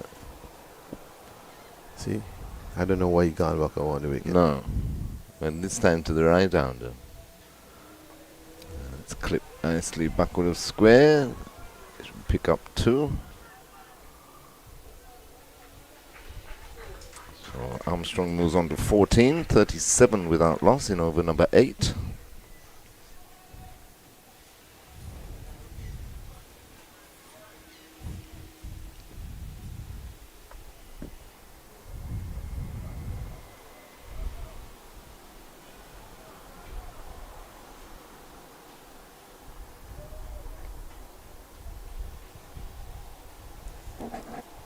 Fraser again staying around the wicket to the right-handed Armstrong.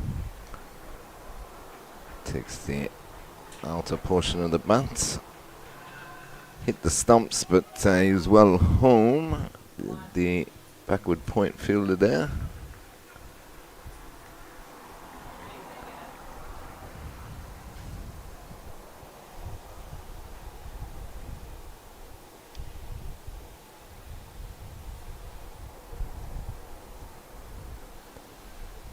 So 38 without loss. Yeah, just to remind you that these commentaries coming from the Antigua Recreation Grounds here in St. John's, Antigua. CWI Under 15 Rising Star Tournament. Guyana versus Windwards Under 15s. Back over the wicket to complete the over was Fraser to the left-handed Lewis. At the end of 8 overs, Windward Islands in pursuit of 289 to win, 38 without loss. Lewis is on 17 and Armstrong is on 15. Yeah, very modest start. Chasing 288. 288 to win, right? 289. 289 to win. Yeah, modest start, and once the run rate keep climbing, it's going to be very difficult to pull back that horse. But as I said before, one of the things that the Windward Islands would have to consider is for individual performances, which also counts for a lot. You know, if somebody can stick around and get 100, even though they might not have won the game, you know, that there's some level of accomplishment. What you don't want is to get bowled out chasing the score. So far, the open batters are not looking bad. I think Guyana would have created two half a chance, if I may call it that, because the balls never went to hand. So it's Mackenzie to continue. Into Armstrong, bouncer, attempted pull shot, wide for that. That's tough. I'm not sure That's it's tough. I don't think it's tough at all. I think the ball was over his head in his upright. If he was standing upright, maybe it's tough. Maybe it's tough. Maybe it's a little tough, but you know, the umpire is in the best position, as we always said. True. That doesn't mean that they're right. Mackenzie again is on full pitch. Misses the drive through to the keeper. Yeah. Are they going? I think Fraser seems to be a very aggressive player, and I think all Guyana has to do is to play it smart. Sometimes you can out a man at his strength if he feels that he wants to keep driving like that. I would have gone for. He pulled that through mid wicket. Yeah. And it will roll into the fence. I would want to give him an opportunity to drive as much as possible. Get a short cover in and get the other guys back to the 30-yard circle. Ask the bowler to pitch it up outside the off stump as much as possible. You don't want to pitch it too far up because obviously he seems to be a very strong guy, and if he gets off those shots, he can hit it for 4. But I would take out one of those guys from the onside, bring him right in that short cover, and encourage him to drive. Exactly. Driven beautifully this time though through the covers. 4 more. But I would be encouraging to do that. But yes, the guy would be back on the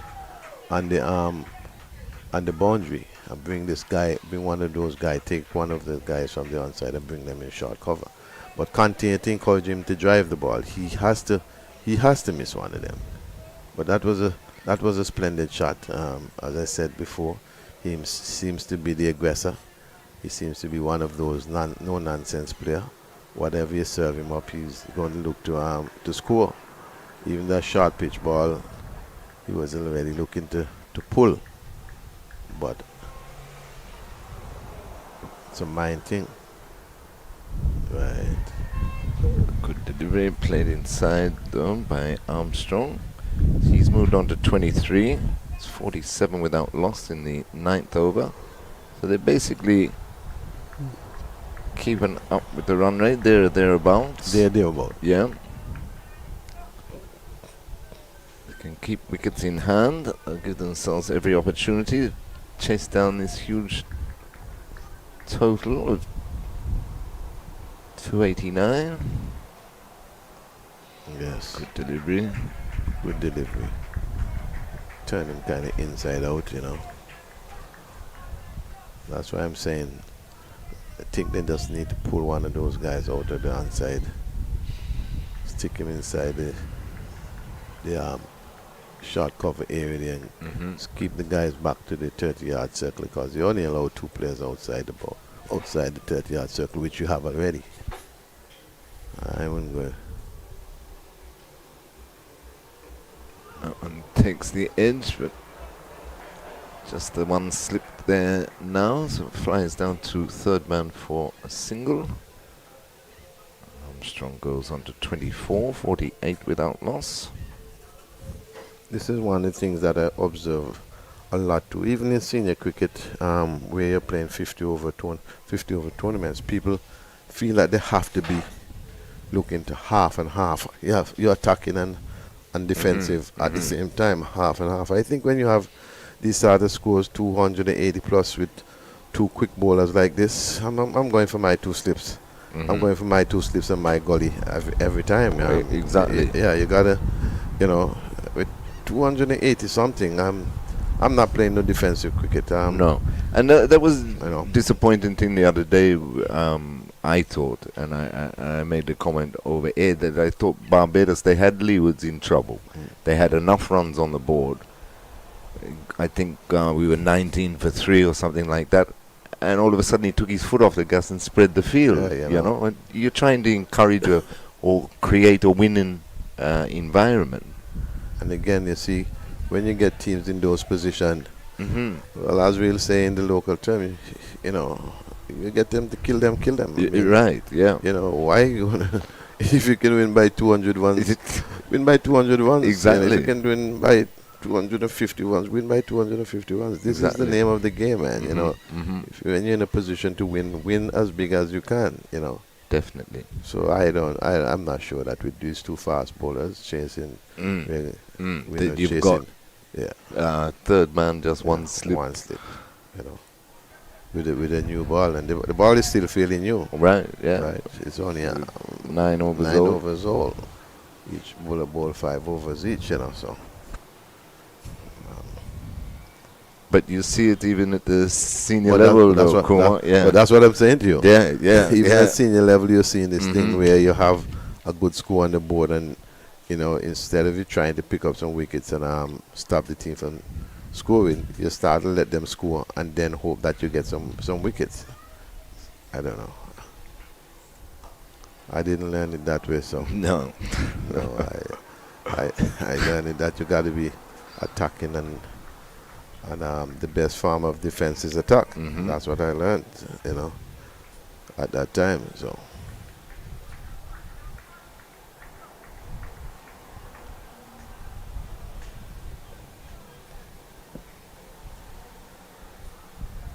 Fraser into Armstrong. And hits that beautifully through the cover region again for 4 more. He likes the big hitting. He likes the boundaries. He likes the boundaries. That was a very good shot. Very good shot. Very good shot. Very good shot. So the 50 comes up for Windward Islands. We're in over number 10 and 52 without loss. 50 partnership, of course, between the 2 openers, Armstrong and Lewis. Fraser in again to Armstrong.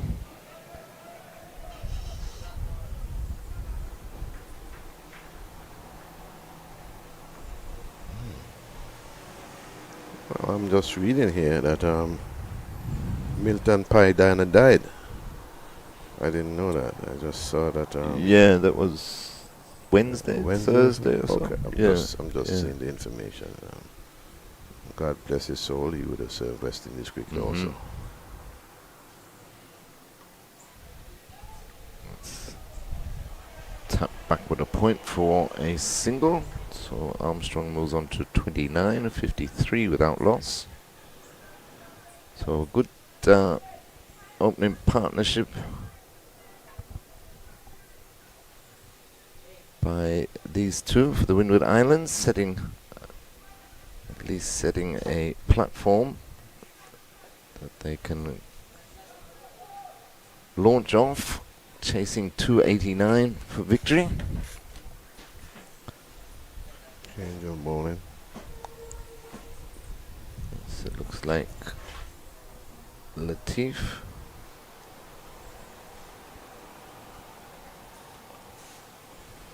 Some Once again, spin into the attack. yeah. Once again, Terry, let's say hi to the people down in the Windwards and people down in Guyana who are supporting your under 15 teams. If you're watching, good day to you. From Antigua and Barbuda, specifically the Antigua Recreation Grounds. Have a game on our hand. If Windwards were now 53 without loss. Yeah, Guyana looking for their first breakthrough. Spin of Latif. Can continue to bat. We're not sure what the results will be, but it's an uphill task.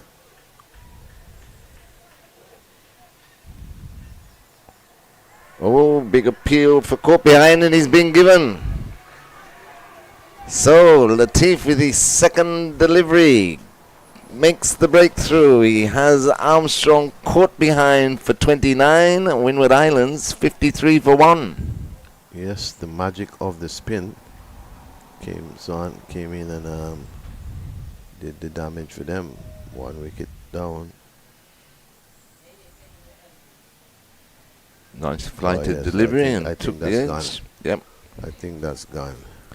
So we'll have a break in play here, and we'll break on Cricket 360 for the players take a water break.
That's a good delivery outside the off stump again. Spinner just seems to come in here and pushing back the Windward Islands batters on the back foot a little bit. where they picked up 1 wicket. Good Again balls. beaten him. Good Field balls. for a stumping, but I think he was home. Dalroy Tittle is the new batsman. Yeah, that's good. Good bounce and turn. It's Latif. Yep. Good bounce and turn. Good bounce and turn. Good little cricketer, Kuma. Yes, I told you that before. His Mm. batting is good, and now he comes in with the spin. Good little player.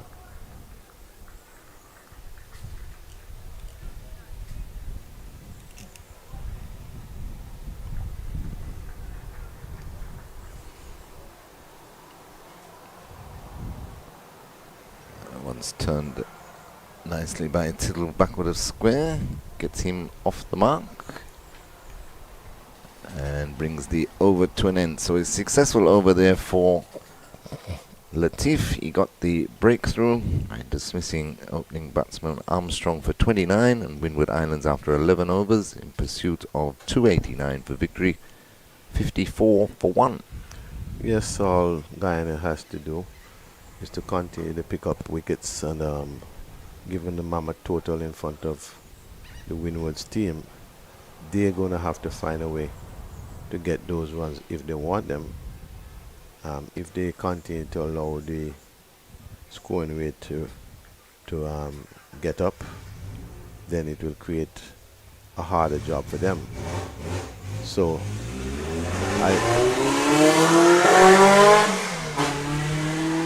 I think at this moment Guyana has their hands on the trigger, but the game, a game being a game of glorious uncertainties, the batters for Windwards may have a different opinion and may be able to put up a fight. So There's a bowling change. change of bowler, yeah. Looks like Jacobus. Prosper Jacobus. Prosper Jacobus. Prosper Jacobus. Interesting run up. Very interesting run up. I was thinking for a moment that he's going to stop because Yes. he looks like he's missing his run. But you know, Terry, this day and age, boy, I remember growing up, you only heard names like Williams and Jacobs and those Thomas and things like that. But Jacobus,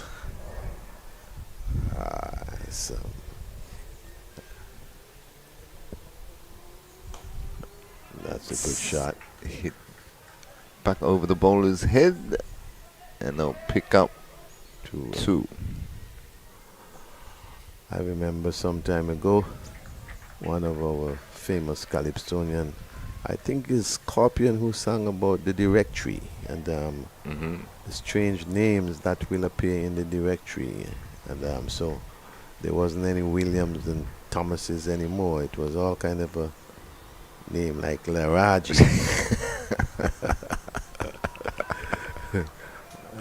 Jacobus. Jacobus. You know, so I think that Scorpion, wherever you are, my brother, I believe you got that right. Definitely, yes. Time has changed so much that you don't look in the directory for the Rodneys and the Jacobs and the Browns and Williams anymore. Yes, you're right, Terry. His run-up kind of peculiar. A lot of stutter. I was wondering if he's going to stop, but it seems that's his nature, and that's his ID. And after seeing someone like Boomer, who are you to suggest that this is not a good run-up? That's Good shot. That's another ferocious shot again by Tittle. Yes, better contact this time into the boundary for 4. He Yeah. moves on to 7. Yes, Mr. Hugo told me, have a look at this Boomerang guy. He does everything wrong, but he's gonna be something. Yeah, well, you know, in some people's opinion, he has been doing everything wrong, but that just goes to show that what is yours can be peculiar to you and will work for you once you put in the work. And I'll give you a little joke about something when I used to play a lot of football off this. Jacobus in again to Tittle, driving to mid-on. They go through for a quick single. Wow. Direct hit might have been interesting. Ricochets off the batsman. And they end up with 2. So as a young guy playing soccer, you know, Mm-hmm. when I was playing for Rangers, I think I was about the youngest player for Rangers at that time, and God bless his soul, Pin Hewlett was the coach. Okay, yeah. And we have training one afternoon where you have to bring the ball down with your chest. For some reason, I can't afford to allow the ball to hit my chest. So every time I throw the ball from my chest, I get on my foot, on my knee, up and pull it down. And I just remember Mr. Hewlett saying, young man, if that's what you're going to do, you have to try and perfect that. So the thing is that what may seem awkward for you, as they call it in the world, unorthodox. Right. May be very well workable for someone. True. Because, you know, if you saw somebody like Boomer very early, you wouldn't believe that he would have gotten that far. No, not at all. So sometimes is the encouragement in asking people to use what they have to the best of their ability. And you being in coaching, that's knocked back in the air, but dropped short of the short mid-wicket fielder. You being in coaching, Okuma, is it better to say something like Mr. Hewlett said to you, that you need to perfect it if that's the way you're going to do it, or do you try and get them to do it the you see what we all have to understand, the so-called normal way? What we all have to understand, that everybody has an ability that given to them by the Almighty, and you have to analyze people for what they have.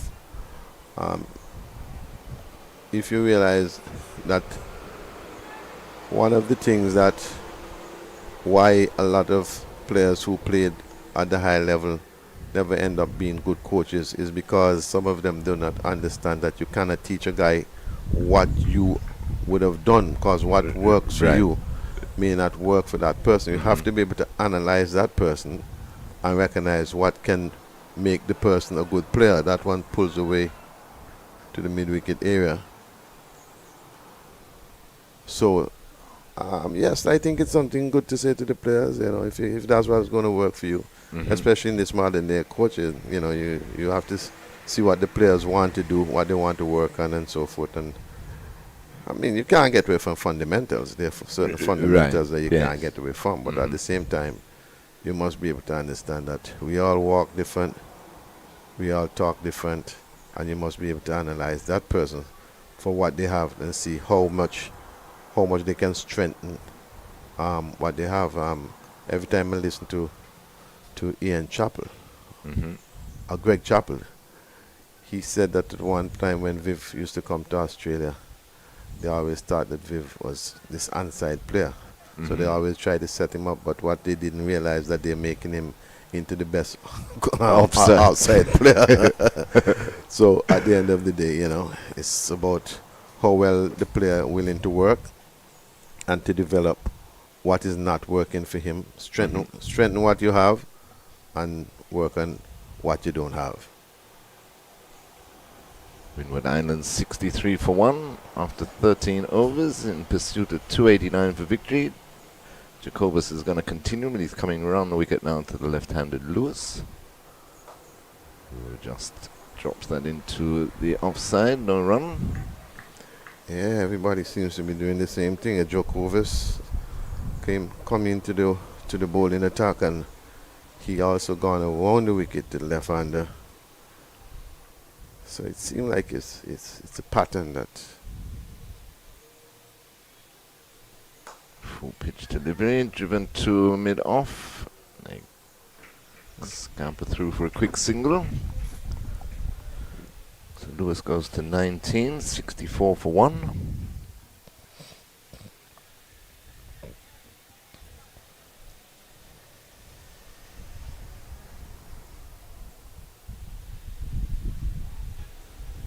Keepers moved up for the medium pacer Jacobus, but the one and only slip is still deep. It's interesting. I'm not sure if an edge would carry that far. Can't get that. I would want to believe that I'm not sure. I'm not sure about that feeling placing. I'm not sure about that. This is a gentle medium pace bowler. I can't see that he's gonna have so much pace and hit this edge off and the ball carry that distance to that man in that position. That's flowing down to third man on the bounce. Tittle seems to be a very little good, interesting player too. He seems like he likes to play his shots, and nothing is wrong with that if you're going to be very selective in what you're doing. You know, we need people. We probably need more players like that who. Well, I don't want to say the Cavalier style because, but we were deemed at one time to be Cavalier players. So if that's what it is, that's the brand. That's the brand of cricket. Well bowled, well played. Oh boy. I would have hoped that ball didn't pass the man backing up there, because I really don't see the reason why he's trying to throw the ball to the stumps.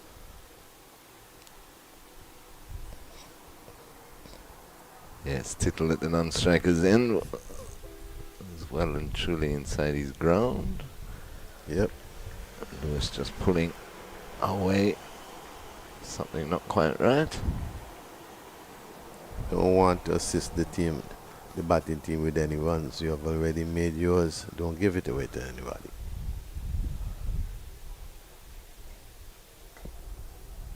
Bang on target again. Played to backward point. No run to complete the over. So after 14 overs, Windward Islands are 65 for 1. Lewis on 19 and Tittle on 10. Yeah, very good going. Reasonable going by Windwards. They only have lost 1 wicket, trying to get to 288, 289 to win this match here at the Antigua Recreation Grounds. Is it possible? Yes. Once you're in it, as they say, you have a chance. No lottery ticket, you can't win it. Latif to continue. He's bowled exceptionally well. He's the wicket taker prior to this over. 2 overs, 1 for 2. Seems to be a tight little bowler.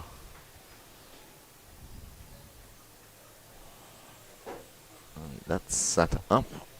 Missed out there, Tittle, I think. I think Tittle would have just missed out on part of a lunge. The ball was short and his head went up in the air and just did not make any contact whatsoever. Swinging wide. That kept low. That's not out. No. Swinging wide outside the off stump, trying to hit the ball through the mid-wicket area. Poor shot. Yeah, poor shot. You're right, though. The head's going all over the place. So. I'm telling you. And you see, once that happens, you can look. It can make it look so bad, you know. Listen, wherever you want to hit the ball and you keep that head still, sometimes you can get it off, but. Oh, beaten again. Might have been a wrong in that time by the wrist spinner. They come back for 2 byes. Yeah, goes up to 67 for 1. So far, Tittle, I don't think Tittle fully grasps what Jacobus. Is Jacobus, right? Yeah, Latif. No, Latif. Yeah. Latif. I'm not sure that he understands what Latif is doing at the present moment. I mean, he had him playing. Misfield there. That's a poor single. Cricket. Very, very poor cricket. Very poor cricket by Guyana to allow for a single. So that brings the over to an end. So after 15 overs in pursuit of 289 for victory, Windward Islands are 68 for 1. Lewis on 19 and Tittle on 11. What's the comparison? You know, where Guyana was in 15 overs. We don't have that detail. We don't. Okay. No. Okay.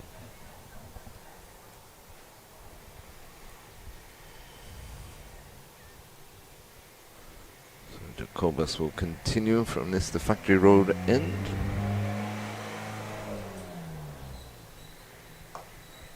He's driven up to long on for 1.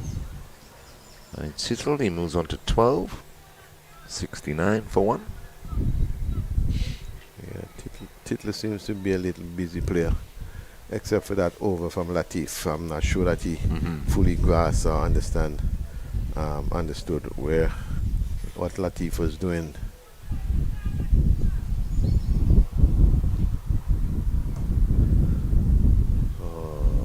Full toss driven straight to mid-off. Jacobus would have gotten away with that one. That was a full toss and got away with that one. As we always say, a full toss in the morning and one in the evening is still a full toss, and you should put them away. Get some ones off. Get some ones off that. That one goes straight through Lewis. Tyrone Pacer Williams would say, when it's a bad ball, you give it all. T. Willie, if you're listening, man, good afternoon to you. What a special player.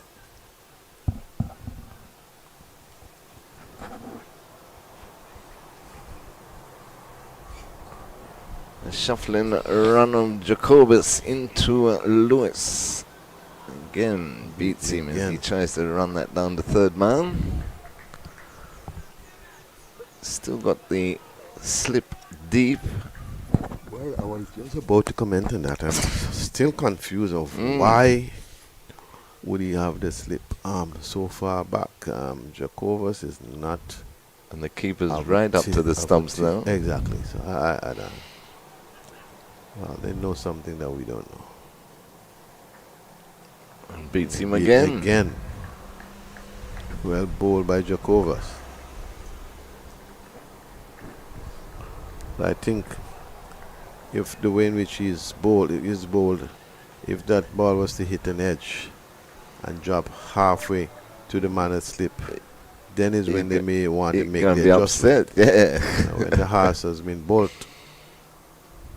The horse bowled, it can't close the barn, you know. Too true. Bat onto this one, chops it back with a pipe. Hey, why? That's, well, he got the wicket in the end, but the keeper, it was poor running. Very poor running, and the wicket sent back, and the keeper was looking at the bowler's end. At the bowler's end. Eventually, he got the one out. Boy, this is one of the most. That one. This is one of the most ridiculous. There was never a run there. Lewis hit the ball and ran. Exactly. Just went straight to backward point who fired the return in. And the keeper Lewis had given up, and the keeper looking to throw at the non-strikers then. This is about one of the most ridiculous loss of wicket that I've ever seen. And you gotta understand, I don't know for what reason, some reasons. Look at it. Look at the replay again. Hit it out to the man, and he just starts running. And he stopped. The wicketkeeper, and then he stopped. You know, I mean, one of the things that you don't want in limited over cricket. I don't know why it happens. I can't tell you why it happens. But majority of the time, you start get to run out in the match. That just match up the whole innings. I don't understand why, but it happens. It happens all the while. But I think, though, too, Kume, have to give credit to Jacobus, the bowler, because he beaten him 2 or 3 times. Beaten him quite a number of times. And I think they were trying to keep the scoreboard ticking, chasing this huge total. Yeah, but, you know, to be taking a one that is not there. Yes, definitely. So Windwards lose their second, another mix-up. Oh, and why is the bowler this time? They lobbed it back to the bowler as the batsman was halfway up the crease. The bowler just stood there and watched the ball fly past him. Yeah, I think that they now become a comedy of errors, as you'll put it. But at the end of the day, listen, these guys just have to understand that it takes two people to make a run. If somebody say no, you have to stop. Got to stop. Jordan Charles is the new batsman, left-hander. And also what you were saying too earlier, Kuma, about game awareness. Game To be awareness. alert to what's going on out What's there. going on over you? And that's top-edged. Falls safely. And they come back for 2. So that gets Charles going. I don't know, for some reason run out in the one-day game just seems to create a lot of problems. True, I don't know true, why. yeah. We get one run out and everything just starts going downhill, and Windwards has to understand that somebody got to stand up and bat, and do not create those kind of a situation. Do not assist Guyana in getting your wickets. Somebody need to stand up and put a performance up. Whether you're going to get the runs or not, you got to compete, and that's what you want. You want them to compete. If for any reasons they lose the next wicket, now it could be trouble. Charles is on 2. We're in over number 17. It's 72 for 2. But you're quite right, Okuma, because the very next ball after that run out, they almost had another one. Or Almost maybe had another should have had another run if the bowler was paying attention.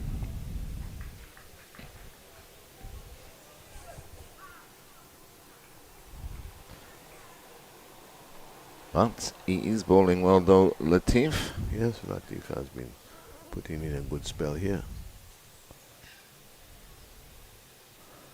Attempted sweep, pure foul BW, but not out, says umpire Auguste.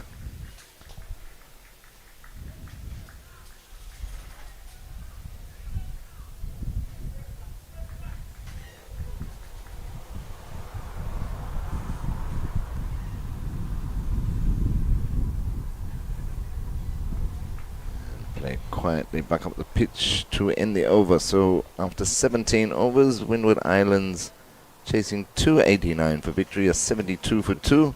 Tittle is on 13 and Charles is on 2.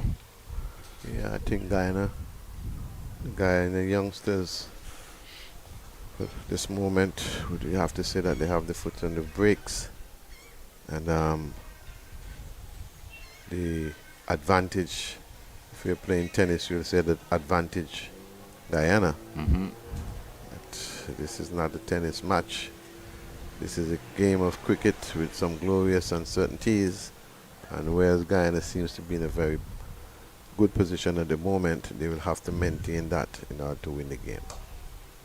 This one's played firmly up to mid-off, start of a new Jacobus over.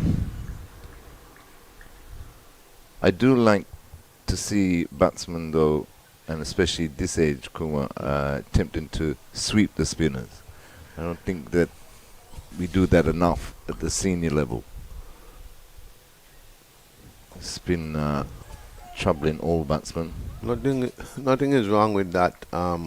Once you know what line and what length you can sweep the spinners, because people feel that you can just sweep the spinners if the ball is down the leg side. That is not true. You can sweep this spinners from any position. True. Even outside the off stump, even on the wicket.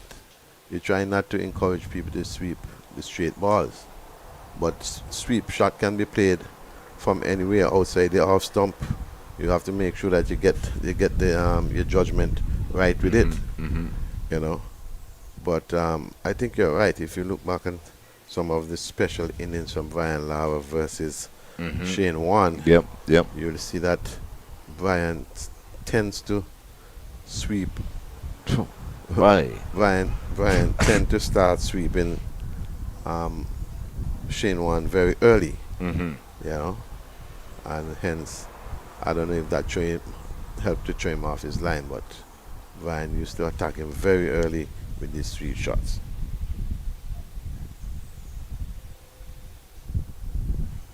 Just bring you up to date on Cricket 360 at Coolidge, Barbados up against Trinidad and Tobago. Barbados 158 all out. Trinidad 102 for 8 in over number 32, chasing 159. And Jamaica made 240 for 6 at Liberta against Leeward Islands, and chasing 241 to win. Leeward Islands after 17 overs, 88 for 5. And that's slashed beautifully through the point region into the boundary for 4 by Jordan Charles. Good looking shot that. Yeah, good looking shot. So he moves on to 6. And the score is 78 for 2 in over number 18.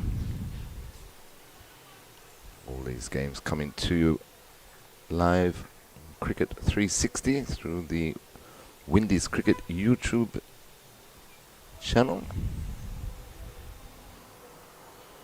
Jacobson around the wicket to the left-handed Charles and strokes that nicely too. And they pick up 1 off the misfield at short extra cover. Yeah, I think that's a good call, because it's not every misfield that you want off. It's been said many times that misfield can bring about runouts, but this one, I think it was very well judged, and a single was had to the Windward Islands.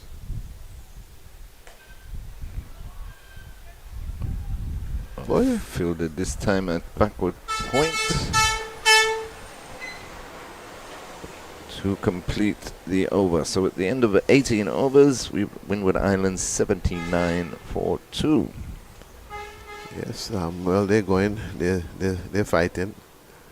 I'm sure that the Guyanese bowling is looking good between the 2 spinners, Latif. Well, not 2 spinners, 1 medium pace bowler, and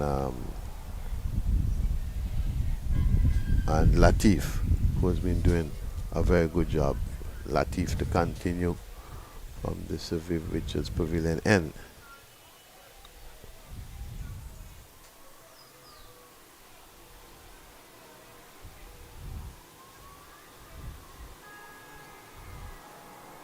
He's bowling to the left-handed Charles. Charles is firmly to cover, who misfields, yet another misfield. They're coming back for the second, and it was well judged. Yeah, that was poor feeling. The fielder down there on the cover point boundary. You cannot have your bowling putting in that kind of work. Bowling so well, and a ball that should not be anyone, you know, eventually end up in a single to the batter. They've moved him out to the cover point boundary now. Attempted sweep by Charles. Doesn't make contact. 81 for 2. We're in over number 19. Windward Islands chasing 289.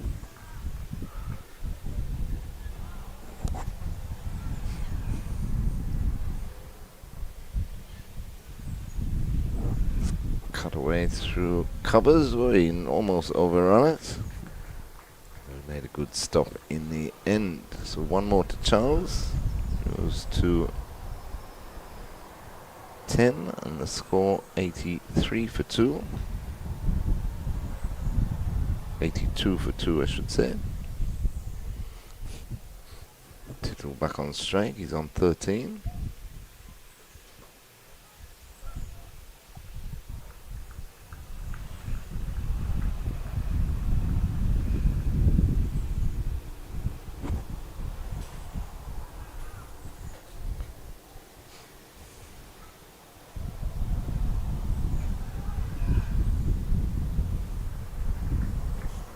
Latif continues to bowl well. He's in his 5th over. 1 for 9. thus far. Yeah, bowling well. Kind of like the way in which this little guy Tittle is looking.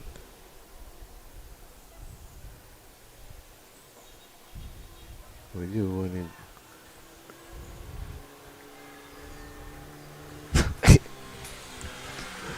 His partner Charles asking the same question. Where you going? Where you going? And I think his partner Charles is absolutely correct. You're hitting the ball directly out to a fielder in covers, and you want to take a run, you know.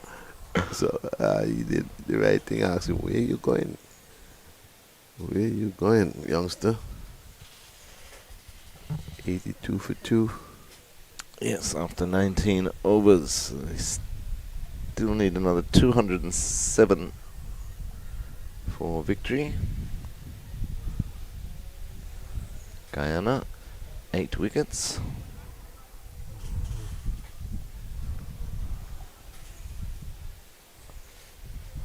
And we're going to have another bowling change from the Factory Road end here at Antigua Recreation Ground. Looks like the opening bowler Mackenzie is changing ends.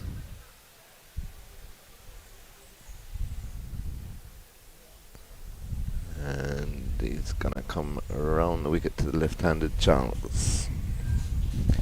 He's bowled 5 overs from the Sir Viv Richards Pavilion end, no wicket for 27. So now he's coming from the Factory Road end. This is Mackenzie, isn't it? Yeah.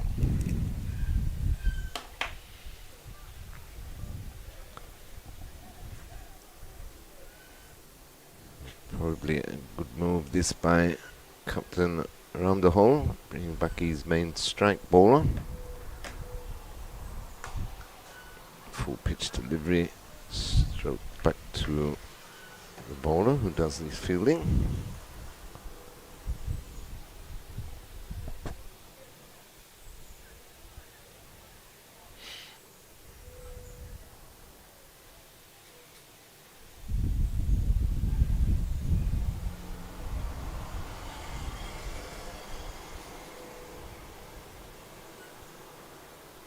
Runs in again to Charles and wide down the leg side, and the keeper looks like he's done himself an injury, so they go through for a bye also. So they'll pick up 2 from that. It was very wide down the leg side. He stretched for it, and it looks like he's done himself an injury. I think they'll probably will call in the physio anytime now. Probably slip and slide or something like that.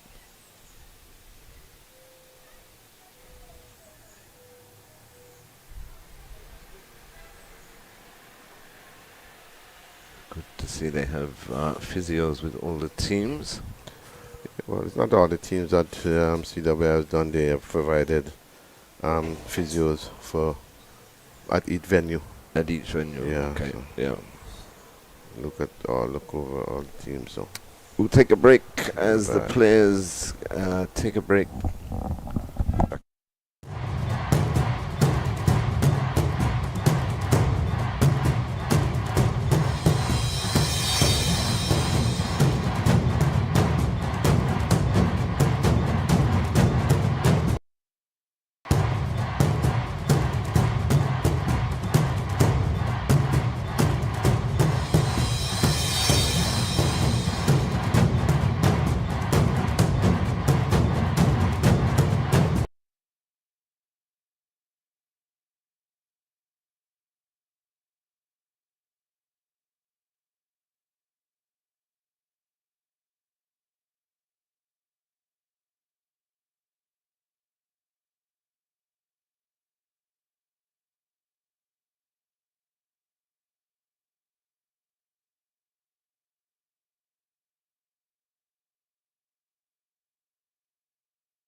Yes, we're back after a break here at Antigua Barbuda Recreation Grounds. We have Guyana versus the Windwards in the CWI 50 over tournament. Seems like Mackenzie will continue from what we know to be the Factory Road end, and the other end is the Sir Viv Richards. It's great to be back, though, isn't it? Great to be back, and it's great to be saying from the Factory Road end Exactly. and the Sir Viv Richards Pavilion end. And so a lot of us don't remember what the ends are, since you get to this Viv Richards Stadium now, and it's a Kirtley Ambrose and Andy Robertson, but it's Mackenzie on his way. Oh yes, I love Good that. ball. I love that short ball by Mackenzie. But listen, when you're fast bowling, you must be able to remind people that I'm bowling fast. Exactly. You know, I'm bowling fast. Got to go in the turf. Have people bobbing and weaving, as they call it. Duck. If you can't hook, duck. That was a reasonable good one by Mackenzie. Just reminding Tittle that, hey, I'm a fast bowler. You know, stay back a little bit. Mackenzie in again. Push to short extra cover, no run. And of course, the great Courtney Walsh put in that marathon spell that was only separated by lunch from the factory end here against England. Yes. 1990. I can't remember the years, but there's been some very good spell. I remember. He had Smith and Lamb ducking and weaving all over the place, who batted very well against the four-prong pace attack. Smith usually does bat well against West Indies for some reason. But if my memory serves me right, I think he was South African born, right? Both of them. Right. Right there. Him and Lamb. Right. Yeah, right, yeah. right. They usually stuck it out well against all quicks. Mackenzie in again to Tittle. Got him on the back foot, and now more. Yes, no, yes, no. The thing is about cricket, as I always say to the players, that there's no hand signals in this thing. You know, it's either yes or no. And when you're saying yes, say it loud. When you're saying no, say it loud, so the batter know exactly what you're saying. If you still want to come, hey, that's totally up to him. But I know I'm not moving. You know, if I tell you no, where I'm going to go. Exactly.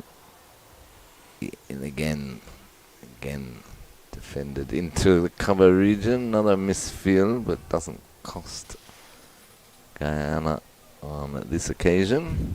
Charles seems to be in a lot of hurry to run. And I think Tittle is just probably telling him, hold on. It's not time. Gotta wait. You know, you really don't want any further run out in this chase, you know. So far, the batter seems to be very patient.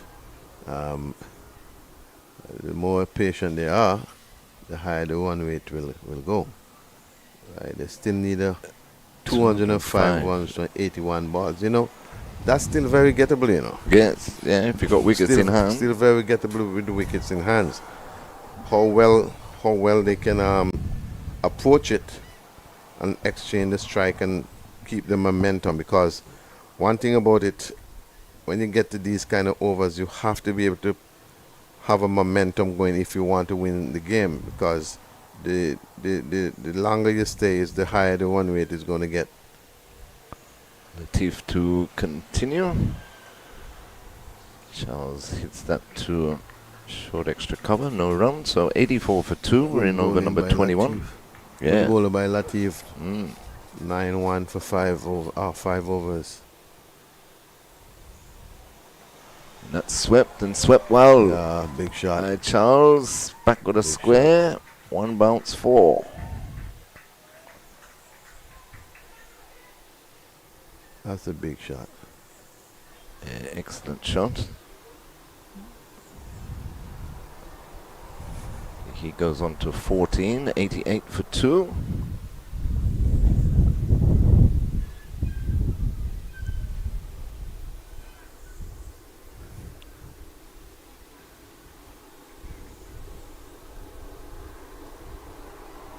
hits this one up to long off for an easy single.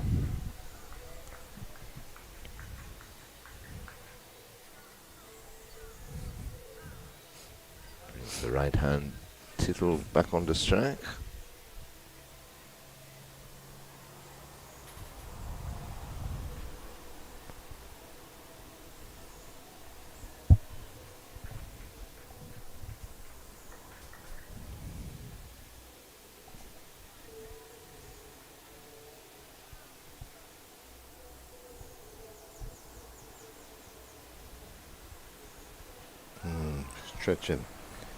Stretching to that one outside the off stump. Tittle.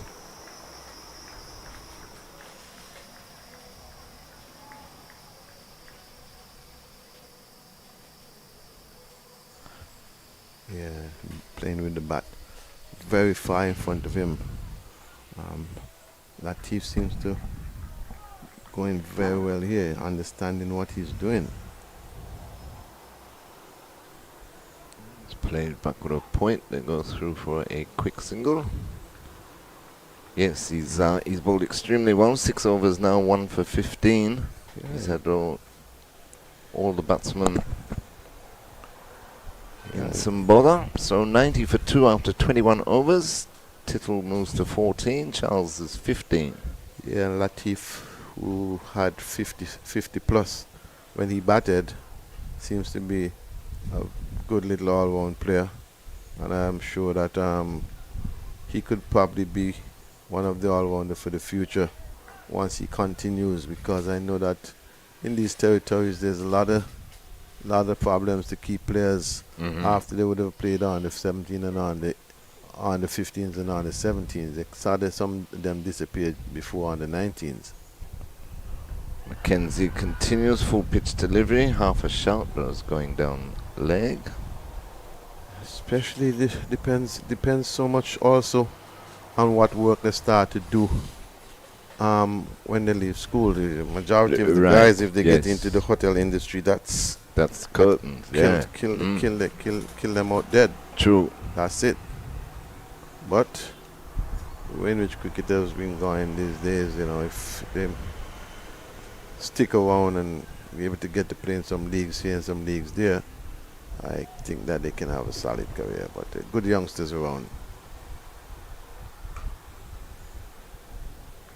Hit firmly by Tittle, but straight to cover. Look easy and relaxed behind that ball. That's a while ago. Yeah, for a little guy, he doesn't seem to mind the pace of Mackenzie. In fact, he looks more at home against the pace than he does the spin of Latif. That is true. Dug in short again, but well evaded by Tittle.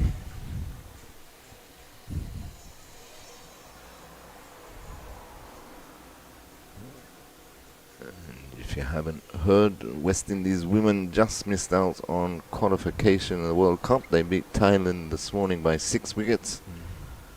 Pretty quickly. Also, they just missed out to Bangladesh by 0.2 something of a percentage point. Well, they say it only take a half a pint to beat you. Yep, definitely. So unfortunately, we did not get through, but it's all part of the game. So it will be Pakistan and Bangladesh that will be going through to the World Cup later this year in India.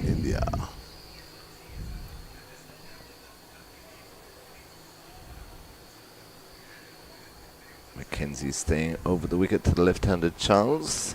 Digs it in, he pulls and pulls well over mid-on. One bounce for 4. So another good shot by Charles. He moves on to 19. Had the width there. It was a short delivery, wide off stump. He pulled it nicely over mid-on. He was up in the circle. 95 for 2. Partnerships worth 26. And over number 22. And now, after one delivery, Mackenzie's going to come back around the wicket to left-handed Charles. And beats him. Beaten with pace to finish that over. So after 22 overs, it's 95 for 2. And it looks like we're going to have a water break here at the Antigua Recreation Ground. So we'll take a break on Cricket 360 and be back in a couple of minutes. Trinidad and Tobago.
Welcome back to the Antigua Recreation Ground for this CWI Rising Stars Under 15 Championship clash between Windward Islands and Guyana. Guyana earlier today made 288 for 7, 3 half centuries in their innings. And in reply, just finished the second water break of the afternoon. Windward Islands are 95 for 2 after 22 overs. And we've got a change at the Sir Viv Richards Pavilion end. More spin. It's the captain himself, Richard Ramdahal. Replaces Riaz Latif, bowled exceptionally well. He's the only wicket taken. The other wicket was via the run-out route. So Delroy Tittle is on strike. He's on 15. Jordan Charles is on 19. They still require another 194.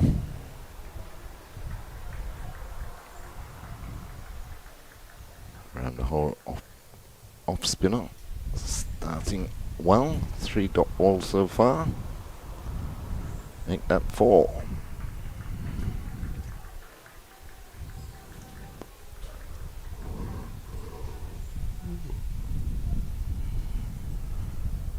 That's swept, but straight to backward square.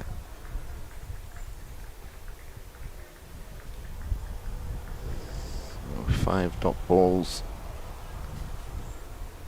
Round the hole's first over.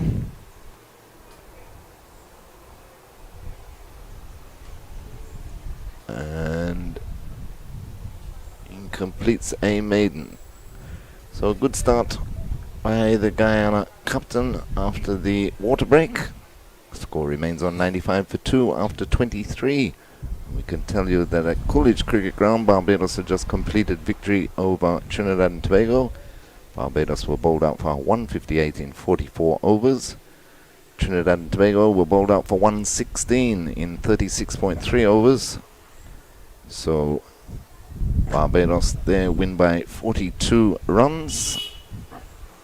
Yeah, I knew that well. I thought it was going to be a much tighter game from what I would have said this morning, but I knew once Barbados got anything past 150, they were going to put their foot on the gas, as we call it, and fight Trinidad hard, and obviously it seemed like Trinidad succumbed to the pressure. Hence Barbados would have won that game. I think they're now 3-0. Yes, undefeated, the defending champions. Justin Paris, 10 overs, 2 maidens, 4 for 16. So we have a double change here. The Factory Road end. Brandon Henry, left arm spinner, replacing Rafael Mackenzie.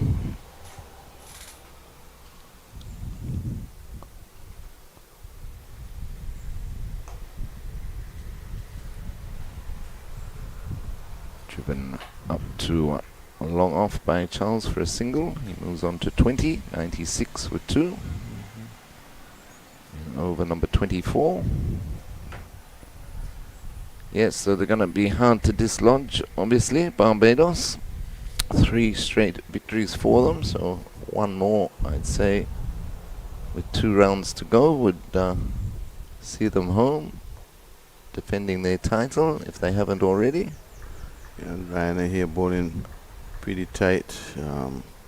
He was need 193 from 159 balls. Oh, flighted delivery there by Henry.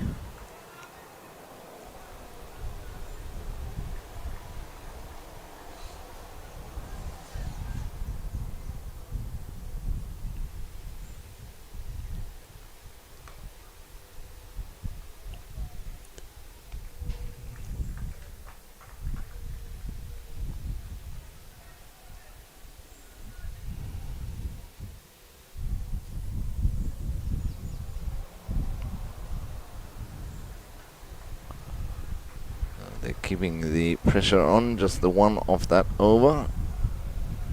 Yeah. Follows a maiden from the other end. 96 for 2 after 24. Yeah, 1 off the last 12 balls. I'm not sure that Windward Islands can afford that at this moment. Somebody has to score. They have to look to turn over the strike as much as possible. Look for the boundaries when it's there. What you don't want to do, you really don't want to get yourself in the position then where you have to go and force boundaries, because when those kind of things happen, it only brings about the fall of a wicket. So they want to exchange the strike as much as possible.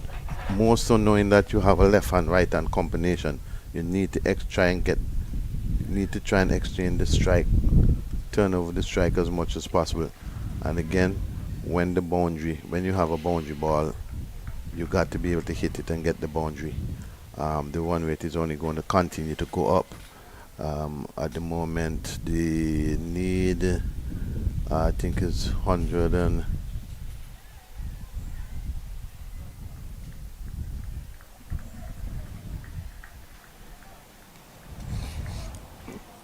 score is 97, so they need the 192 from 154 balls. I tell you, if they allow this one way to keep going up, they're going to have some problems. These kind of chase is something that you see in things like the IPL and so forth. One night, Hit in up the air, straight to mid-off, and out. takes the catch. So That was pressure building. Yeah, Charles is yeah. not happy with Tittle, but Yeah. there was the pressure that was building on the Windward Islands. They lose their third. Tittle is out, caught at mid-off of the bowling of Ram the Hole. I'm not sure of the batting strength, but as you say, what I said, force make water go uphill. Exactly. In our local parlance, force allow water to go uphill. So pressure burst pipe. Yes. That's what we also say locally. Pressure burst pipe is now gonna depend on a lot of things by the Windward Islands enough in order to get close to that score. Yes. The current run rate is 3.96 and the required weight is 7.53. So they're way behind the 8 ball now, and somebody will have to put their hands up if they want to win the game. If Windwards want to win this game, somebody's going to have to put their hands up. And as much as you want to play as much shot as you feel that you can, it's going to have to be done with some level of common sense. So Tittle went for 15, and now we've got the keeper that was replaced because he had a terrible day behind the stumps. Let's see what he can do in front of them.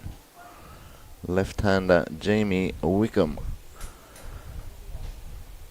comes to the crease. Round the hole, around the wicket. Plays that one to short extra cover. There's no run. Spinners really curtail the run rate quite a bit. Yes, there's not too many teams or too many batsmen around the region, by the looks of it, that can get on top of these spinners. Well, it even happens at the senior level. Senior level, exactly.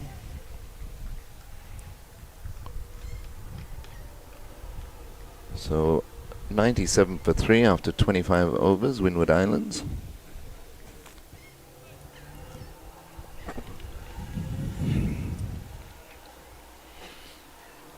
Left arm spin of Henry will continue from the Factory Road end.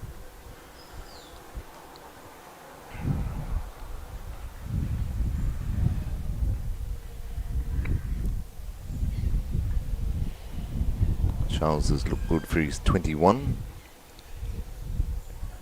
But as Kumar Rodney was telling you, they need to get a move on.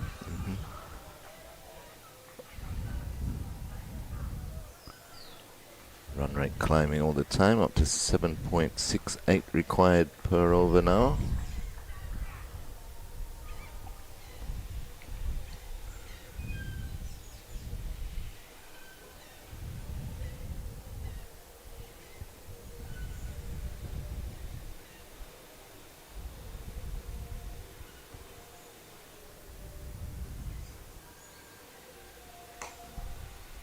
Strokes that nicely, but straight back to the bowler, no run.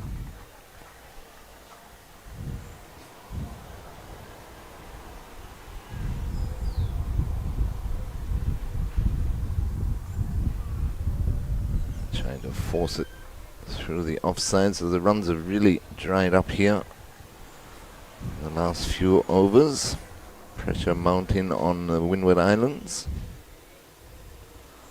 Spinners doing their job.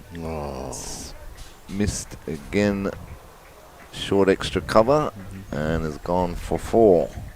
Yeah, that one was driven in a classical style, but right through the fielder in the cover region, and Windwards pick up another boundary. As I said before, boundary will come, but it depends on how late they got to stay, so somebody to carry the attack to Guyana. So the 100 comes up, 101 for 3. Charles knocks next delivery to long off for a single to complete the over. So after 26 overs, Windward Islands chasing 289 for victory, or 102 for 3. Charles has moved on to 26. Jamie Wickham has just faced the 2 deliveries. He's on naught. Yeah. They're going to have to really turn it on. And I think the way in which the Guyanese spinners are bowling at the present moment, if you're not accustomed to turning it on, this is not a pipe where you just turn up today and turn on the cock. Nice. And water comes. Nice stroke again. Not accustomed to doing it. If you're not accustomed to doing it, I'm not sure that you can just turn up today and does it. True. But it was a good shot there a while ago for 4. Yeah, through the cover region for 4 more for Charles. He moves on to 29. He's looked good since he's come to the crease. 106 for 3. Moves on to 30, sorry. 106 for 3. We're in over number 27. That one stroked up to long on for a comfortable single. Brings Wickham onto strike.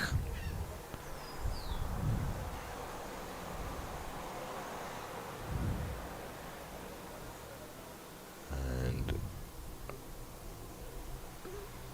around the hole will stay around the wicket. 2 left-handers at the crease. Wickham punches that into the extra cover region. Can't beat the field.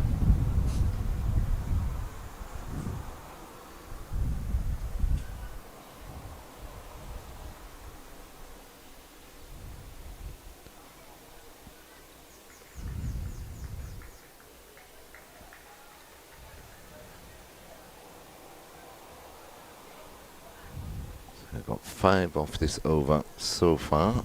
Current run rate required is 7.74.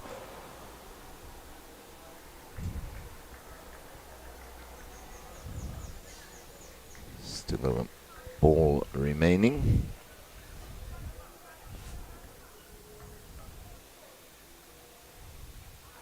And Wickham is kept on naught. So at the end of the 27th over, Windward Islands 107 for 3. Charles on 31 and Wickham on naught.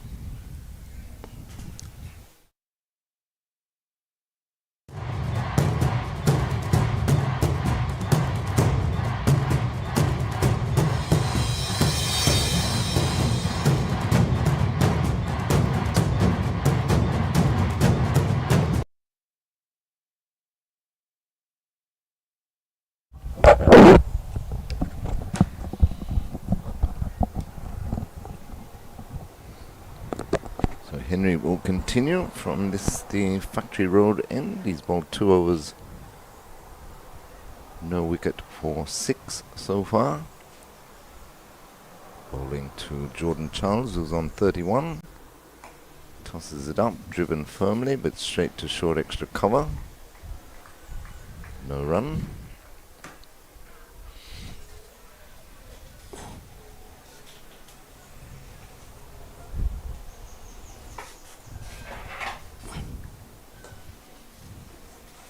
This one straight back to the bowler.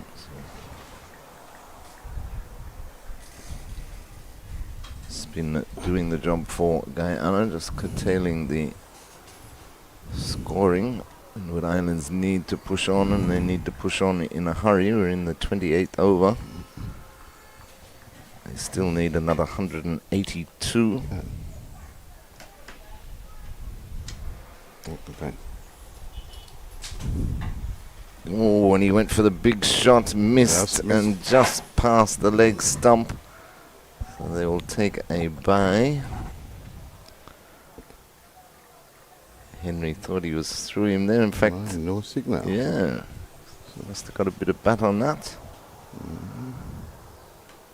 It's way past the keeper. So Charles goes to 32. It's 108 for 3.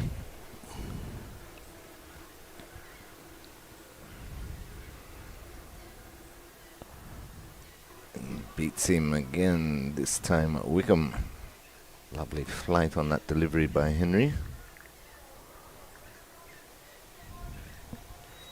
So just a single off the over so far. Windward Islands need a lot more than that. The run rate required approaches 8. Wickham hits that forward of square to get himself going. He moves on to 1.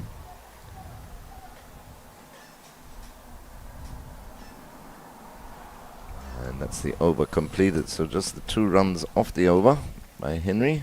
109 for 3 after 28 Windward Islands. Yeah, I believe in the last 5 overs, I'm not sure that they scored 10 runs.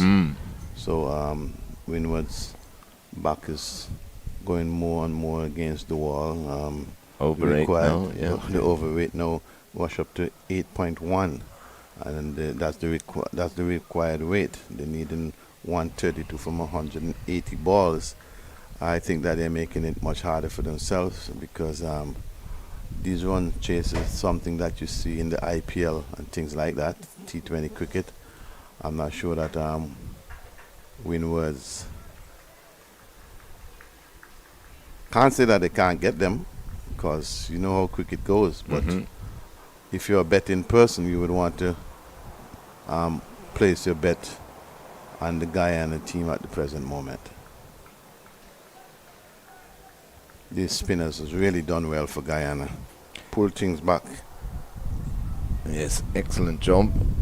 Windward Islands batsmen just failing to maneuver the ball. They get a single there though.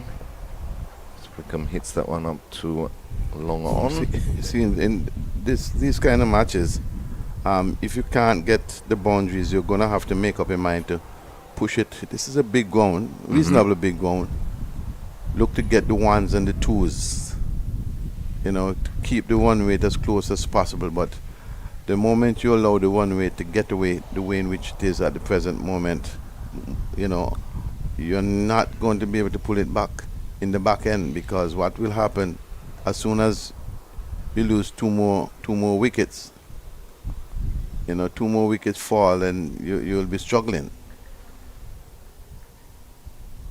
Most definitely. Just the 2 singles off this over so far with 1 ball remaining. And that's all they'll get. So another good tight over ball by Captain Ramadol.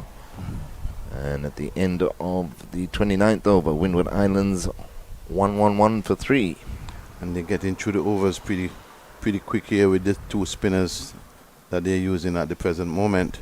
So more and more the job is getting a little harder for the Windward Islands batters. I don't know if anyone of the Windward Islands batters now would want to put their hands up and feel that I can hit a few boundaries and pull the scoring weight back. It's going to be a tall order. The required weight now is 8.48. That's the required weight now, and they're down to 3.45. I think it's going to be a mammoth toss, mammoth toss to get these runs. So Henry to continue to Charles. Charles lunges forward, plays it into the offside, no run. But they look, to me, Okuma, the Windward Islands batsmen are looking to hit themselves into a bit of form rather than worry about chasing the target. Well, maybe they have come to the understanding and conclusion that, listen, we're not going to get these runs. One or 2 of us have to just stay out here and bat out the overs and make sure that we bat all the balls. And that's one of the things that you want to do whenever you're playing limited over matches, to bat all the overs. Drag down the leg side. Keeper appeals, but umpire Joseph said that's wide. Well, the keeper will understand that we all have been down that road where as soon as the ball go down the leg side, you calling the umpire, hoping that he heard a little sound.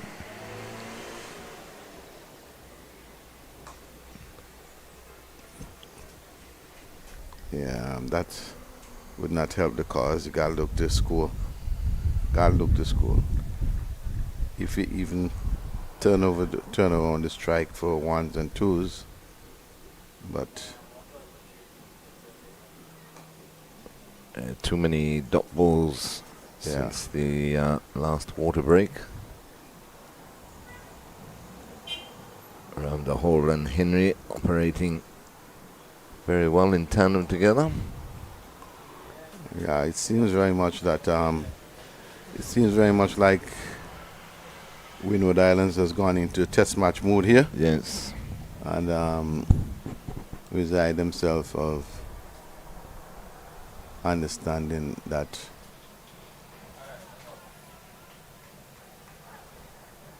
that is a lost cause. Yep, just a single and a wide off that over, so 2 from it. And after 30 overs, Windward Islands 113 for 3. Yes, another good over by the spinners again. See the umpire looking at his watch. I don't know what he's telling the Guyana team, if they're probably behind the overweight or something like that. But can't tell what the discussion is from here. But I'm sure that based on the pace of which the spinners are bowling these over, I would want to believe that they are very much up with the one weight. It's 30 overs gone, 20 overs to go, and the time now is just about 15:42. That gives you 8 minutes before 4 o'clock. Am I correct in that? 15 hours is 3 o'clock. Yeah. Yeah. So maybe he's just saying to them that they are behind the overweight, but they need to continue to pick up wickets. Is there a change of bowling? Or does the captain still bowling? Well, it looks like around the hole is still operating.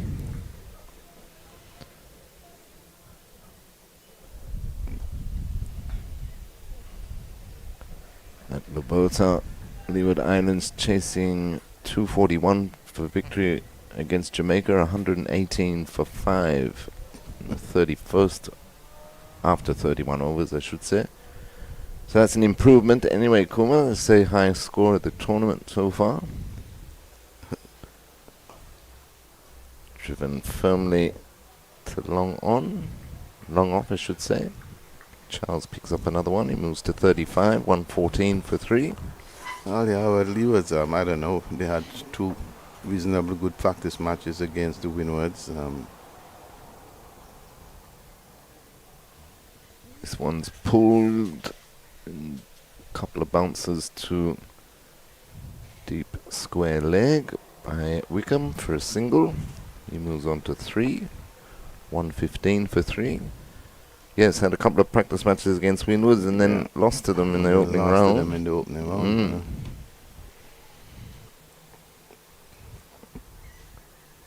That's chipped in the air, just avoids a short mid-wicket. And they get a single. Charles not happy with himself that he didn't go through with that. He thought he could reach the boundary if he did. Boundaries is what they need. Run rate is almost 9 and over required. The one with keep going to the sky now. Yes.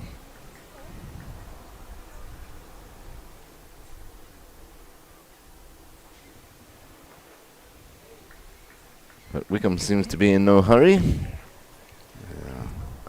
As the over comes to an end. So after 31 overs, Windward Islands 116 for 3, chasing 289. Yeah, it's just making the job a little harder for the batters. I think that the Guyana bowlers have been doing a clinical job here at the present moment, thus putting the Windward Islands batters under immense pressure. And I think that they're putting it out of reach very slowly. Your friend's back on. Rayaz Latif. Yeah, Latif. Swapped ends. He's now from the factory road end.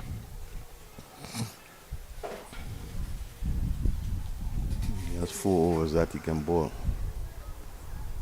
Always big appeal. He didn't read that one, Charles, but umpire Joseph says not out. Yeah, I think that is not out, but I being in the bowl, I'll be appealing for that too. Certainly should have kept coming forward. Hit him on the back leg, but probably going across. Oh, and almost a return catch there. Charles gets one. Moves on to 37, 117 for 3. We're in over number 32.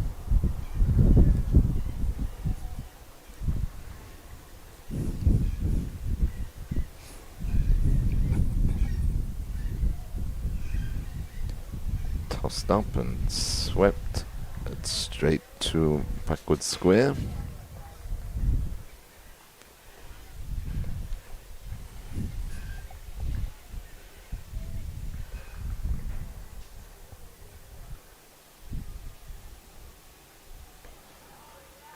Wickham's really not helping the cause. 3 off 16 now, and you can see how the spin has held them up though, Kuma, because Charles was 21 off 19. He's now 37 off 44. Well bowled. Yes. Very well bowled in flight, you know. I think they're really making the mincemeat out of this now, but all they have to do is make sure they bat out the overs. Don't get bowled out, because you'll now find yourself in a position where I think that from what I'm seeing of the batters, I think that they're satisfied in their mind that they listen. We can't get these runs. Let us try and bat out the overs and enjoy our batting and hope that somebody can even go on to make a century, you know, or even a half century at this present moment. But they just got to keep fighting. Keep fighting. You never know. 2 big overs, and Guyana can be under pressure. I can't see where they're going to get them from, but I'm only saying that. Another good over by Latif, just the 1 run from it. Captain around the hole will continue on the serve Richards Pavilion end. 117 for 3 after 32 Windward Islands.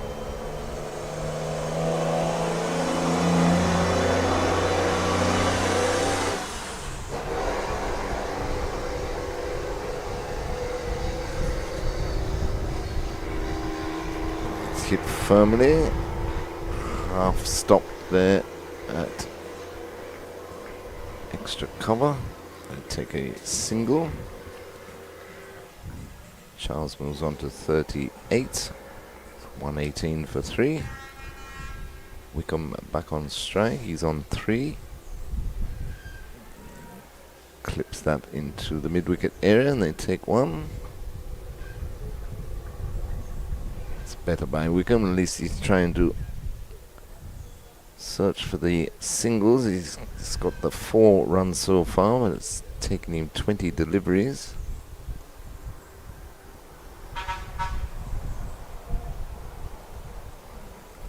Run rate approaching 10. It's 9.71 required per over now.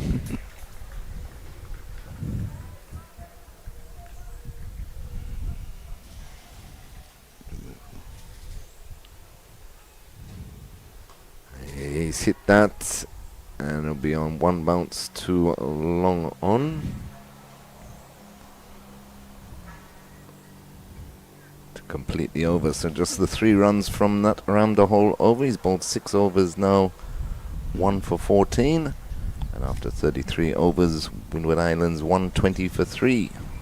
Yeah, I think Windwards are now playing for batting practice.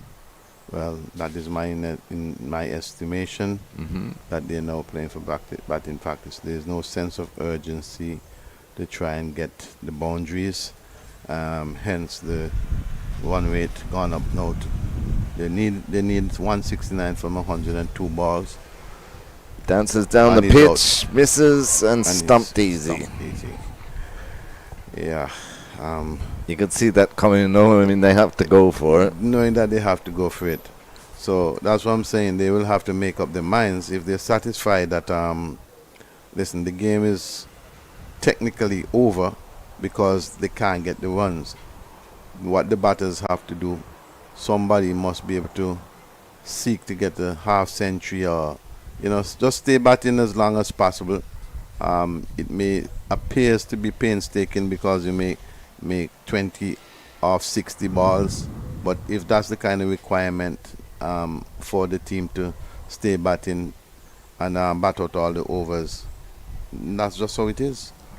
So Latif picks up his second wicket, and that was of Jordan Charles. And he went for 33, I think it was. 31. See, he had a good match though, Kumar. He bowled well. No wicket for 39 off his 10 and made 31 with the bat. Yes, he did bowl well. He did bowl well and 31. Could have stayed batting. You're going to you will have to hit quite a lot of boundaries if you're going to get these runs. And just as I mentioned earlier on, there's no need just running down the wicket with your head up in the air, without a plan. If you're going to come down the wicket, you have to come down the wicket with a plan. Keep your head still, and if you're going to hit it over the top, you're going over the top. But just to run down the wicket. First ball. First ball, Jashawn Joseph just knocked it straight to short extra cover, and Latif is on a hat-trick. That's a very, very good catch. Ball just sliding off, making some height to that man of cover. He's a tall player. Jump in the air and look at the catch. Very good catch. Yes, very, very good catch. Just leaping in the air and take the catch. So Latif on a hat-trick. On a hat-trick and would have made 50 plus in the game. So he also having a reasonable good game here at the Antigua Recreation Grounds. Yes, so he got Jordan Charles stumped, and then Jashawn Joseph caught at short extra cover. That's the captain, Jashawn Joseph, who played that shot. Well, as they always say, it's never over until the fat lady sings, but I'm not sure that the fat lady have any song today. So I don't think she would be needed for any performance. I think it's going to be a natural death that will cause the Windwards to dissolve their own matter.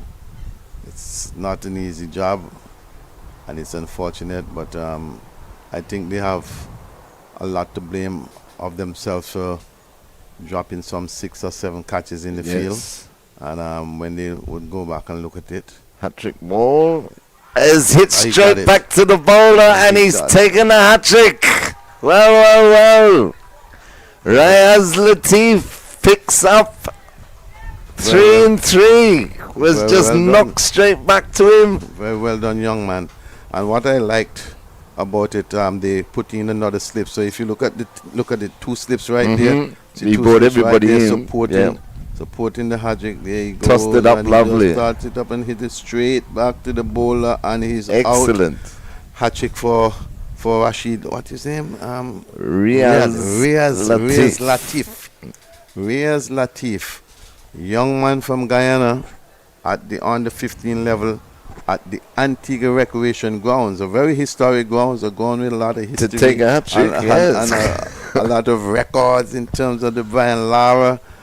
Two records here, 375 I think, and 400, and Chris Gale 300, and Viv Richards fastest century, and all kind of things like that. And the 400 and plus runs chased by West Indies versus England to win, and now Latif from Guyana, under 15, would have taken a hat-trick in the second match to be played here in the West Indies Rising Star Under 15 Cricket Tournament 2025. And he's in again, and this one's defended to the offside, so he kept the two slips in. Yes, and I like that. Yes, I like that. Absolutely. That kind of aggression. Yep, good attacking cricket. Good attacking cricket. You're already up. You're already on top of the game. Put the pressure on. Pile the pressure on. That's how cricket's supposed to be played. No defensiveness now. You cannot be defending anything. You have the game in your hands. Control it. Wide that time. But well done, that young man. Rayaz Latif. Made 48 not out with the bats. And now he's looking for a fifer. His appeal, not out. Just drifting down leg, I'd say. Completes the over, and only the wide off it, and 3 wickets. A hat-trick there for Rayaz Latif. Well done, young man. I think he is now have bowled 8 overs. 4 for 17. 4 for 17. Under 15 player for Guyana in the CWI Rising Star 50 overs cricket tournament 2025, played here at the Antigua Recreation Ground. The grounds which known for all kind of records, all sort of history. And Latif in the second under 15 match that would have played here 2025. Today is the 19th of April 2025, and the young man took a hat-trick versus Windwards in this tournament. Well done, Mr. Latif. Great delivery by Fraser. He starts a new spell from the Sir Beverages Pavilion end. Passes the bat of Wickham just. So 121 for 6. We're in over number 35.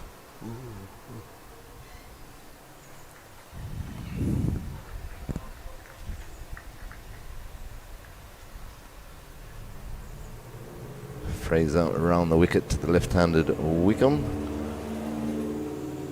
Guides that to a backward point, and there's no run.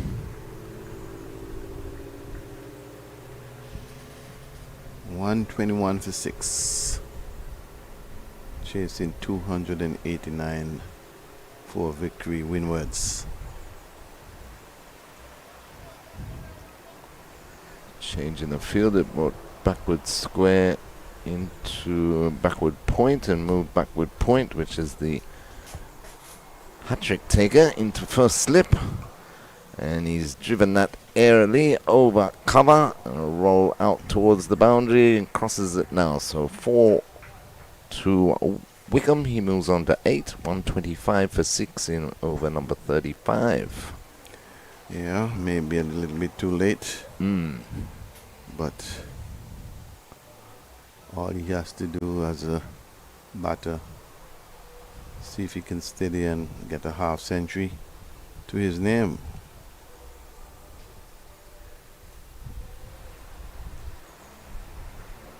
Even though they may have, if they go on to lose the game, he can be very well have something to talk about that I would have made a half century at the historic Antigua and Barbuda Antigua Recreation Ground. So all he has to do, keep batting, stay batting for his team, and again, you want to still avoid the team getting bowled out.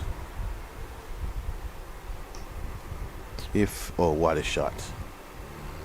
Nice shot. If it is cover for 1. If it's a situation where the team is in a position to win, or could have won the game, and you felt that you have to play big innings to get it done, then fine. But I think the position that you found yourself in now, that you may just want to tell yourself, listen, you can't afford to get ball out, and that is something that you may have to, that they will have to consider.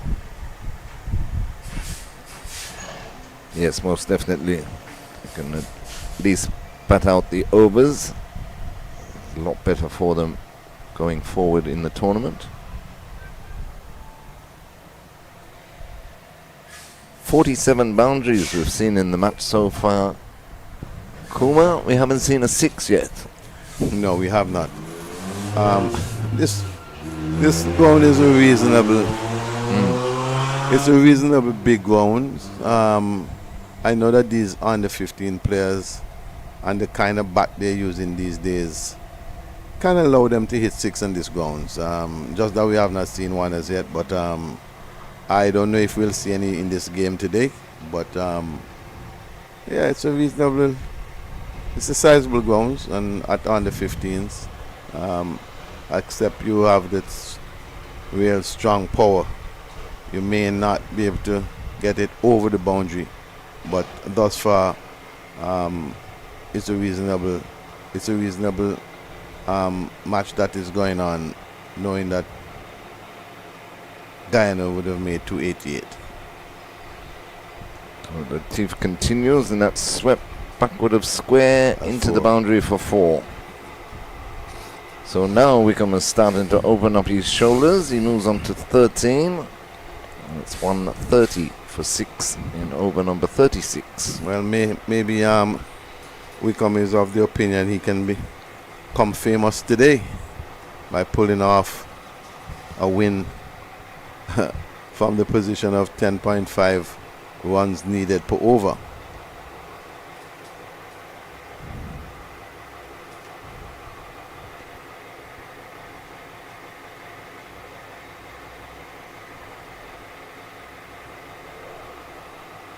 Latif into Wickham, tosses it up and pulls it again through mid-wicket. 4 more. 4 more. So he moves on to 17, 134 for 6.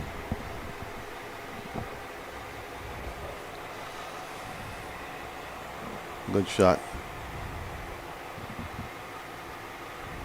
Yeah, he has one man back, but he's forward of square. That one went through mid-wicket. So now they're making the adjustment. They're taking backward square to deep backward square, and they've got a deep mid-wicket and a long on. So 3 men out on the onside for Latif. Well, Latif maybe had just created some history in the West Indies under 15 tournament. Maybe it's the first Hattrick to be taken. Could have been, yeah. In the tournament, and it's gone again, and the out. man's out there this time, and he gets his 5-4. 5-4 for Latif. Well done. After just saying that maybe he has also created some history at the Antigua Recreation Grounds by taking a Hattrick. Now he picked up another wicket, which gave him his 5-4.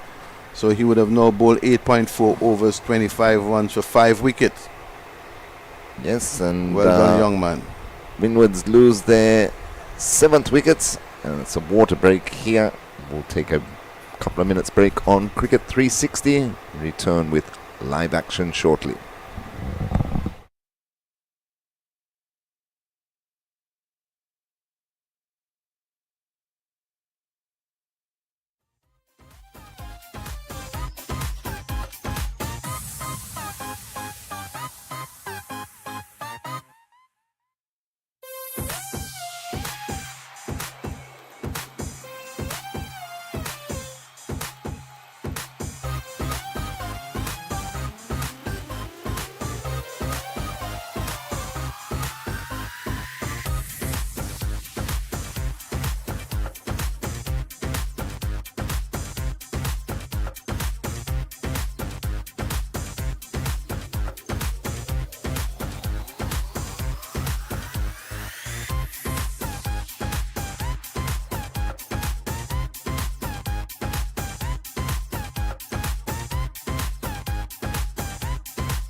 Okay, so welcome back to the Antigua Recreation Ground where the Hattrick boy, Raz Latif, has just picked up his 5-wicket haul.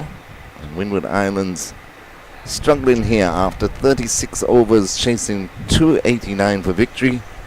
Have slumped to 134 for 7. And Raz Latif, 9 overs, 41 dot balls, 5 for 25. Excellent spell of bowling this afternoon to back up his batting effort. 115 run partnership for the 8th wicket earlier today, as Guyana posted 288 for 7. And he made 48 not out, so he player of the match, wouldn't he, Kuma? I would want to say yes. When you have a 5 for 48, almost a half century, yeah, I would want to say yes to that. So we phrase it to continue from the Sir Vid Richards Pavilion end, Oh, and he's he's bowling. cleaned up Clean Daniel bowling. Lord for naught. The 8th wicket falls, and Guyana are pushing for victory now. Yeah, that's a nice inducker. Good pace. Yeah, excellent pace. delivery. Came back in nicely. Good line, good Yeah. length. Good line, good length. Took off. Well bowled. Guyana is now in the ascendancy. Full authority over this match now. I'm not sure that there's anything can cause Guyana to lose this match now. They are no just waiting or hoping to pick up the other 2 wickets to seal a very good performance after scoring 288 in this CWI Rising Star Under 15 tournament 2025. And after losing to Jamaica on Thursday, the Guyanese must be feeling very, very happy with the level of performance put out by them today, scoring 288 and come back and win this game handsomely, with Latif picking up a 5 and scoring 48. Dylan John is the new batsman at the crease. He joins Caleb Charles. They're both on naught. Fraser in again, and that's cut a good cut shot. nicely by John through backward point 4-4. So he's off the mark with a boundary, 138 for 8. That's a good shot by Dylan John, but Dylan, you will need a whole lot of those if you're going to make a dent in this match. Leeward's got a chance over at Liberta. Kuma 153 for 5. They need 88 off the last 10 overs. But at least they're fighting it out. 153. Well, once you compete, that's what you want. Exactly. John plays this down into the gully region.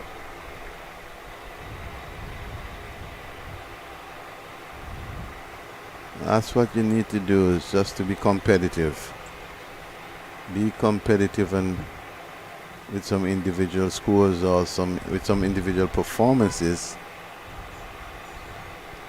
Yeah, it's the captain, Jaquan Artenez, is on 65 not out. And that's steered nicely by John down to a 3rd man. Picks up a single, he moves on to 5, 139 for 8. And if you're just joining us, earlier today at Coolidge Cricket Ground, Barbados chalked up their 3rd win in a row. They beat Trinidad and Tobago by 42 runs. Fraser into Charles. Charles is pulling up through the mid-wicket area. Gets himself off the mark. He takes 1. 140 for 8.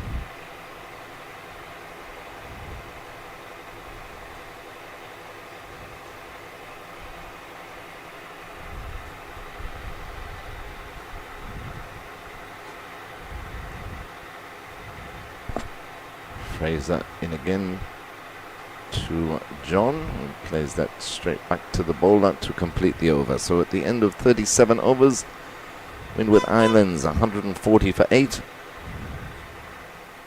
That's in pursuit of 289, but that's a long way away, out of their reach now, you would suspect.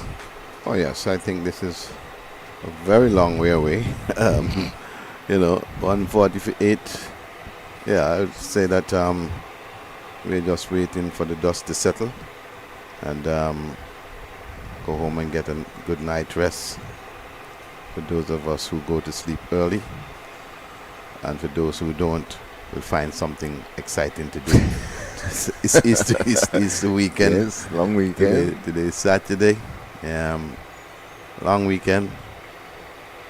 I hope that I'll be able to get in a little golf tomorrow.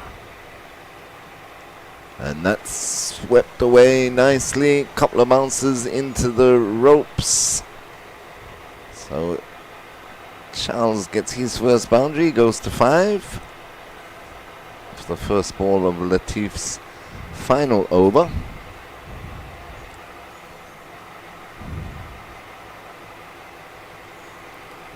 He's making an adjustment in the field. Took one of the slips out, putting it backward square, and left the man out on the deep mid-wicket boundary. Latif tosses it up. Charles hits it just over short extra cover, and it's beaten the fielder into the boundary for 4. So back-to-back boundaries for Charles. Oh, these two batters, they might as well have a go. Like they came out on a mission. They're only here to deal in boundaries. How long they can maintain that, let's see. Charles goes to 9, 148 for 8.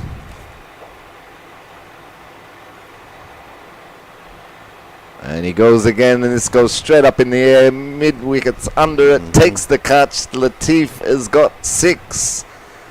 And Charles has gone for 9. Windward Islands lose their 9th. They're 148 for 9. I'm sure that we knew that was coming. Exactly. He can't do it forever. He wasn't going to die wondering. He can't do it forever. I mean, from that level, at this level, and coming down the order like that, you can't just keep hitting boundaries. Life doesn't work like that. So,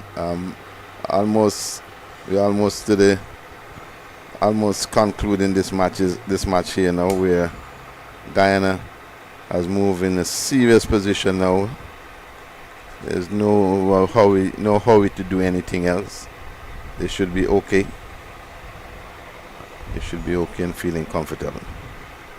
It's most definitely still 141 runs required by Windward Islands. Just the 1 wicket remaining. So the last man comes to the crease. Last man standing. Latif tosses it up, and he drives that down to long off for a single.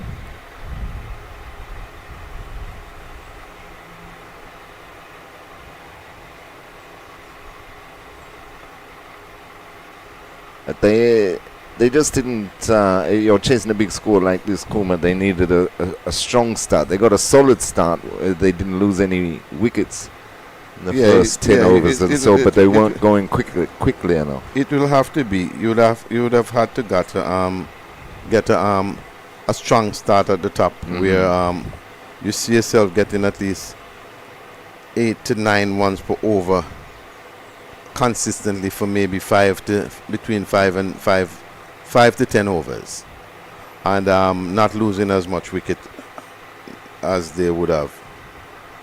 And that completes magnificent spell of bowling by Riaz Latif. He finishes his 10 overs, 6 for 34, including a hat-trick here at the iconic Antigua Recreation Ground. And that's to go with the 48 he made, not out, in Guyana's innings of 288 for 7. And at the end of 38 overs, Guyana just 1 wicket away from victory. Windward Islands 149 for 9. Yeah.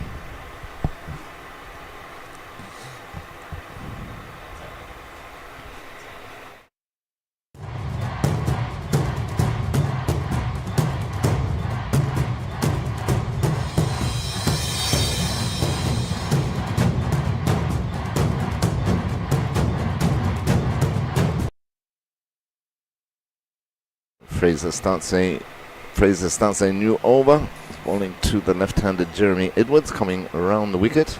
The Sir Viv Richards Pavilion end. First ball just played into the cover region, no run. Fraser into Edwards again. Beats him. Through to the keeper.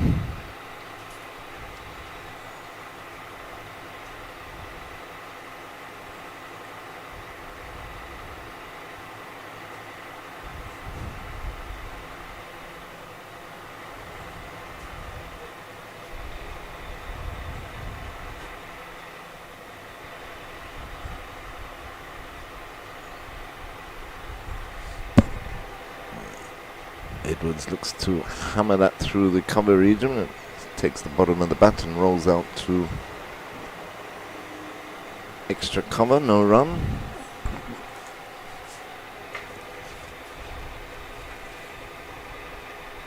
Opening bowler Fraser is into his 8th over. He's got figures of 1 for 37. Looking to wrap this match up for his team.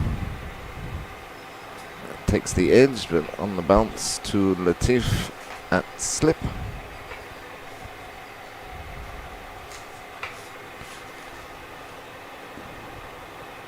But it's been a good performance this by Guyana, as Kumar Roddy said. Hitting back and hitting back hard after being defeated by Jamaica here at the Antigua Recreation Ground on Thursday. Well played.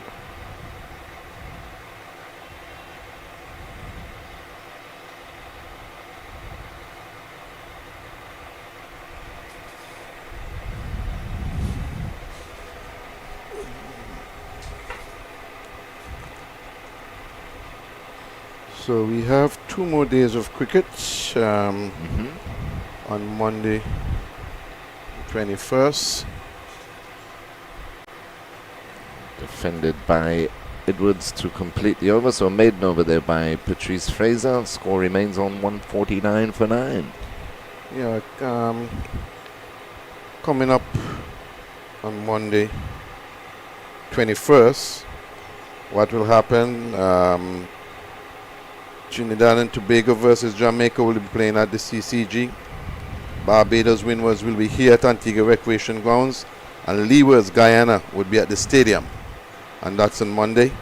On Wednesday, the last round of matches, Leewards versus Trinidad at ARG, Barbados versus Guyana at CCG, and Jamaica versus Windwards at the Sir Viv Richards Cricket Stadium. So there you have it. The next 3 round of matches will be ARG, CCG, and the Sir Viv Richards Cricket Stadium.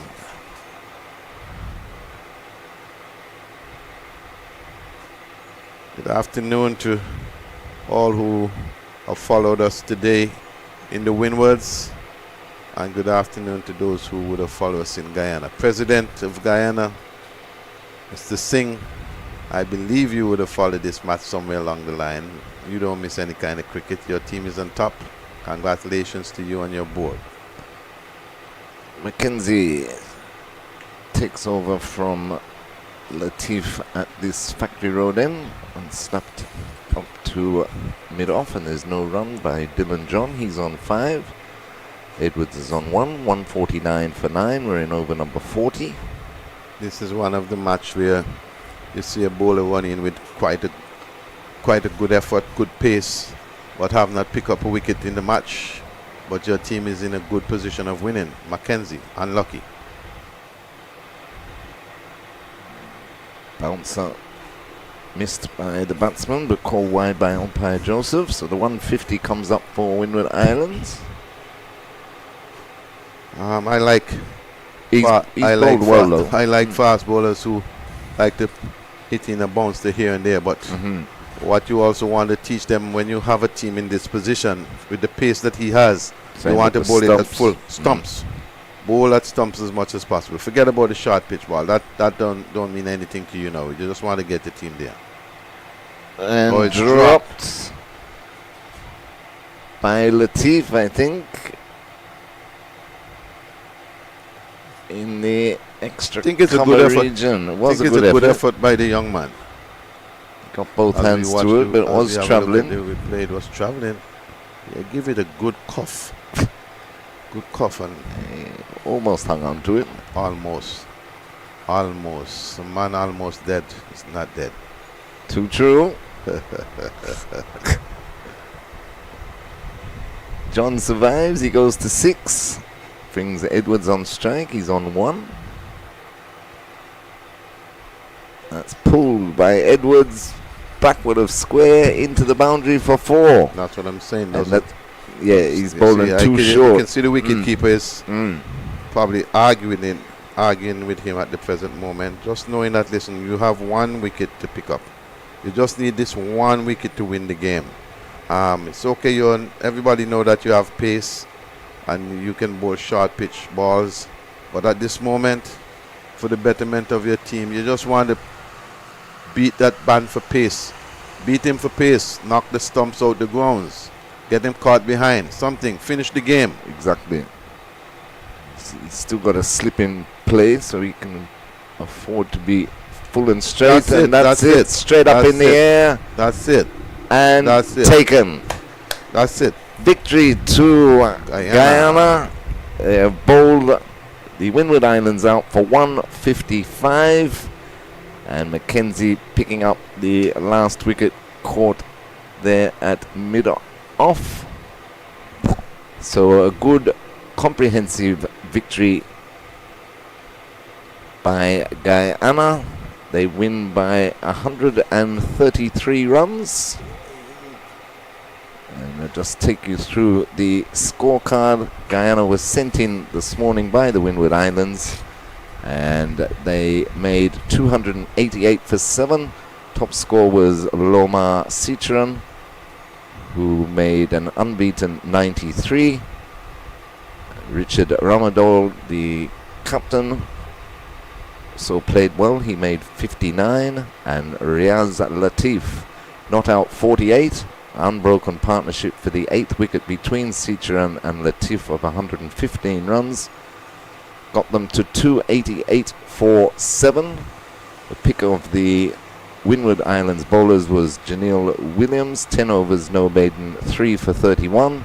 And in reply, Windward Islands chasing 289 to win. Have been bowled out for 155 in 39.4 overs.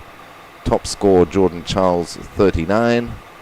Opener Alex Armstrong made 29. But the talk of the town, remember the name, as Ian Bishop would say, Riaz Latif. The wrist spinner, 10 overs, no maidens, 6 for 34.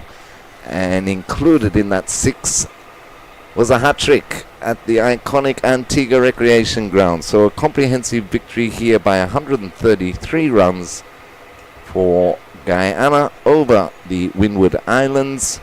I'd like to thank President of the Antigua and Barbuda Cricket Association, Mr. Kuma Rodney, for his help today on commentary on Cricket 360. And we'll be back on Monday with the 4th round of matches in this Cricket West Indies Rising Stars Under-15s Championship. And a great win for Guyana here this afternoon. I hope you've enjoyed the coverage on Cricket 360 via the Windies Cricket YouTube channel. And please join us again on Monday. All matches bowl off at 9:30 a.m. So we'll be back on air about 9:25.